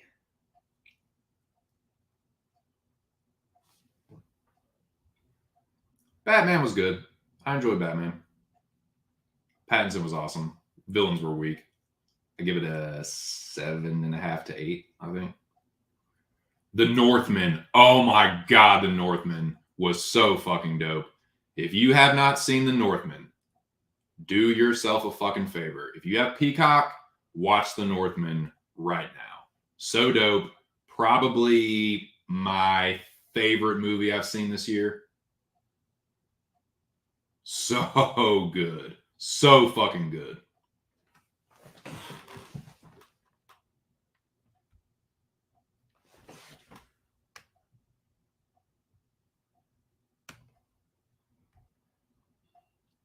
guess I better put this up. Again, if you haven't seen Ricky Gervais's new special, Supernature, fucking hysterical. If you're sick of the PC, woke bullshit, watch that fucking special, man. He throws a monkey wrench into all that shit. So funny. Watch Devil in a Blue Dress. Man, that's a good movie, dude. I had never seen that movie all the way through. That Denzel movie. Don Cheadle kills it. Denzel kills it, dude. Even Sizemore is pretty good in it. Like, it's got a decent little cast on it, man. But it's a good movie. Devil in a Blue Dress. It's a hard-boiled detective story. I'm a sucker for that PI shit. That hard-boiled PI.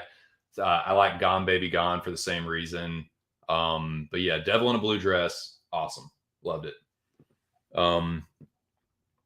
Yeah, Ozark was good, although the ending was a little disappointing. The results weren't terrible, but the way they went about portraying it in the last episode, I thought they could have done better. Barry is incredible. Like I said, Hader, Winkler, and the guy, I'm just going to look it up right now.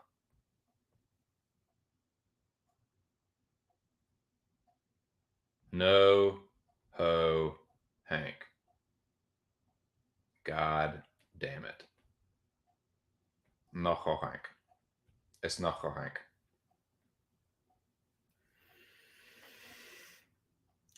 Anthony Carrigan. Anthony Carrigan needs an Emmy for Best Supporting Actor. If you're not going to give it to Winkler again, give it to Carrigan. Has he already won one? Because if he hasn't, he needs to. They need to give him one, man. He's been really good in this season. He's one of the funniest, if not the funniest character on the show. Consistently, yeah. Anthony Carrigan needs an Emmy. Bill Hader needs another Emmy. God, Bill Hader is a good actor, dude. His dramatic acting has blown me away. I always knew that we knew the guy was funny, right? We always knew the guy was funny. You always just kind of knew that. But dude, he is like a fucking believable dramatic actor, dude. He's kind of like a funnier Tom Hanks, maybe not quite as good with the dramatic roles, but another guy that can pull off the funny and dramatic thing. And his chemistry with Henry Winkler is just undeniable, man. It's been a treat, dude. As a former actor, stage actor that like had film actor aspirations, I can appreciate good acting like a motherfucker, and that dude, good acting from Hader, man.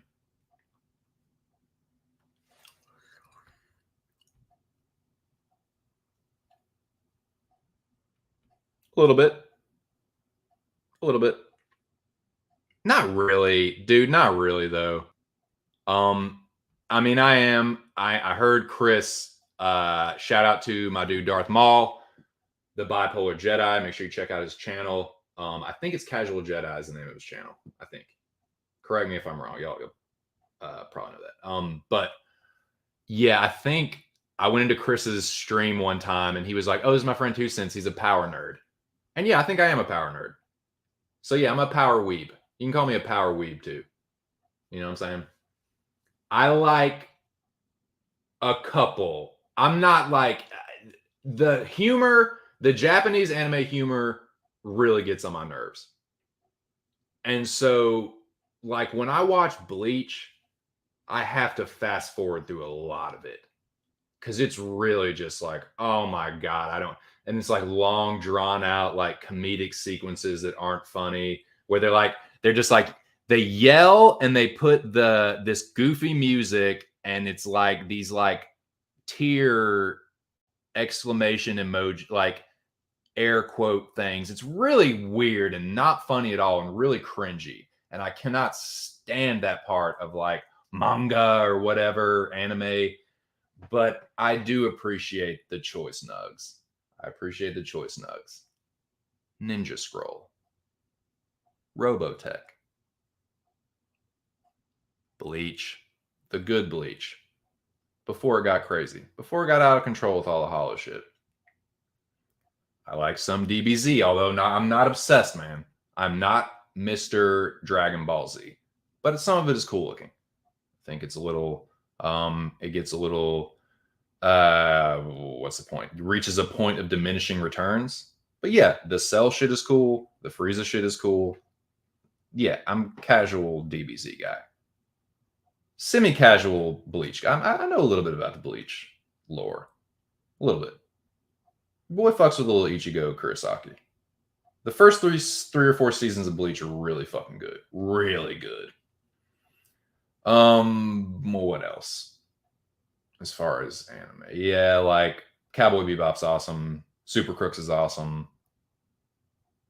Oh, Castlevania, dude. I know I've been talking a lot about it. I cannot say enough good things about Castlevania is one of the best anime shows I've ever fucking seen. So awesome, really funny, and actual like not anime style humor, like actual like it's funny. Like I actually chuckled a couple times, legitimately. Richard Armitage is in it, the dude that played Thorin in all the Hobbit movies. He's really good. He plays the main character, the main Trevor Belmont. But that show is so fucking good. But yeah, man, that's about as far as I go. I'm not. There's so much of it that is trash, and I just can't get into it. But yeah, here and there, yeah, for sure, a little bit.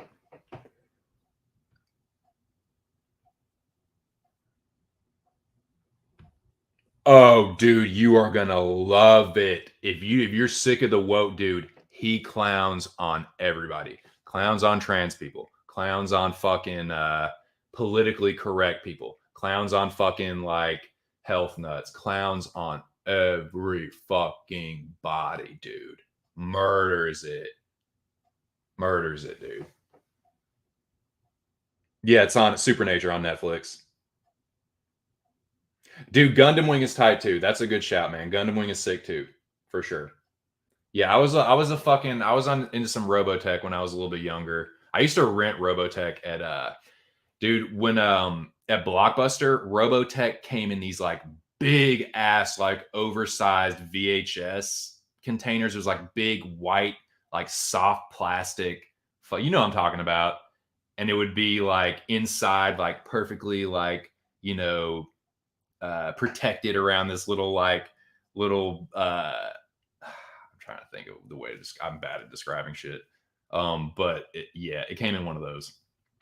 And I used to rent that shit a lot when I was, in the 90s. When I was a teenager in the 90s. Oh, dude, tell me, dude, nobody is safe. Nobody is safe. It's not just one of those like, yeah, you go, Ricky. Like, oh, I agree with everything you're saying. No, it's just fucking funny. It's just laugh out loud funny. I'll give you an example. And I can't do it as good as him, but he was talking about how like how everyone says that if they could fucking go back in time, what they would do is kill Hitler. Like he's like, really? You killed baby Hitler? He's like, I wouldn't. change a thing. He's like, because if I did, I would be risking like me not being like becoming rich and famous. He's like, if you change one little thing, it could have catastrophic. He's like, I'm not going to risk that. Like things worked out great for me. I'm not trying to like unravel the fabric of time and risk me not being successful. It was pretty funny. I can't do it justice, man, but it's fucking hysterical. It's fucking hysterical. Really, you take a baby and strangle it. Okay. But let's see. Yeah, that's good. Oh, Ryan Long, another one. Ryan Long, same deal. Like throwing a monkey wrench at the fucking like, you can't say this, you can't say that. That's not white immigrant. Ryan Long, white immigrant. Very funny. Very funny. Breath of fresh air, much like the Supernature. What else, boys? What else? What else has been good that I've been watching?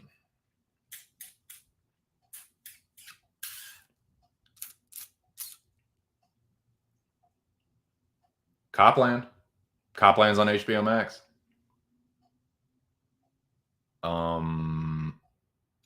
Narc is on Amazon Prime, I believe. I think. Pretty sure it is.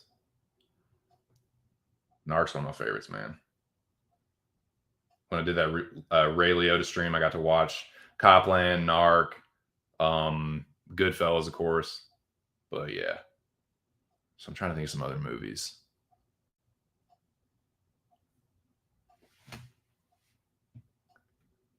Yeah, he's like tough shit. Like, you know, he's like, do you know what could happen? Like, there's a chance that I would not like become successful and rich. And he's like, I am not risking that at all. And then he's like criticizing people like, God damn, you're gonna go strangle a little baby. Like, you know, it's just funny. Narc, dude, it's so good. It's so good.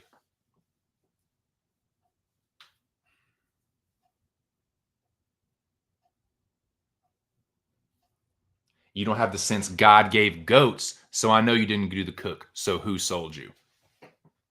You guys think this is my first fucking walk in the park? God, that movie's so good, man.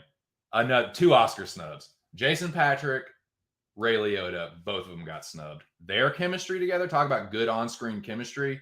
Oh my God. What is this, Mother May? I thought we were going to do some of this on your own.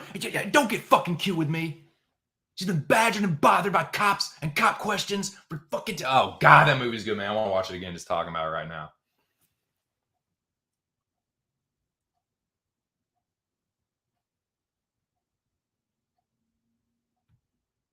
Make him look clean. Make Calvez look clean.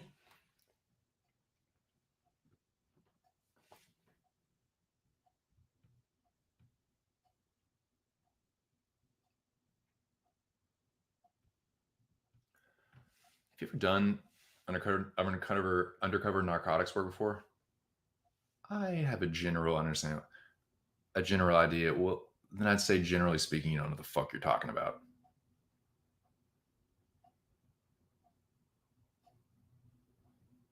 What else? I'm trying to think of some other things I can recommend before I get the fuck out of here. But yeah, Narc holds up. It's 20 years old, man. I can tell you one thing. I watched Narc 2 weeks ago, and it did not seem 20 years old. Felt very fucking fresh. The dialogue is still snappy. It's not one of the. It doesn't rely on like.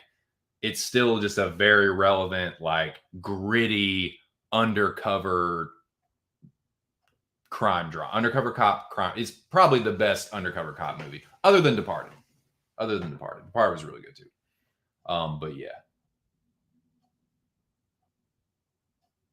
Narc was a little more centered of a story. What else? Yeah, that's about all I got. That's about all I got, boys. Morning,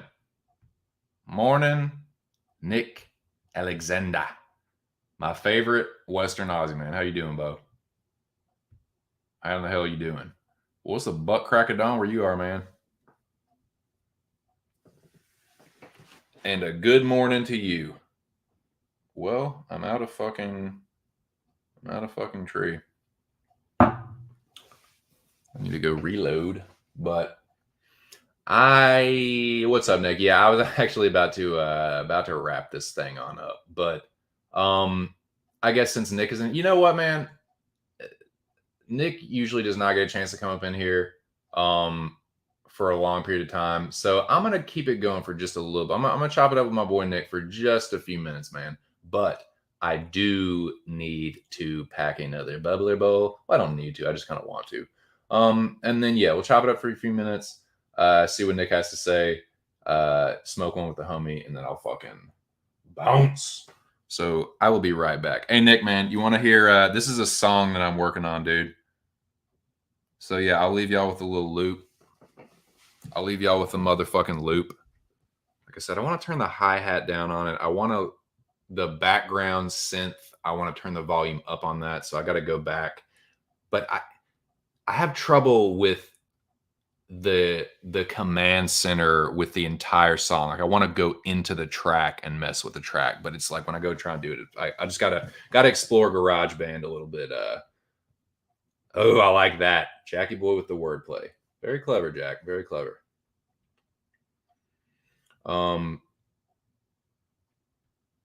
Yeah, man. Yeah, we'll keep this thing. It's fucking 420, boys. Chat. Might well okay, we're going a little bit. Shit. So yeah. This your boy shit.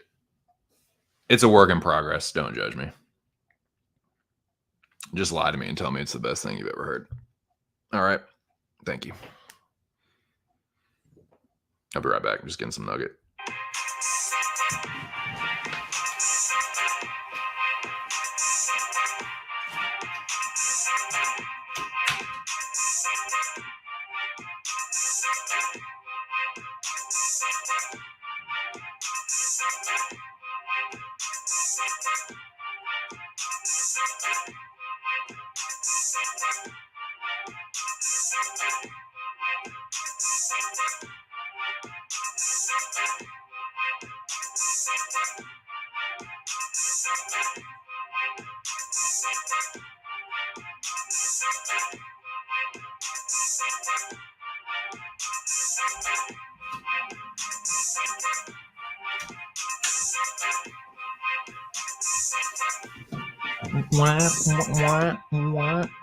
See, I want to turn that up, and I want to take the hi-hat down a little bit.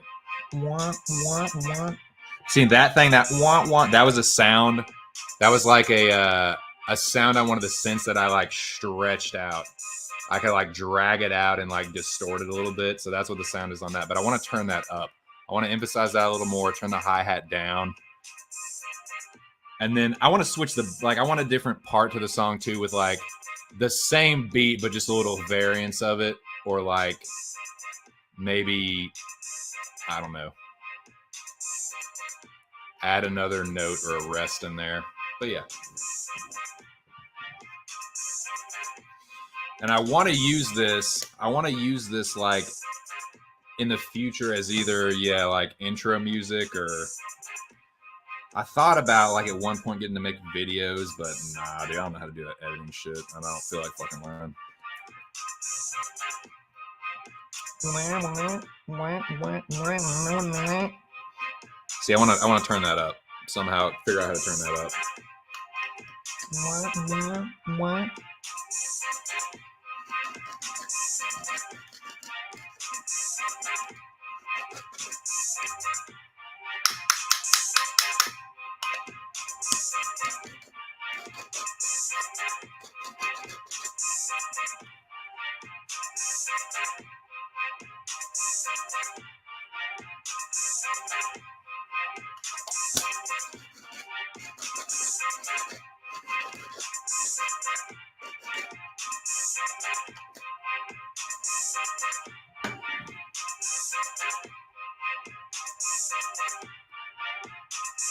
See, but what I wanted to do is make like an intro video and put this as the music behind like a like mashed up clip of some of my favorite fighters, like knockouts, like Machida knocking out Rashad Evans, and like Robbie finishing Rory, or dropping Condit. That'd be a cool shot. And Bisping knocking out Rockhold. I would definitely put that in there. But this is the music I would set that shit to. So in the future, if anyone knows how to do video editing and can help me out with that, I will compensate you for it. If you can help me put a video together and set it to this music. That was my like grand scheme. So if anyone knows, or you can do it yourself, let me fucking know, man. I'll definitely give you full credit and a little something. So holler at your boy.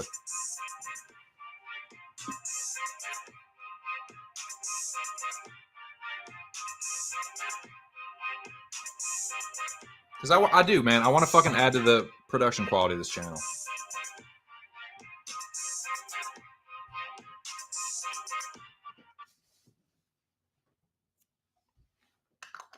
I want to add to the production quality, the production value.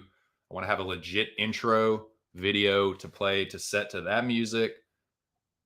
And that is something where I can just have the loop. And then maybe I make it into a song later for, I don't know, for the fuck of it. But yeah, that's my idea. So I just wanted to give you a little preview. And yeah, just let y'all know I really appreciate the support. And the donations and stuff like that will go towards putting that kind of thing together. You know what I mean? So yeah, if anyone, I will use what I've made from the donations and shit like that towards stuff like that. Paying somebody to help me put a fucking video together, because I don't know how to do that video editing shit. I'm just addled when it comes to that. So, but I'm willing to pay for it. I'm willing to pay someone that does know how to do it. Let me know. Let me know what you charge. Give me a quote, Bo.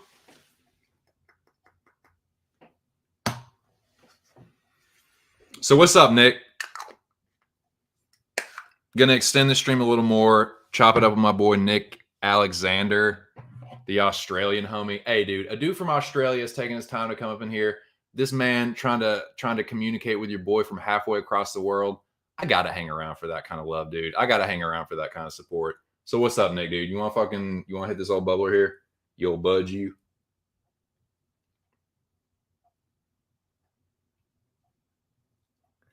Oh yeah. Lobby Queen was in here earlier. Oh yeah. Ooh, that's a good one, dude. That's a good shout, man.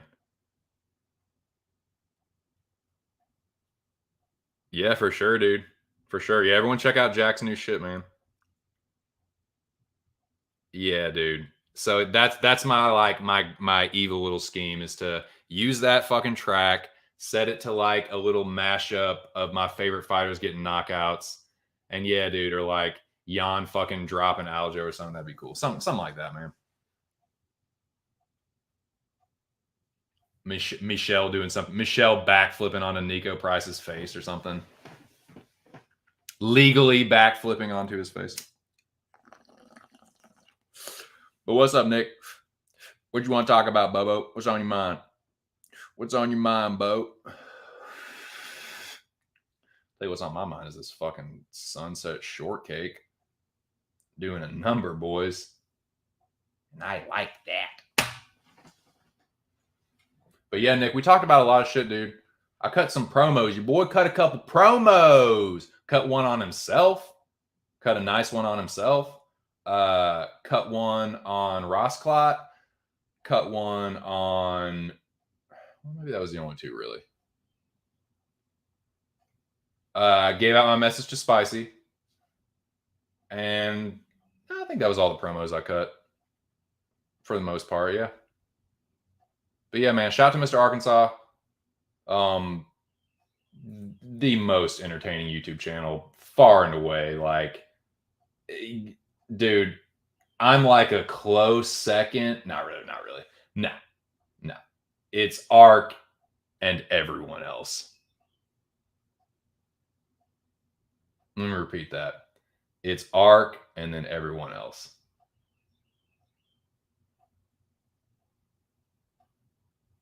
Period. I mean, that's a big reason there's so many people in here. Mecca recap. You know what I'm saying? Fuck yeah, I'll take the traffic. Hell, fuck yeah, Bo. Ain't no shame in my game, player. Tell you what. But no, man, shout out to the Rabbit Dog. This season, dude, ARK, if you hear this back, dude, you've been killing it. Keep up the crazy ass twists. I don't have to fucking tell you. You already fucking got some crazy schemes in mind, I'm sure. But yeah, that's, I mean, not only having the shit thought out, but then like spur of the moment, being like, oh, let's do this actually. But then it's awesome and entertaining. Like fucking Kelso talking about the Pringles. How do they do that? How do they get them in there? Like, you know what I'm saying? Like, how does he do it? I don't know.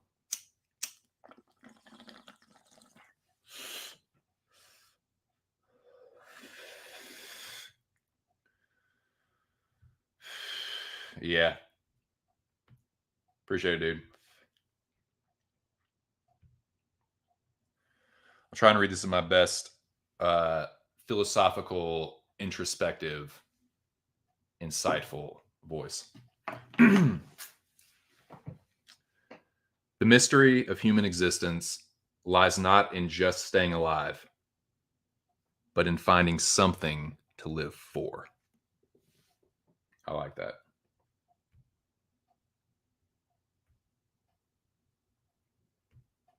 Nice. You'll have to check that out, man. Let me, okay, well, I'll check it out right now. I'll live react to it. I'm going to live react to Jackie Boy's new shit. Shout out to Jack Attack MMA. Jack Attack MMA. So, what did you say it was? Excuse me.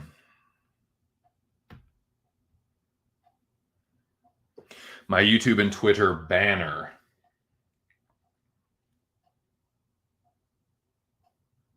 Nice, dude. Top ranked, third party tracked. Khabib.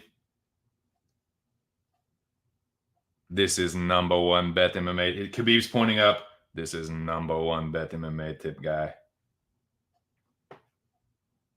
Jack Attack MMA for that. It's a great thing, baby.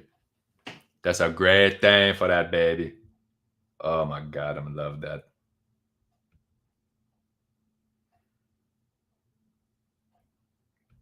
Looks tight to me, dude. Very clever. Like the colors. Like the color scheme. Is that honeycomb in the background? Jack, is that fucking honeycomb in the background? Please tell me that's honeycomb. Please tell me that's some fucking honeycomb. A close-up, zoomed-in picture of some fucking honeycomb. Is that what that is? Yeah, that's Khabib pointing at it. This is number one bet MMA tip guy. This fucking Jack Attack MMA guy. Jack, please tell me that's honeycomb. Anon digging it. That's what it looks like, dude. That's what it looks like. Can we get confirmation on that, Jackie boy?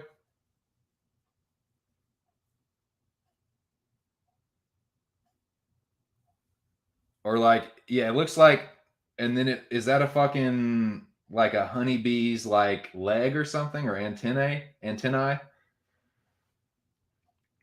Well, Jack, we're all waiting with bated breath here.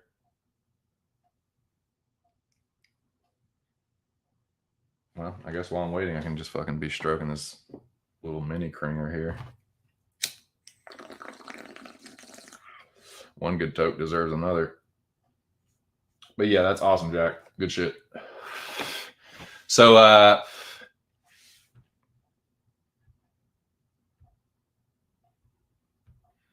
yeah, I like that too. I like that too.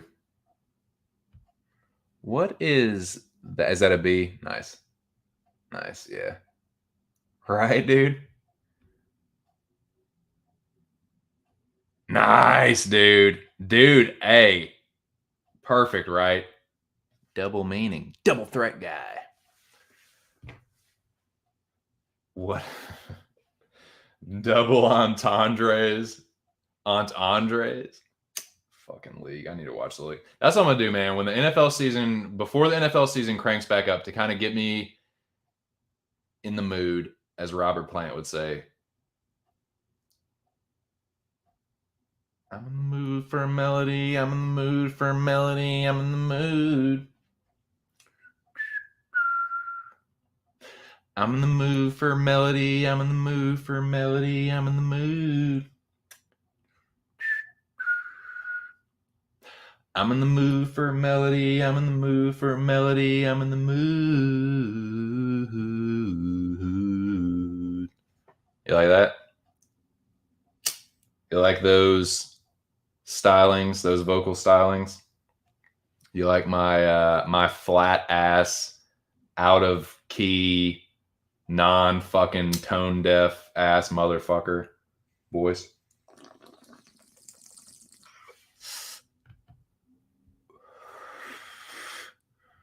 Purple goat color, more like, Jack said.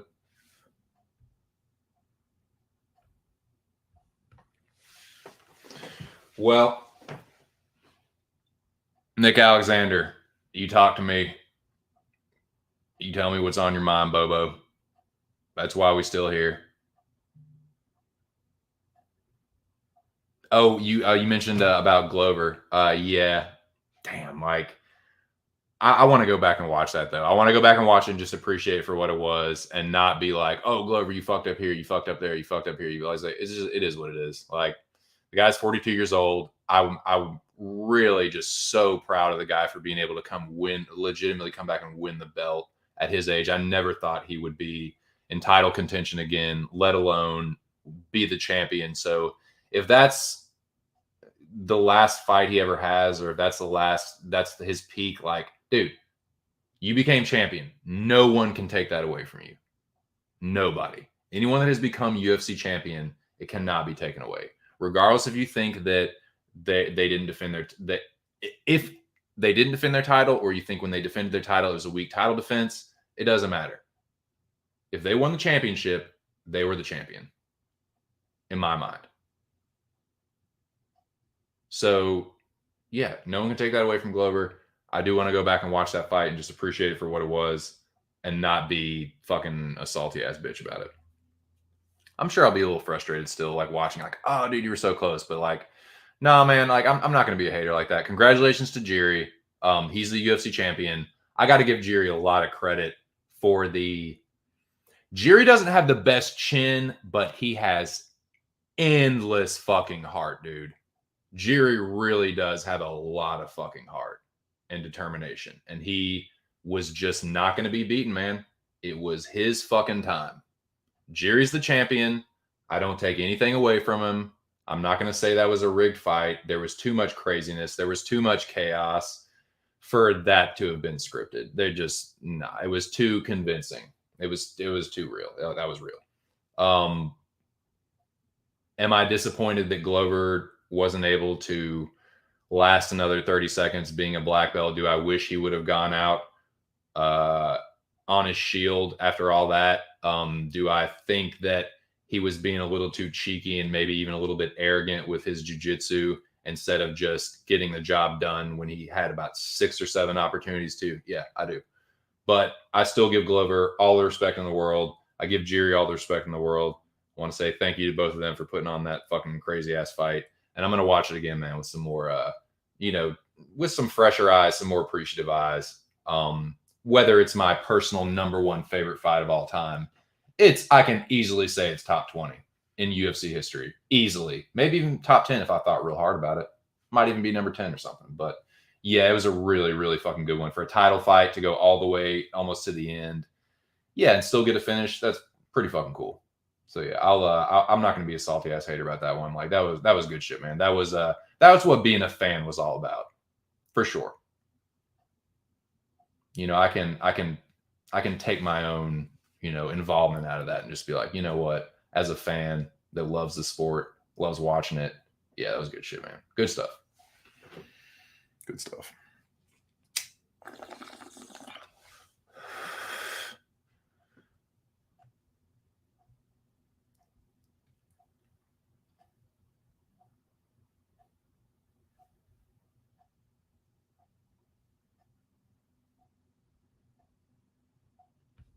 Jack #1 graphic artist guy. Hey, Jack done did my logo.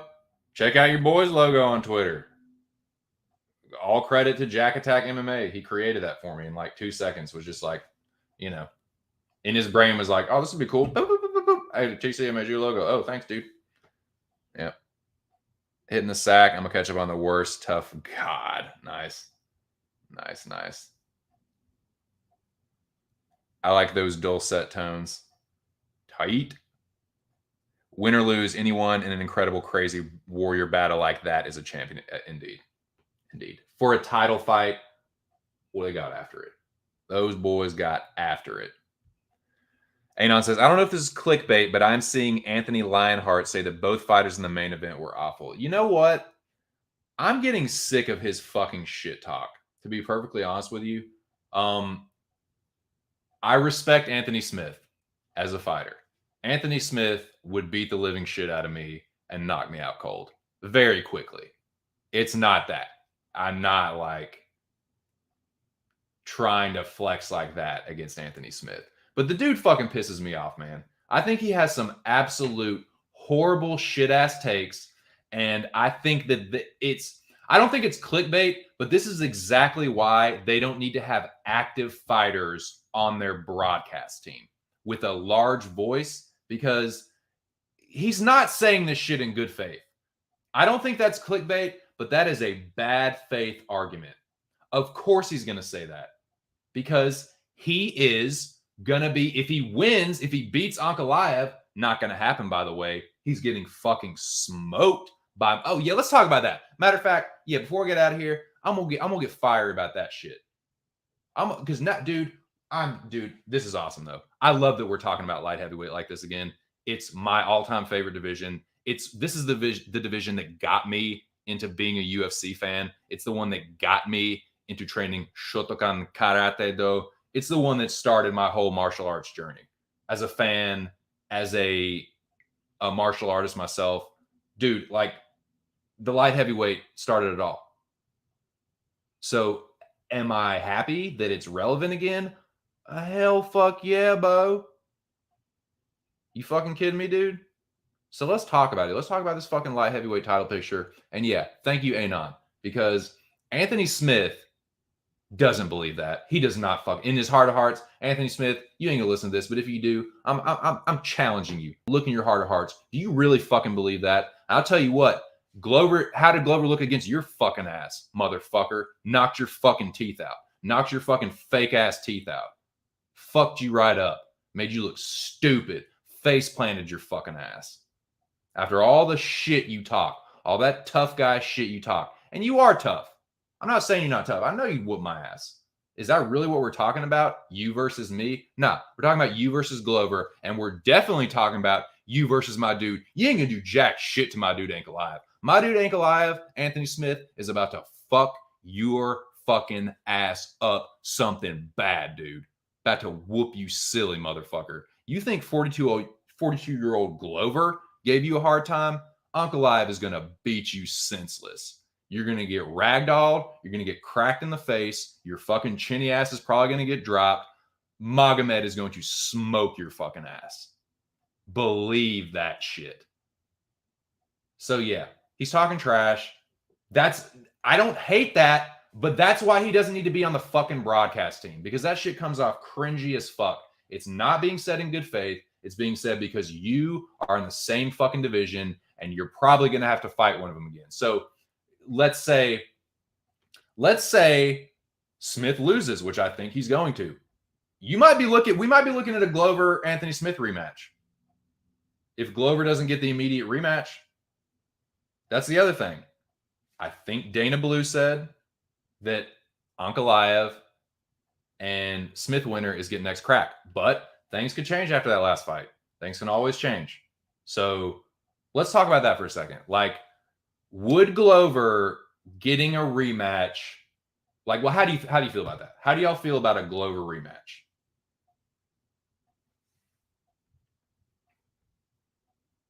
Shout out to the 15 people in the building. Jack said, fuck.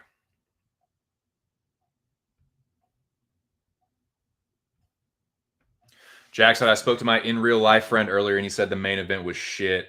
I was gobsmacked. Did you punch him? Did you fight your friend? I would have fought mine. I fought my friends before. I'd punch that motherfucker.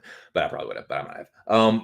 I didn't look at what the judges' scorecards were. I want to look that up, but I'm pretty sure it was 2-2 going into the 5th, and Glover was winning the 5th. I think that's how I had it too. Too volatile to bother scoring live, and luckily didn't need to bother. Yeah, exactly. It's all for naught. I wonder what your friend is into. I don't like fits where people are just rock'em sock'em robots, but this was actually entertaining. I didn't like Joanna Wiley because it was just sock'em bop'em to me. So Anon appreciates the technique. I said it was just a sloppy mess pretty much, which I understand, but you're right. It was a slobber knocker.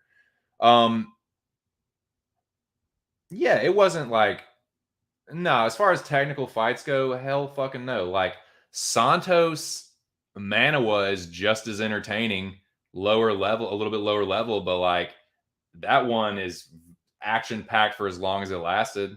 And like, yeah, like it won't a whole lot of technique involved. Won't a whole lot of technique involved in this. It was like Glover throwing sloppy 1-2-3s, Jerry throwing sloppy overhands. Like it was a sloppy fight. It was very entertaining, but yeah, I'm gonna go back and watch it though. I do appreciate a crazy fight like that. Well said, since all my bets were stuffed, but at that point didn't care because as a fan, that fight was like timeless and everything else fell away in the moment. Indeed. Well put. Said didn't care. Yeah. Right on. Oh shit. Let's see. I haven't been able to listen to Believe You Me since Anthony Smith joined the podcast. He wears a backwards cap as if he's young, but he ain't that guy. I miss Louis J. Gomez. Really? It's Anthony Smith permanent now? Gomez and fucking the Count aren't doing it. It's Bisbing and Smith. Smith isn't funny though. That was the whole thing. That was the whole thing about it. That was the awesome dynamic. Louis J. Gomez was the funny guy that was interested in fighting, and Bisbing was the fighter that was interested in comedy. That was the beautiful dynamic about that. Bisbing was funny. Gomez was funny. Bisbing was a fighter. Gomez like was interested in it and did like an amateur fight and like is just a super fan, like MMA super fan. So that was the kind, like he appreciates and loves the sport. So that was the perfect like yin yang, right? That's gone now. Yeah, I don't blame you. Like that's I don't know. I don't get that decision. It's not the same. Call it something else. Call it something else, Mike. Come on now.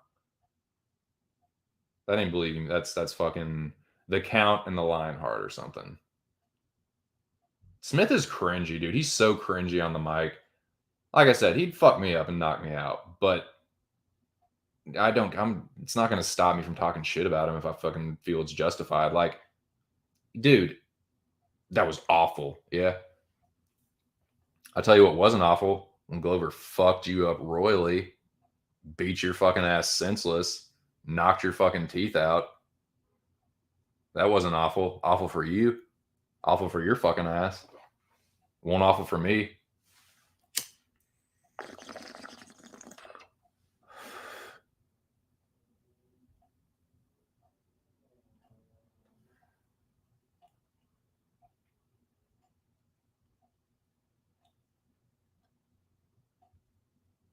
I haven't been able to watch it. Oh, I know, man. Why? What the fuck? In before Smith beats Ankalaev and subs Jiri in 2 senses. Whoa, dude. Are you? Wow. Okay. Okay. Mark it, boys. Clip that. Clip that. You heard it right there. Touch is calling his shot.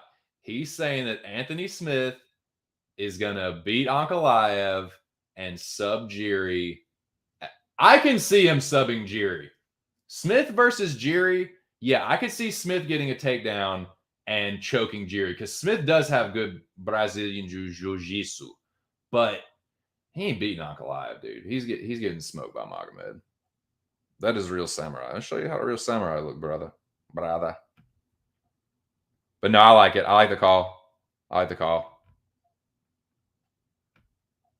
Nicky elbows. What's up, Nick? How are you, brother? Yeah, that's touch. That's fucking touch.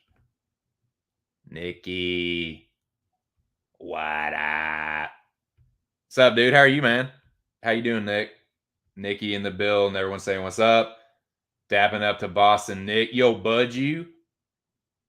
Sorry, man. I missed you guys Saturday. I won't in there. I won't betting though. I didn't fucking. I got really sick, dude, before I could make it to the casino on Friday, so I had no action. But it's a good thing. Oh yeah, let me go ahead and address that. So Nick, you might enjoy watching this one back, dude. I had to eat a bunch of fucking crow, dude. ARK served me a huge plate of Jake Matthews crow.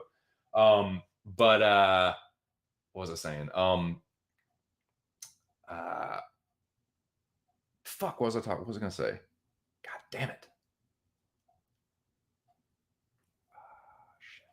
It was about, what was it? It'll come to me.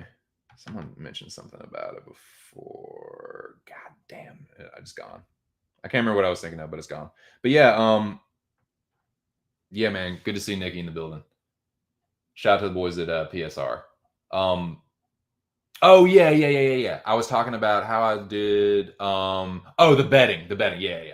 So, dude, I got lucky that I was not able to bet because I would have lost. No, I wouldn't have lost every single one because I was going to bet. No, I would have.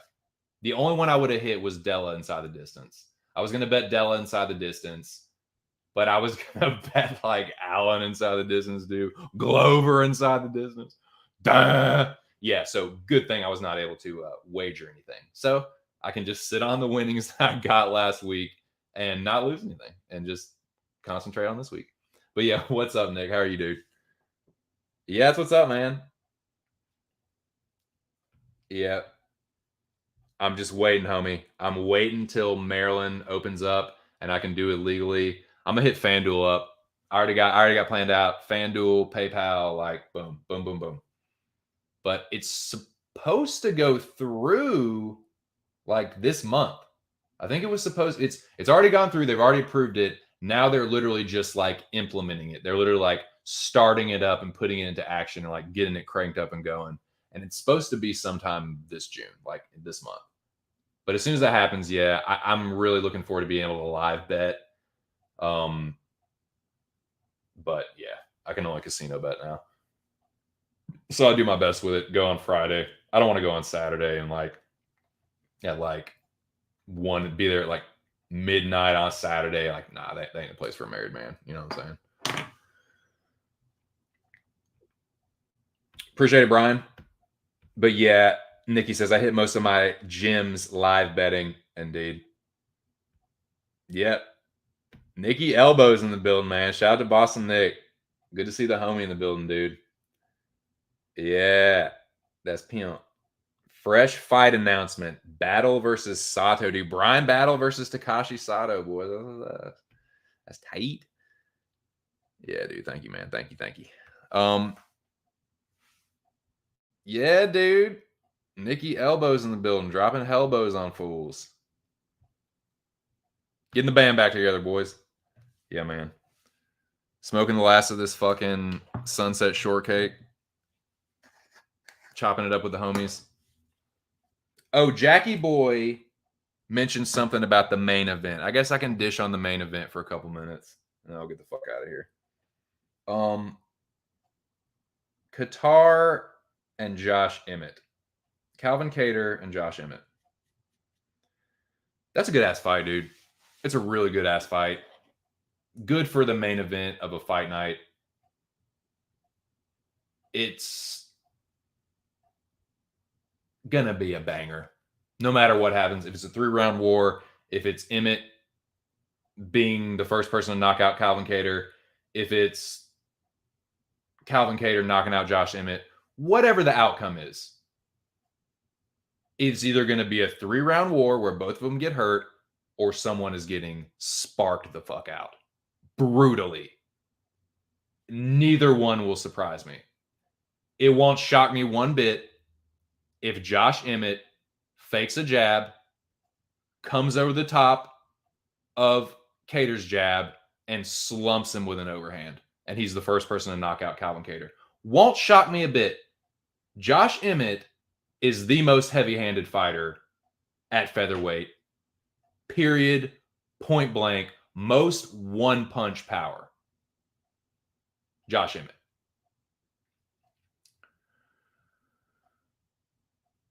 Cater's really good at boxing, though, man. Like, he could kind of just be a little crisper and a little quicker. Like, Emmett's 37 now, coming off the knee surgeries. I know he's still got it. He can still crack. He's still got it. I'm leaning Calvin Cater, though. I'm leaning Calvin Cater. I won't be surprised if Emmett is the first dude to knock him out. You know, me and Jackie Boy have been having a real swell time riding the Josh Emmett train. It's been fun. It's been real, Jack, but I'm going to have to jump off at this stop, Bubba. I'm going to have to do it. I'm going to have to go with Cater. Could be famous last words. You can absolutely feed me all kinds of crow if I'm wrong about this. In fact, I'll be disappointed if you don't. But yeah, I think I'm going to have to lean Cater on this one. I actually think he might knock Josh Emmett out. I think I might actually bet that. Cater by TKO. I think you can kind of Jeremy Stevens him. Be more accurate. Like, if dudes like Ige are like lighting you up and you going tooth and nail with Burgos, I think Calvin, like, Burgos and Ige are two guys that Josh Emmett went pretty close fights with. Calvin Cater whooped on Dan Ige and knocked Shane Burgos out. So I favor Cater. I favor Cater by knockout. I might bet that, actually. But glancing over the card, I didn't see too much that jumped out at me. But I will probably be on that. In fact, I am going to bet that. I'm going to have a little sum on Cater by knockout. That's what I'm going with that.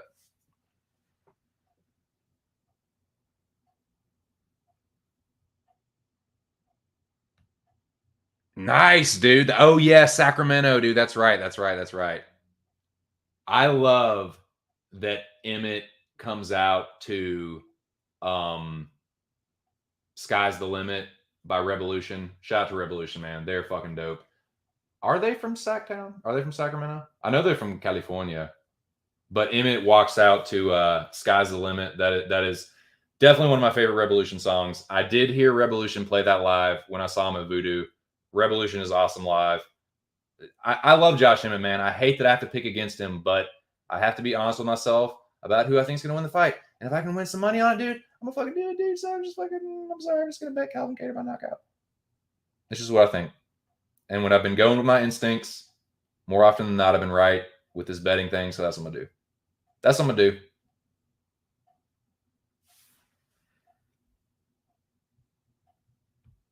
I know. I won't. We won't. You didn't hear from me. I won't tell him. We're pretty good friends, but when I see him, dude, I'll mum's the word. I got you, Touch. Emmett's my boy, though. We hang out and smoke weed and listen to Revolution together. Did you have a good relationship with your father? Me neither. No, you're kissing Chase Utley, and that's it. What is your deal with Chase Utley?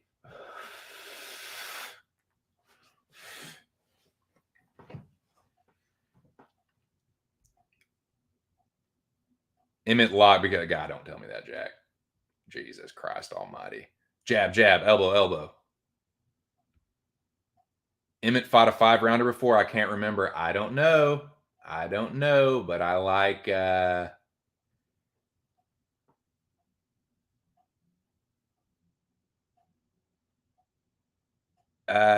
Dan Ige win that fight, or did Calvin Cater bust Dan Ige? I mean, yeah, dude, Calvin Cater gets his nose broken in like every fucking fight. It's Calvin Cater. I'm fucking tough. I'm from Boston. Yeah, my nose is getting fucking broken. It's nothing. I drink blood as much as I drink fucking water. It's fucking, fuck you, Stu. Fuck you, Toonie.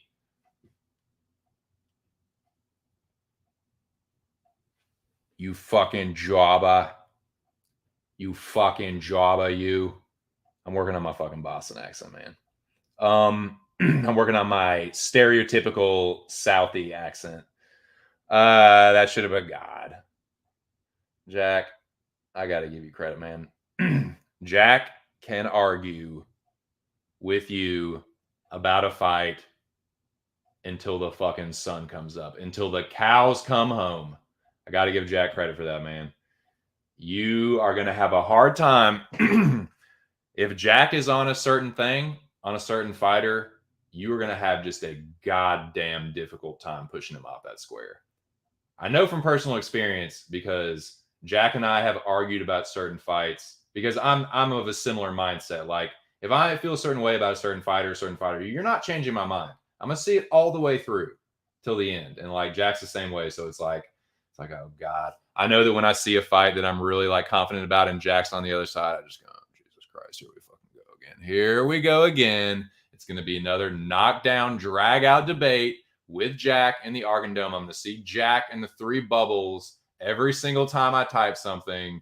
Just like, here we go again. One more time into the fray, bickering with Jack about a fucking medium to low. It's always a low level fight, dude. It's always like a shitty, like low level, like, so a lot of times it's a women's fight too, but shitty low level men's fights and just, yeah. My old bud Jack, old Jackie boy. Cerrone fixes in. I respect it, Jack. I respect it. And dude, I will, yeah, dude. I just like, oh God, like, dude, I already know I'm in for it. I already know I'm in for a fucking 12 rounder. I already know I'm in for one of those old school 15 rounders. Yeah. But yeah, man. So yeah, I feel bad, dude. I feel all guilty because like me and Jack were like, I have rode this train with Jack. And it's just been like me and Jackie Boy against everyone else that's not on Emmett. And just being able to just like relish in the fact it's like, oh yeah, of course Emmett put hands on them. Just like I think I can't ride it any longer. And if Josh Emmett does win, I will be disappointed if Jack doesn't give me a lot of shit for it. I will be.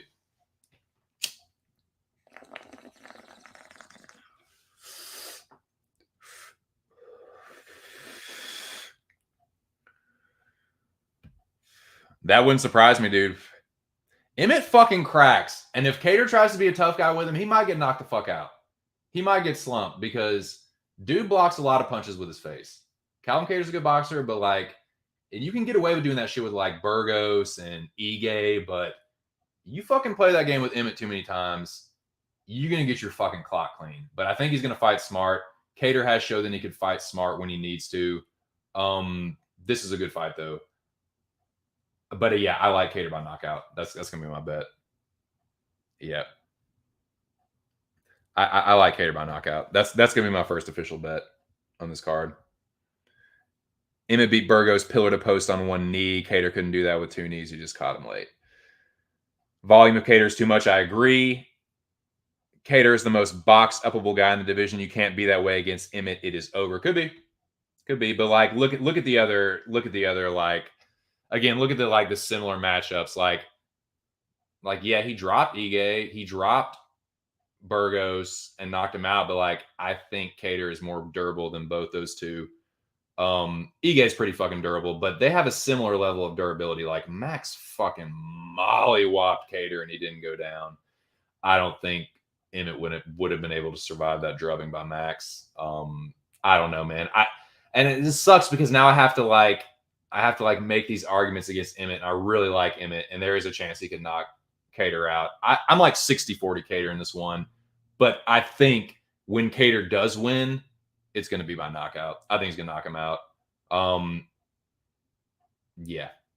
Josh is another hittable guy, but that's his strategy. He lets you hit him, get into his range, and then he either fakes the takedown, goes overhand, or he does jab feint overhand.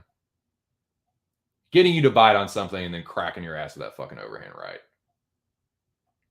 Or left, whatever. He might be a southpaw, I can't remember. But yeah, it sucks. I'm going to have to go Cater. But I know Jackie Boy is going to be beating that fucking Josh Emmett war drum all fucking week. So it'll be interesting, man. It'll be fun. I don't like it, but it'll be fun.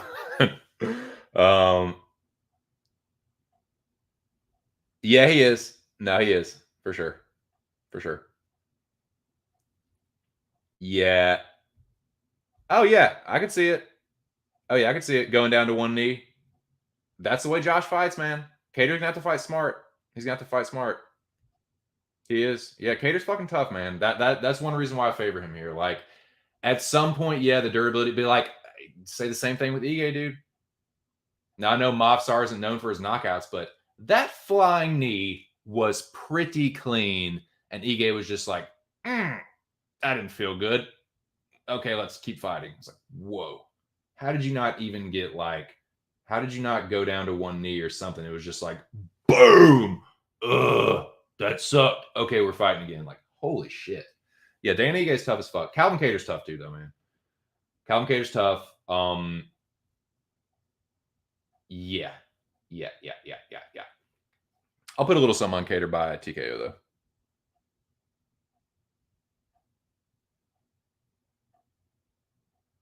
Yeah. Yep. Although to a slightly higher level of competition. Yeah. Yeah. I mean, I think Calvin Kattar has underrated wrestling, though. I would say Emmett is the better wrestler. I think that's a fair assessment. Trains at a better wrestling camp. But Kattar wrestled in high school, too. Like, he's a decent wrestler. Calvin Kattar got good wrestling. I would say Emmett is a better wrestler, though. But that's the thing. That's the, not X factors, but like Emmett's age, the knee surgeries. I just think that's I mean, it's hard to say against Ige, though, because like he's so tough. And Burgos, like, yeah, I think if it wasn't for the knee, probably would have knocked Burgos out. But like with the knee thing, like it just can't quite put the same amount of pop in him that he used to. But that could all be wrong, man. He could slump Calvin Kattar. It wouldn't completely shock me. But I think Kattar will be tough enough. I do see him getting hurt. I will say that. I do see Kattar getting hurt, like in the first round, probably. But like, I don't think Emmett does a lot of damage late in fights and steals. Emmett is a third round winner, but that's also kind of when Kattar starts to like turn it on too. So I just think that Cater's a better boxer. I think Emmett has more power. I think Emmett's the better wrestler. I think Cater's the better striker, and I think it's going to mostly take place on the feet. So I favor Calvin Kattar. I do think that he's gonna hurt Josh Emmett and probably knock him out. That's gonna be my prediction. I will throw a little something on that. It won't surprise me if Kattar takes him to the cards either, but especially if he's fighting more defensively responsible. But in a 5-rounder, I see him dropping about 200 something on Emmett. Won't surprise. I bet he drops about 200 strikes on Josh Emmett if it goes late. But I see him knocking him out too. That's what I'm gonna say. I'm gonna say he knocks him out. Talking some b-ball. Gets a rock and drop, survives, takes over. Yeah, I like it. Zach don't trust Clay. Nikki says my least favorite of the 3. TC about to get run down by Orc Bane Orc Bane train right after jumping off it. I know it'll break your heart. It'll break mine too. But it just is what it is. If it is my destiny. But he needs to step up for them to win. Can't just be Curry. Yeah, I can't speak intelligently on the NBA talk, gentlemen. The Orc Bane train. Zach says Wiggins. Yeah, I'm ignorant with the fucking. Zach likes Wiggins over 17.5. Likes that for the NBA play. Why I still have intermission on there? Like it's intermission. It's not intermission. Dummy. So yeah. Well, shit, boys. I think I am gonna wrap it up now. Voice is starting to get a little bit hoarse. I want to go spend some time with my lovely wife. She took the day off today. She's been chilling. I think she was napping earlier, but I'm gonna see if she's up. Go kick it with her. Watch some more of The Boys. Maybe watch some more Barry. Enjoying the 3rd season of both of those shows. The Northman is dope as fuck. If you haven't seen The Northman, and you like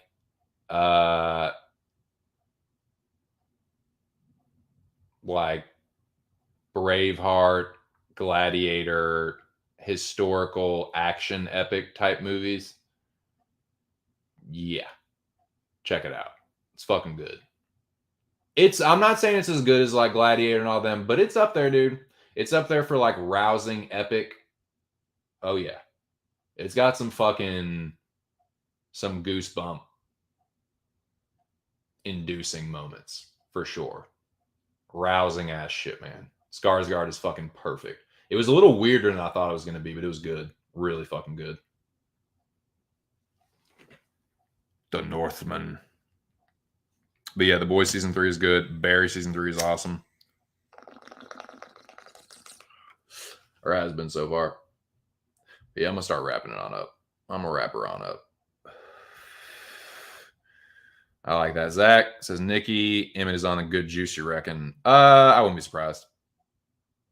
Boston money line. Touch is a Cali trader. I know. How could you turn your back on Josh Emmett Touch? I think Emmett wins. Cater done. Great day. Appreciate it, Nicky boy. Appreciate it, Nick. Nikki Elbows, Warriors. Third quarter has been money all year. Nice. Well, gentlemen, I think this was a good stream myself. Very active stream, man. Had a lot of traffic today. 10 people showed up about an hour or so into it. Actually, at 1 hour, the 1 hour mark on the dot, 10 people showed up. I started this at 1 o'clock on the dot, and I actually started the motherfucker on time. And there have been 16 people in here on more than one occasion. I consider that a very successful stream. Thinking back on it, yeah, it was a good one, man. I think it was good quality. I think I brought it. I think I did a good job of eating my crow. Like I said, man, ARK, let me know if it suffices. If I need to eat some more, I definitely will, man, because that was a fucking dumbass pick.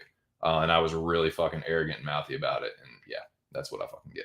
So yeah, man, shout out to Mr. Arkansas. Shout out to everyone that's been in the Mecca. The Mecca was crazy. Had a good Mecca recap. Some jabronis got fired. Some Mecca competitors got eliminated.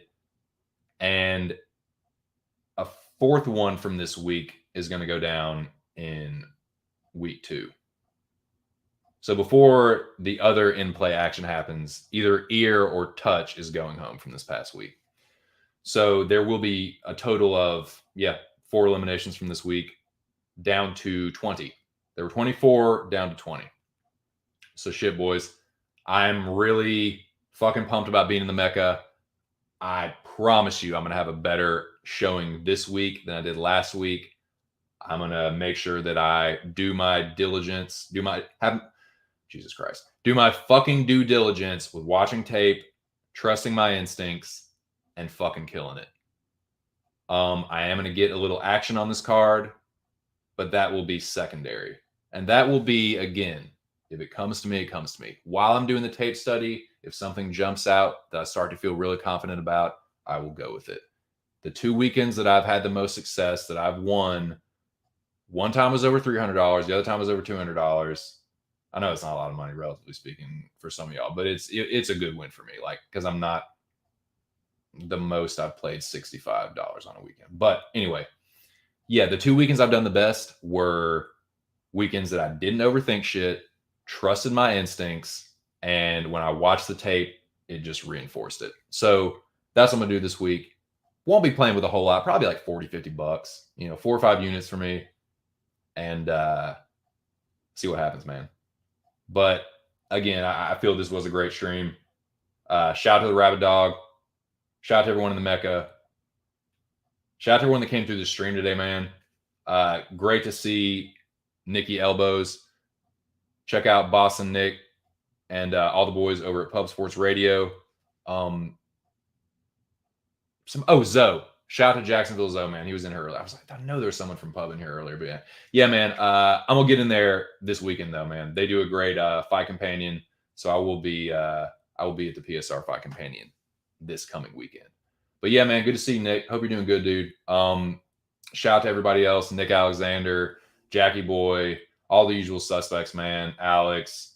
I'll go back through, man. I'm gonna miss some people, but yeah. Anon.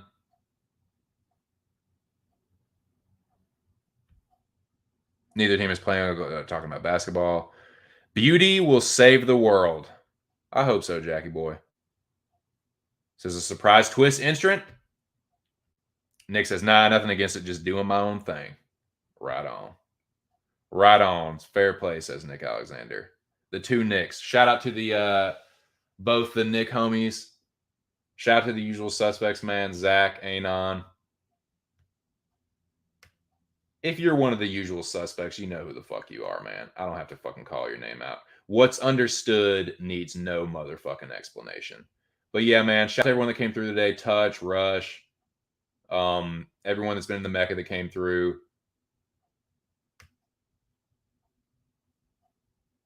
Yeah, Brian, shout out to Brian. Just go back through some of the comments, man. Make sure I catch everybody. Yeah, shout out to Touch. And Touch, man, your buddy Alexander Romanov came through here, and he said that he heard that you were talking shit, and he was gonna ragdoll you and beat you with King Kong hand. I'm just playing. But yeah, tell your boy I appreciate him coming through. I know you're really close with Alexander Romanov. So yeah, man, shout out to Alexander Romanov for coming through, man. That was pretty cool. What else do we have here? Yeah, man, it'd be quite a bit to go back through. I just want to make sure if there were any. Oh, real news MMA came through. Shout out to him, man. And hey, real news, man. I appreciate you. Following through with being an alternate. I know ARK appreciated that. It takes a little stress off him because stuff gets crazy, man, and like people start dropping like fries, like flies, and yeah, I know that that helped out. So I appreciate that, dude. Hope you enjoyed the stream. Hope you come around some more, dude. It's never a dull moment, man. There's always some crazy shit going on. You know, my fucking ass is gonna be up in there cracking corny jokes and fucking laughing and hooting and hollering, carrying on. But yeah, shout out to my dude Ear. Hey man, Ear and Touch next week, boys. Ear and Touch are going at it. Winning, you're in. Big Ear was the big monster behind door number 2 that Touch has to go 1v1 against. But yeah, man, hope y'all have a good evening. Just go back through. Shout out to Charles Pubehead Smith. I appreciate you putting out that tweet too, man. Good shit. Lobby, shout out to usual suspects, like I said, but shout out to Lobby, man. Always good to see him in here. Yeah, Zach Johnson. Unity. Shout out to Cardone. The Cajun Crusher. Safe travels, Bo, if you're on the road. Yeah, shout out to Real News. Shout out to the Texas player. Smack by the Mac. Shout out to that whole crew, man. Shout out to Chris. Shout out to Corey. Let's see. Shout out to old Beefly West by God. Appreciate you coming through, Bobo. Have a good one. Yeah, man. Shout out to all the homies, dude. This was a good one, man. This was a good time. This is a good time. Yeah, make sure I didn't miss anybody. I've gone this far. I'm already done. I'm halfway through the woods. I'm over halfway through the woods, boys.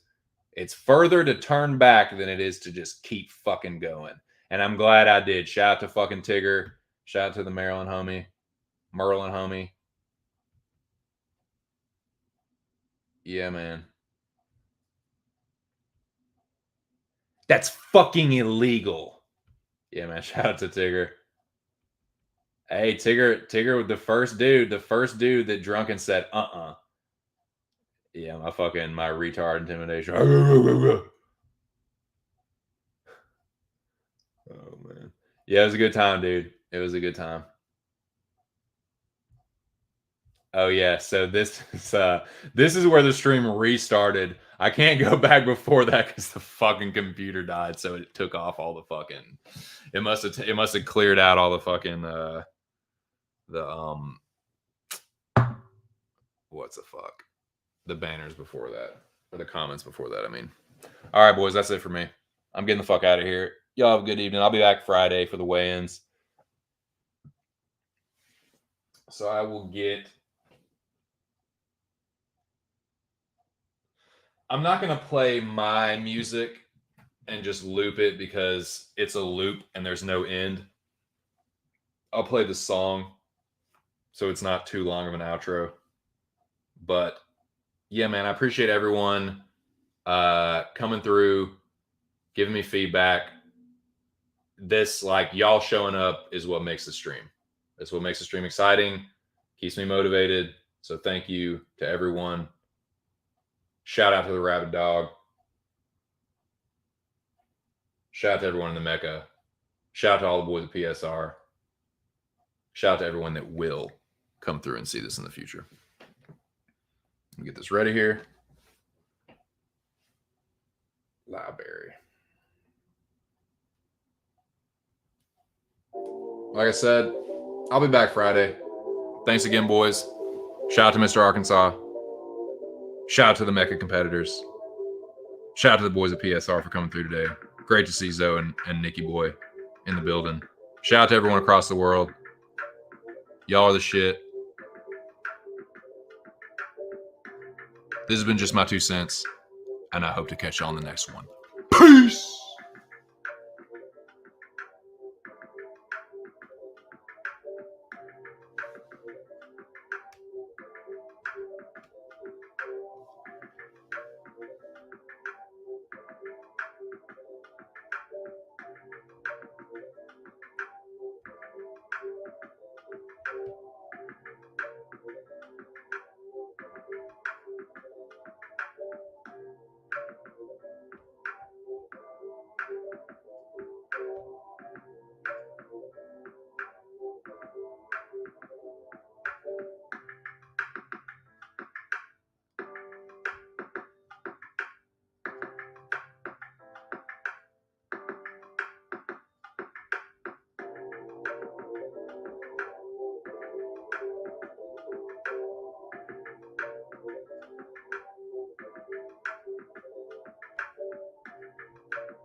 Thanks, dude.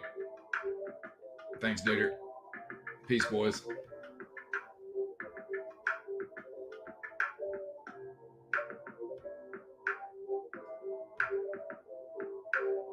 Cheers, bud.